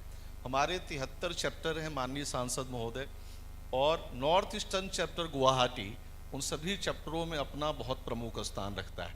आज मैंने अपने संबोधन में कहा था कि गुवाहाटी हमने इसलिए चुना क्योंकि ये गेटवे है नॉर्थ ईस्ट इंडिया का। और अभी हमने भारतीय कंपनी सचिव संस्थान के एक काउंसिल मीटिंग में कोलकाता में पिछले वर्ष हुई थी, हमने ये तय किया कि स्टूडेंट रजिस्ट्रेशन हमको नॉर्थ ईस्टर्न रीजन में बढ़ाना है। तो हमने एक बड़ा कंसर्टेड एफर्ट के साथ ये प्रयास शुरू किया है असम, त्रिपुरा, नागालैंड, मिजोरम, मणिपुर, इन सभी राज्यों में।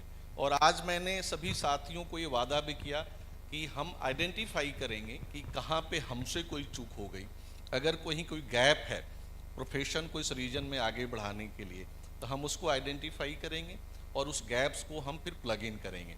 तो भारतीय कंपनी सचिव संस्थान नॉर्थ पूर्वोत्तर क्षेत्र में कंपनी सेक्रेटरी प्रोफेशन को बढ़ाने के लिए प्रतिबद्ध है, और हमको जो भी करने की आवश्यकता होगी हम वो सब कुछ करेंगे। आपको जानकर यह भी बहुत खुशी होगी कि नॉर्थ ईस्टर्न चैप्टर ने अद्भुत काम किया है इस कॉन्फ्रेंस के आयोजन में। हमारे 350 डेलीगेट्स यहाँ पे मौजूद हैं, उसमें से 150 डेलीगेट लोहित बगेड़िया, विशाल हरलाल का और टीम ने सिर्फ और सिर्फ गुवाहाटी और नॉर्थ ईस्ट रीजन से दिया है। बाकी 200 डेलीगेट विभिन्न क्षेत्रों से आए हैं। 3000 लोग हमको ऑनलाइन देख रहे हैं। तो माननीय मोदी जी की जो विकसित भारत की संकल्पना है 2047 की, उसमें भारतीय कंपनी सचिव संस्थान अपना एक बहुत अहम रोल निभा रहा है, और कंपनी सचिव बढ़ चढ़कर राष्ट्र के विकास में अपनी एक प्रमुख भूमिका निभा रहे हैं। और मैं हमेशा कहता हूँ कि जब गवर्नेंस की बात होगी तो गवर्नेंस वही है, doing the right thing at the right time in the rightful manner, यही गवर्नेंस है। और जब मैं कंपनी सेक्रेटरीज की भूमिका की बात करता हूँ तो मैं कहता हूँ सचिवों की वही भूमिका है जो सुमंत जी का राजा दशरथ और श्री राम जी के दरबार में था, वही भूमिका है जो माल्यवंत की रावण के दरबार में था, वही भूमिका है जो विदुर जी का हस्तिनापुर में कौरवों और पांडवों के दरबार में था, और वही भूमिका है जो एक मंत्रालय का सेक्रेटरी अपने मंत्री के सामने अपनी बात बेबाकी से रखता है। वैसे ही हमारा कंपनी सेक्रेटरी भी बहुत बेबाकी से अपनी बात बोर्ड के सामने रखता है और कहता है कि देखिए ये सही है और ये गलत। अगर इस काम को आप इस तरीके से लीगल तरीके से करेंगे तो स्टेक होल्डर को बहुत इसका फायदा मिलेगा। तो भारतीय कंपनी सचिव संस्थान राष्ट्र के विकास में एक बहुत बड़ी भूमिका निभा रहा है। मुझे आज भी ध्यान है 4 अक्टूबर 2017 को माननीय प्रधानमंत्री जी हमारे स्थापना दिवस समारोह में नई दिल्ली विज्ञान भवन पधारे थे। उन्होंने कहा था कि देश का जो कॉरपोरेट गवर्नेंस व्हील है वो कंपनी सेक्रेटरी के सुझावों और सलाहों पे चलता है। आज भी वो लाइन, आज भी वो स्टेटमेंट सभी कंपनी सेक्रेटरीज को बहुत प्रेरणा देती है। उसी कड़ी में हमारे यहाँ माननीय महामहिम राष्ट्रपति 2019 में रामनाथ कोविंद जी आए थे। उसी कड़ी में 2023 में महामहिम राष्ट्रपति महोदया द्रौपदी मुर्मू आई थी। 2023 में महामहिम उपराष्ट्रपति महोदय जगदीप धनखड़ जी हमारे वाराणसी कन्वेंशन में आए थे। और रिसेंटली अभी दुबई में हमारा मिडल ईस्ट कॉन्फ्रेंस हुआ था जिसमें पुनः माननीय रामनाथ कोविंद जी आए थे। सरकार के साथ कंधे से कंधा मिला के विभिन्न प्रोजेक्ट्स पे कंपनी सेक्रेटरी काम कर रहे हैं और मुझे पूर्ण भरोसा है कि आप दोनों महानुभावों की उपस्थिति, माननीय कलिता जी और आपकी प्रदेश अध्यक्ष जी, आज हमको बहुत प्रेरणा देने वाली है। एक बार पुनः भारतीय कंपनी सचिव संस्थान के अध्यक्ष के रूप में सभी मेंबर्स के बिहाफ पे मैं आप दोनों का हार्दिक अभिनंदन और स्वागत करता हूं। बहुत बहुत आभार, बहुत बहुत धन्यवाद।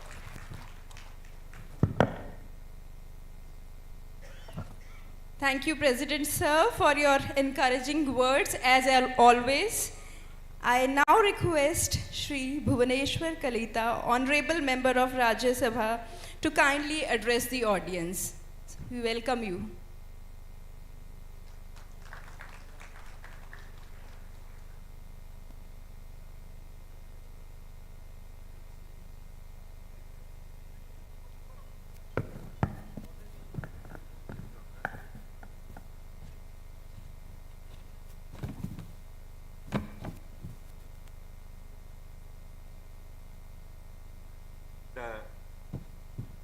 Respected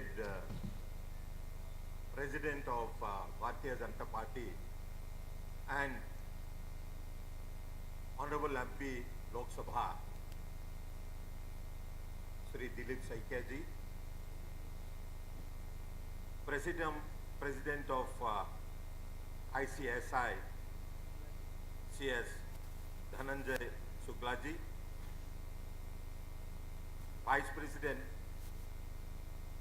CS Pawan ji, Sandok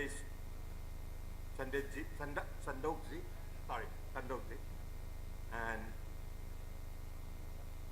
CS Sandeep Kumar Kejriwal ji, CS Ashish Mohan ji, CS Anuj Saraswat ji, और CS लोहित बागारिया जी,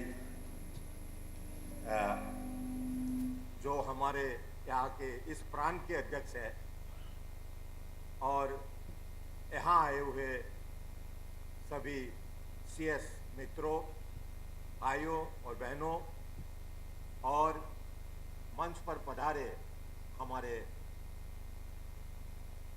इस कॉन्फ्रेंस के विशिष्ट अतिथिगण, सबसे पहले मैं आप सबको स्वागत करता हूं इस पवित्र भूमि पर, इस पवित्र महानगरी पर, माता कामाख्या महानगरी पर, और खास करके मेरे गुवाहाटी में जहां मेरा पढ़ाई हुई, यहीं पे मैं भी एक प्रोफेशन में था, एडवोकेट इन गुवाहाटी हाई कोर्ट, और यहीं से मैं लोकसभा का सदस्य भी रहा और अब राज्यसभा के भी सदस्य यहीं से हूँ। तो गुवाहाटी में आप सबका स्वागत है। मेरा व्यक्तिगत तौर से भी आप सबको स्वागत, अभिनंदन व्यक्त करता हूँ।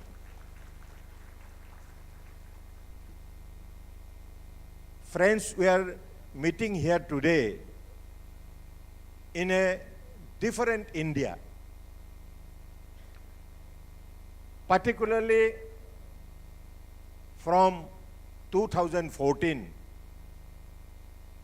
The scenario of development the scenario of the economy, the scenario of all-round development in this nation has brought changes in all, whether it is in the nature of legislation, whether it is in the nature of regulations, whether it is in the nature of functioning of our constitutional machineries, the constitutional institutions.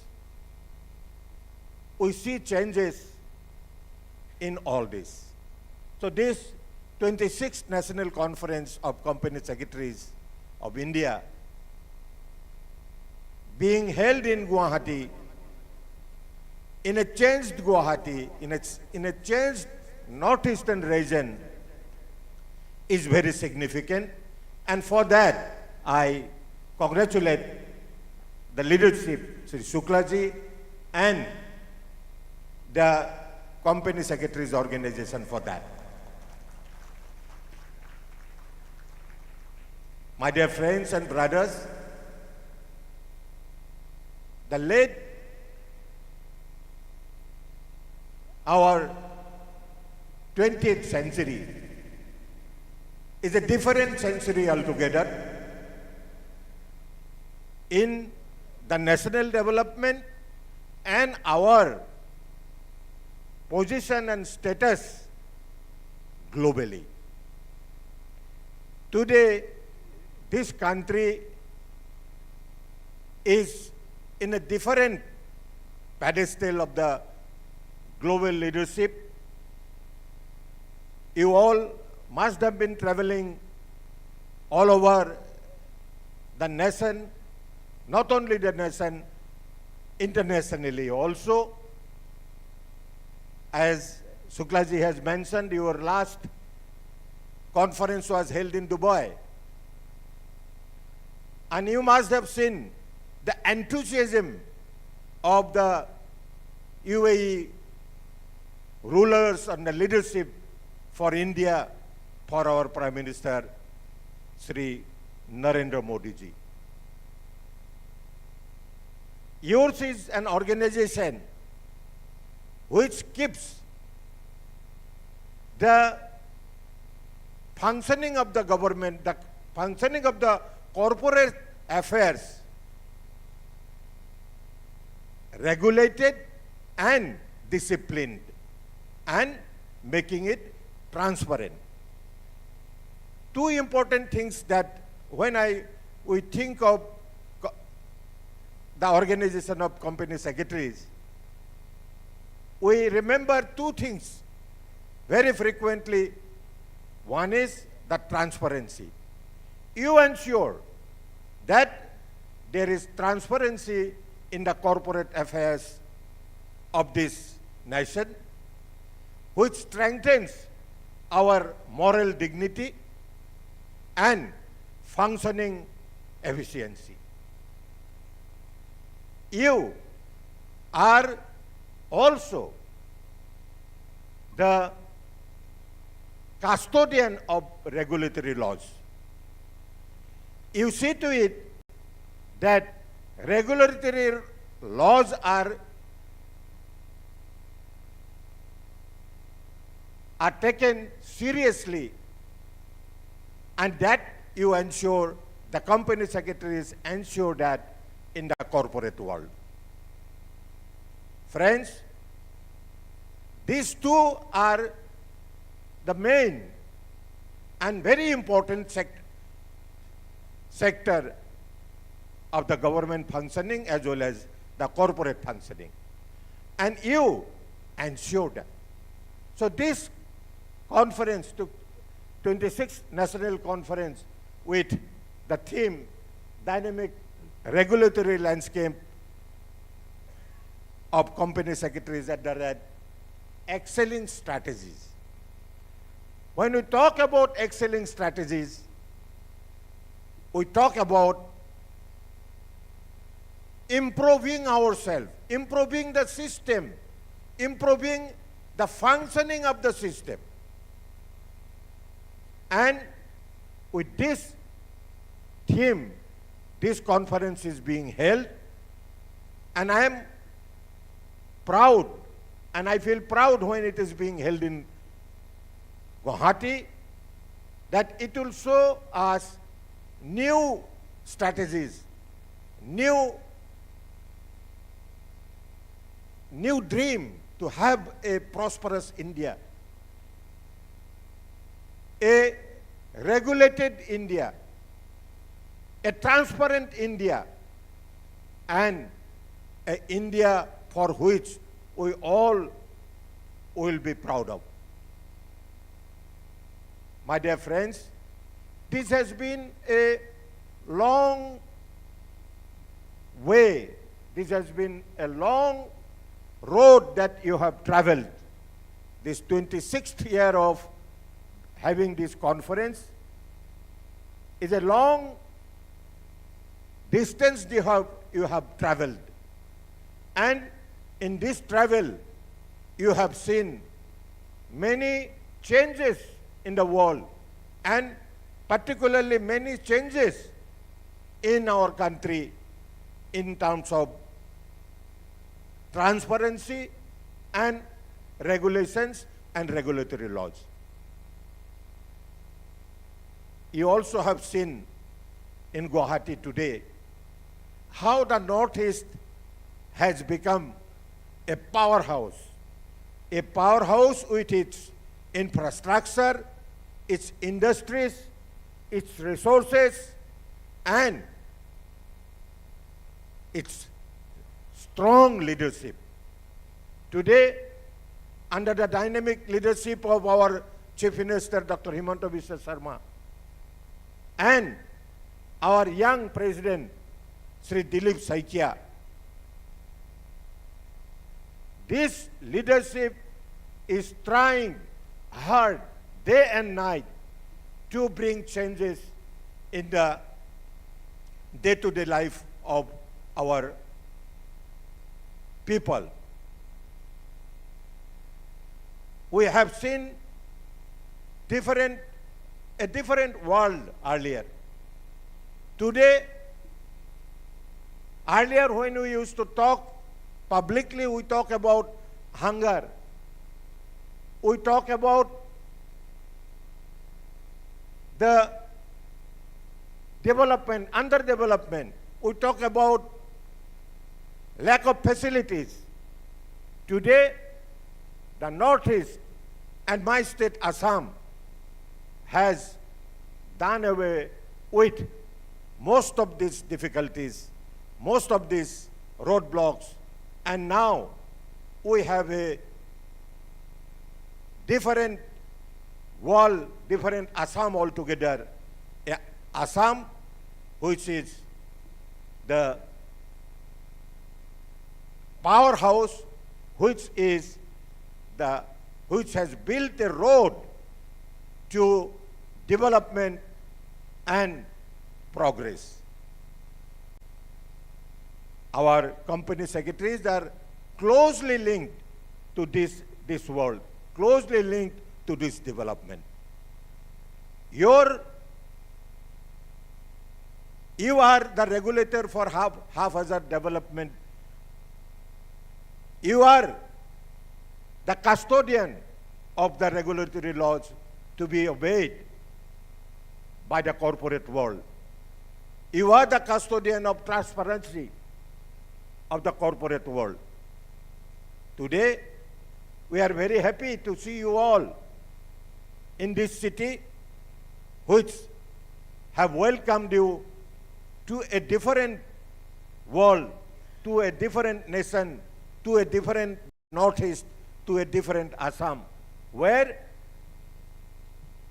we can show the world, we can show the other part of the nation that the act is not only a slogan, it is a reality now. The Northeast is becoming the gateway for the Southeast Asia. A day has come when we can think about connecting the Southeast Asia. We can think about business with Southeast Asia. We can think about the market of Southeast Asia from this city, from the Northeast, as a gateway for the nation. Now, the days are not far that you will be sitting in a city which will be more progressive, more modern cities like other Southeast Asian cities, other Southeast Asian capitals. I hope and I understand then with all your help, all your cooperation and all your activities, you will make the nation great. You will make us proud. Thank you very much.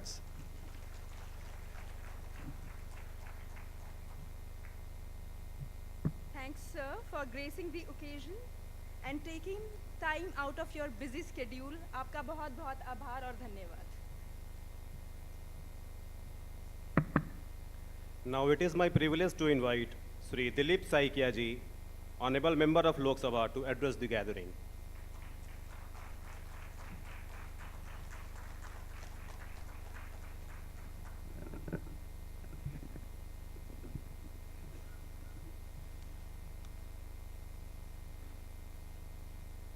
Honorable Member of Parliament, Rajya Sabha, Sri Bhubaneswar Kalita ji, CS Dhananjay Shukla ji, President ICSI, CS Pawan ji Sandyak ji, Vice President ICSI, Ashish Mohan ji, Secretary ICSI, and our land of the sun, CS Lohit Bagaria ji, son of the land, CS and Chairman, Northeast Chapter, ICSI, distinguished dignitaries, esteemed guests, eminent leader, ladies and gentlemen, a very good evening to all of you.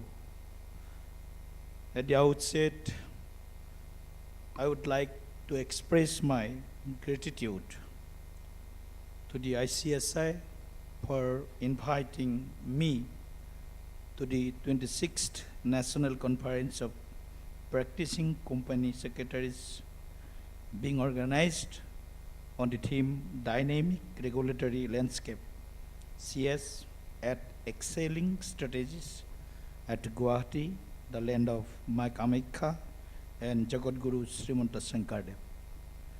As you well know, the Northeast, the part which to be empowered, which our ethos says, the Northeast Disha should be always powerful, should be always just like a pavitra, and you also can say that this side, if strong, if empowered, then entire four corners, west, south and central, all will be empowered. So first of all, I thanks from my core of the heart that this 26th annual conference of the ICSI is held here at Guwahati.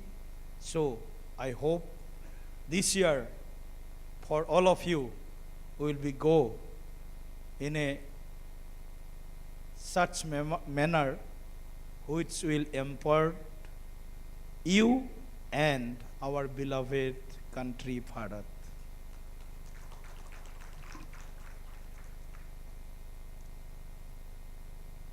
I am delighted to see this conference being hosted at Guwahati, which is fast developing and emerging as a hub of connectivity, trade, urban planning, and digital services.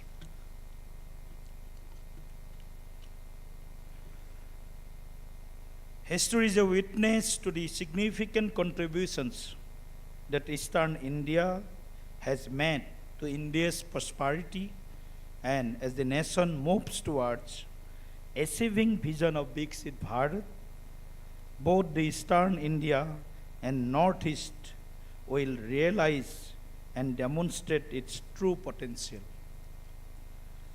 Honorable Prime Minister Shri Narendra Modi ji has rightly said that India will be the growth engine of the world. It's because it has turned tough times into economic reforms. Under the visionary leadership of Modi ji, India has achieved the historic milestone of 4 trillion economy, and India now the 4th largest economy of the world. By 2047, we aim for India to be a global leader. In this journey, the role of India's corporate sector becomes fundamental. To meet our ambitious targets, we must not only grow our economic stature, but also deepen the trust and confidence that stakeholders place in corporate governance. Friends, I am informed that since 1999, the ICSI is proudly organizing this annual conference that has become a cornerstone for the company secretaries in practice. With each passing year, this event strengthens its commitment to professional development, knowledge exchange, and thought leadership. Events like this offer opportunities to reflect on our duties and obligations as responsible citizens and professionals, both to the country and to ourselves. India is undergoing reforms across all sectors of economy with continuous efforts to enhance ease of doing business and to promote industry and innovation culture. Excellent policies have been formulated for startups, manufacturing sector through PLI schemes, and tax exemptions have been announced for MSMEs. Company secretaries play a crucial role in enabling minimum government, maximum governance by streamlining corporate compliance, enhancing transparency, and fostering ethical business practices. Company secretaries play a role of strategic advisor in the corporate sector and guardians of good governance. For India to achieve the true global leadership, we must set an example of transparent corporate governance. Professionals like you play a vital role in instilling a culture of integrity in corporations. You are not just participants in this journey, you are the catalyst for India's success. I encourage each of you to fully engage in this two-day event and seize these opportunities to learn, collaborate, and drive meaningful change. Together, let us aim to build a future-ready India, a nation known not only for its economic growth process, but also for its ethical standards, innovative mindset, and inclusive growth. North east में आप सब लोग आए हैं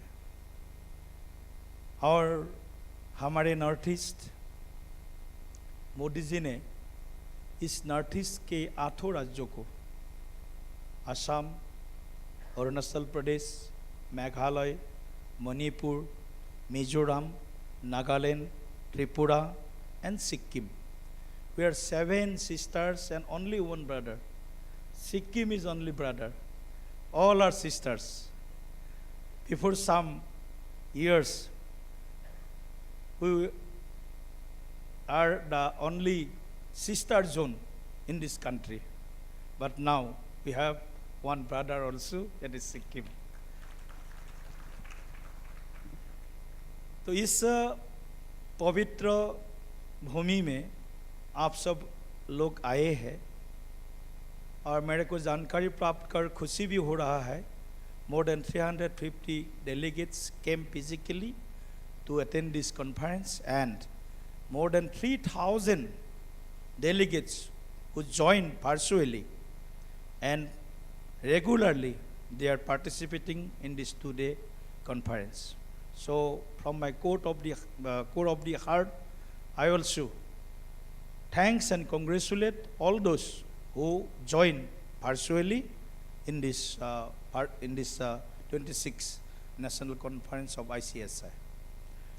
So बोलने का ज़्यादा नहीं है, करने का ज़्यादा है. कम बोलो, काम ज़्यादा करो. तो अभी हमारे असम में एडवांटेज असम 2.0 हुआ है. एडवांटेज असम 2.0, इसमें 5.91 लाख करोड़ का MOU, Memorandum of Understanding हुआ है. Honorable Chief Minister of Assam, under his leadership, under his guidance, and under his futuristic leadership and capable leadership, Assam became the torchbearer of the eastern part of India. So, from this podium, from this conference, I also like to thank and congratulate our Honorable Prime Minister Narendra Modi ji and Assam Chief Minister Dr. Himanta Biswa Sarma ji for their tireless effort for the empowering of this Northeast region. Modi ji himself came to Northeast part more than 70 times in last 10 years. If you count the Prime Minister's visit after independence, then Modi ji's number will be more than the all Prime Minister of India. So this is the true sense of belongingness. This is a true sense of that type of संवेदनशीलता जिसको कहा जाता है. North east को आगे लेके जाना है, मेन स्ट्रीम इकोनॉमिक ग्रोथ में नॉर्थ ईस्ट को शामिल करना है. ये जो संकल्पना है, ये जो संवेदनशीलता है, ये मोदी जी के हृदय में भी है और मोदी जी के पॉलिसी में भी है. Rightly said Mr. Bhuvneshwar Kolita that look his policy.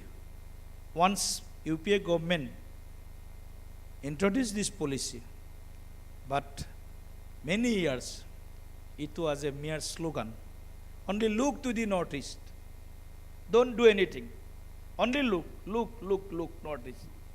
But we sense the spirit, not look to the northeast, but to act for the northeast. So we sense the policy of the UPA government, and we take the opportunity to develop the Northeast region as per the policy, Act East policy, and now the Northeastern region became the powerhouse of growth of future India. So I thank you, all of you, for organizing this important conference, important event in the heart of the gateway of Southeast Asia, Guwahati.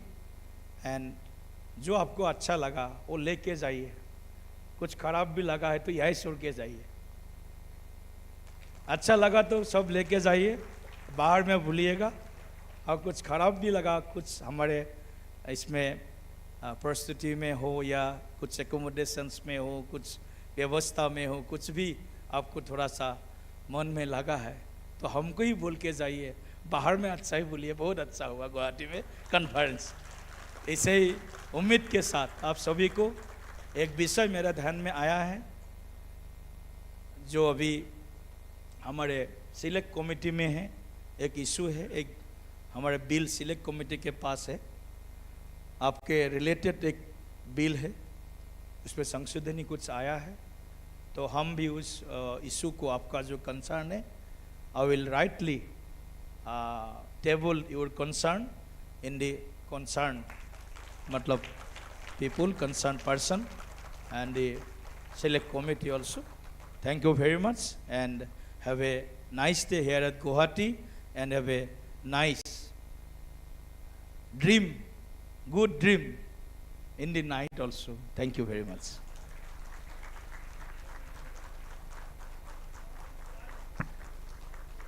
Thank you, sir, for your kind and inspiring words and for gracing the occasion with your kind presence. Now it's time for group photograph with council members of ICSI. I request all the members, council members of ICSI to please join us on the dais.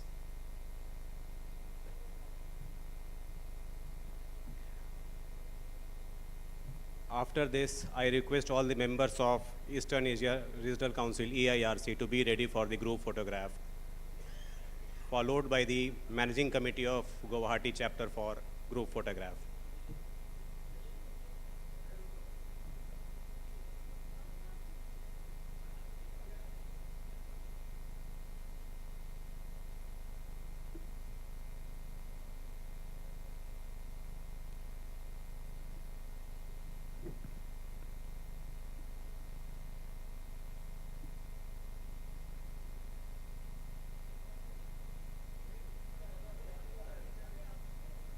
Now I request members of Eastern India Regional Council to please join on dais.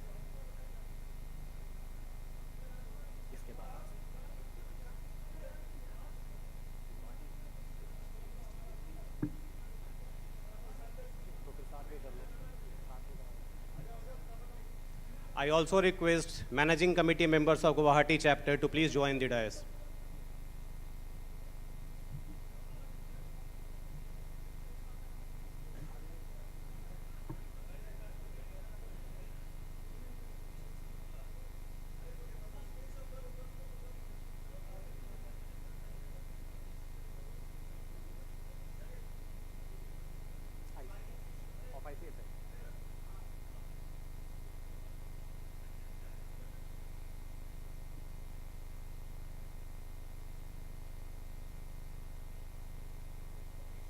Now I request officials of ICSI to kindly join on the dais for the group photograph. Officials of ICSI, please join on the dais for group photograph.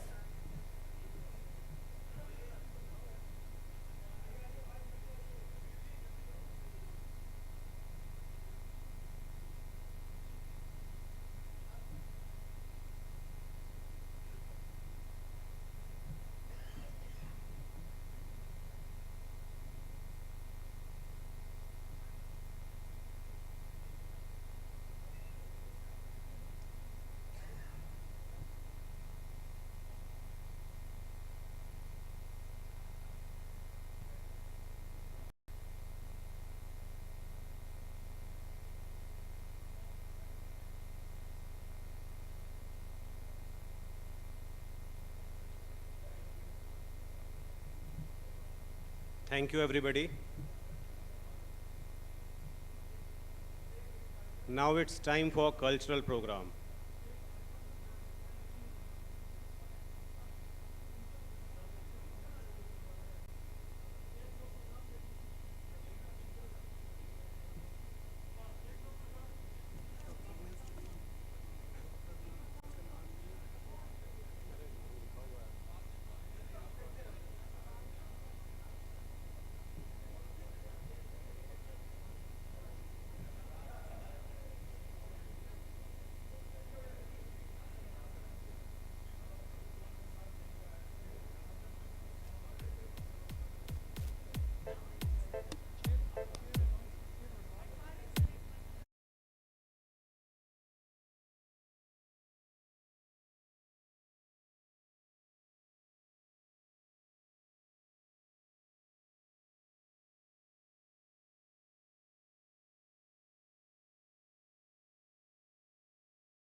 says no words, only expression without music. And presently, I'm not disclosing the name of the performer. You all have to you guess who is the performer and who is performing this cultural program. Welcome you, sir.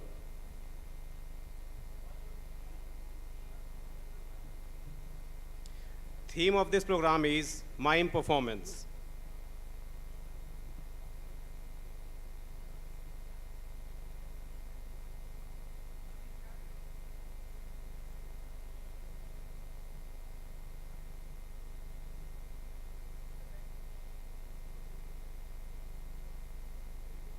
Theme of this program is on toilet crisis.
Big round of applause, please.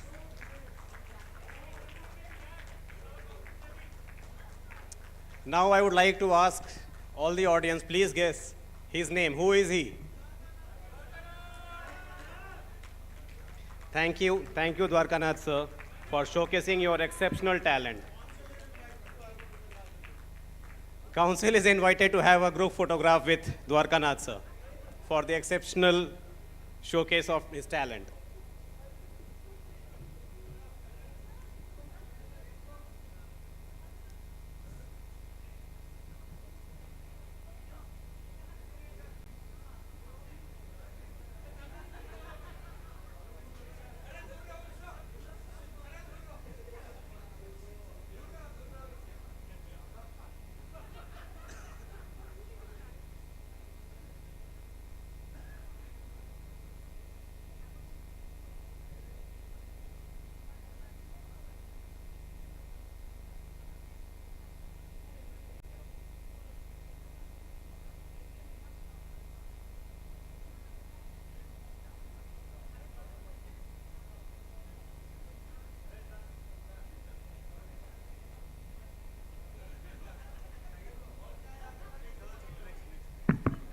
It was really splendid performance.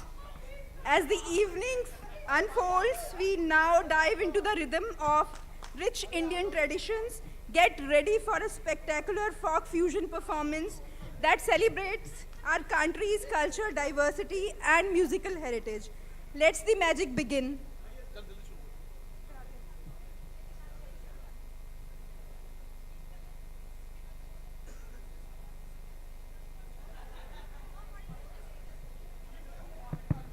There is one more announcement.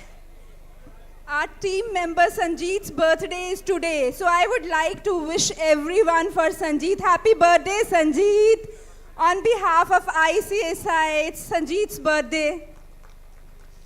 Happy birthday, Sanjeet. From all of us.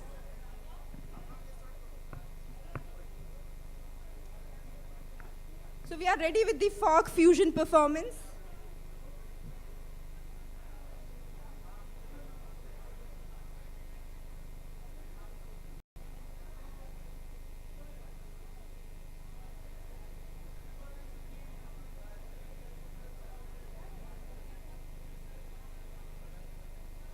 Hello, hello.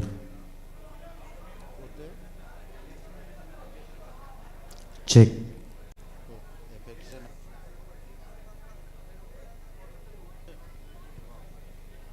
Check. Check. Check. Hello. Hello. Hello. Hello. Hello. Hello. Hello. Hello.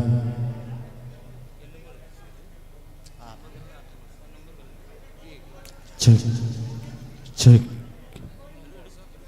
Check. Hello. Hello. Hello. Hello.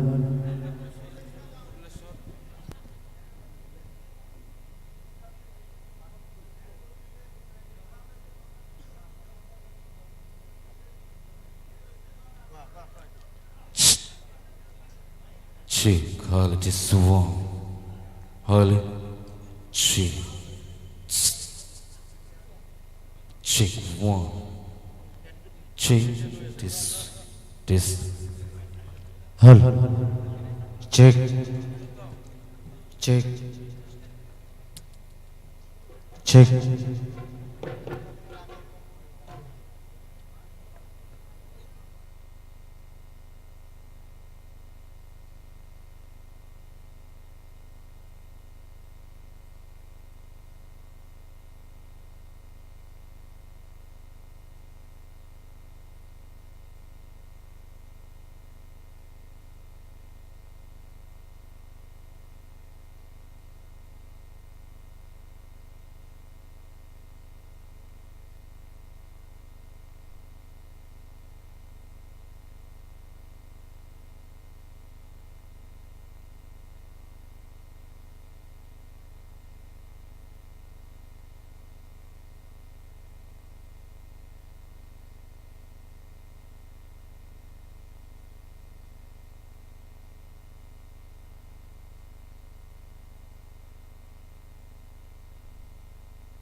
নাহি কেউ পাম তুহারি চরণে রেণুকাত কোটি বারে করু প্রণাম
দেহিয়া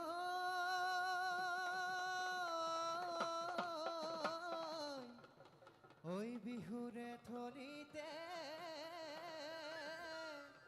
ও ধুলে গরজিলে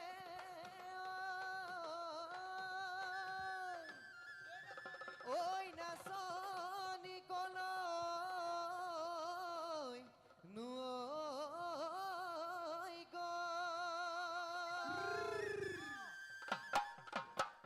ও হায়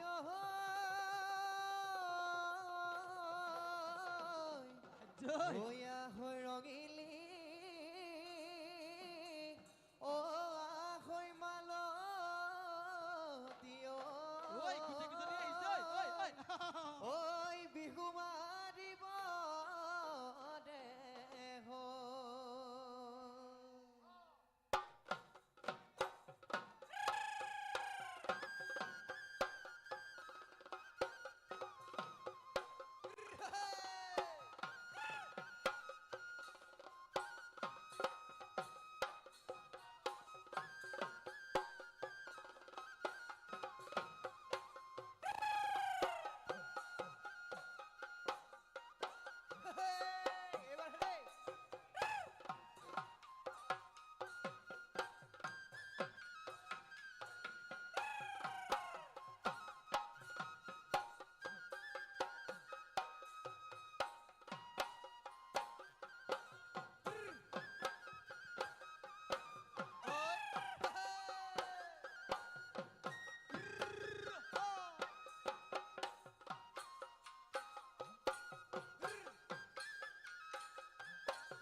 হায় হায় ভগবন্ত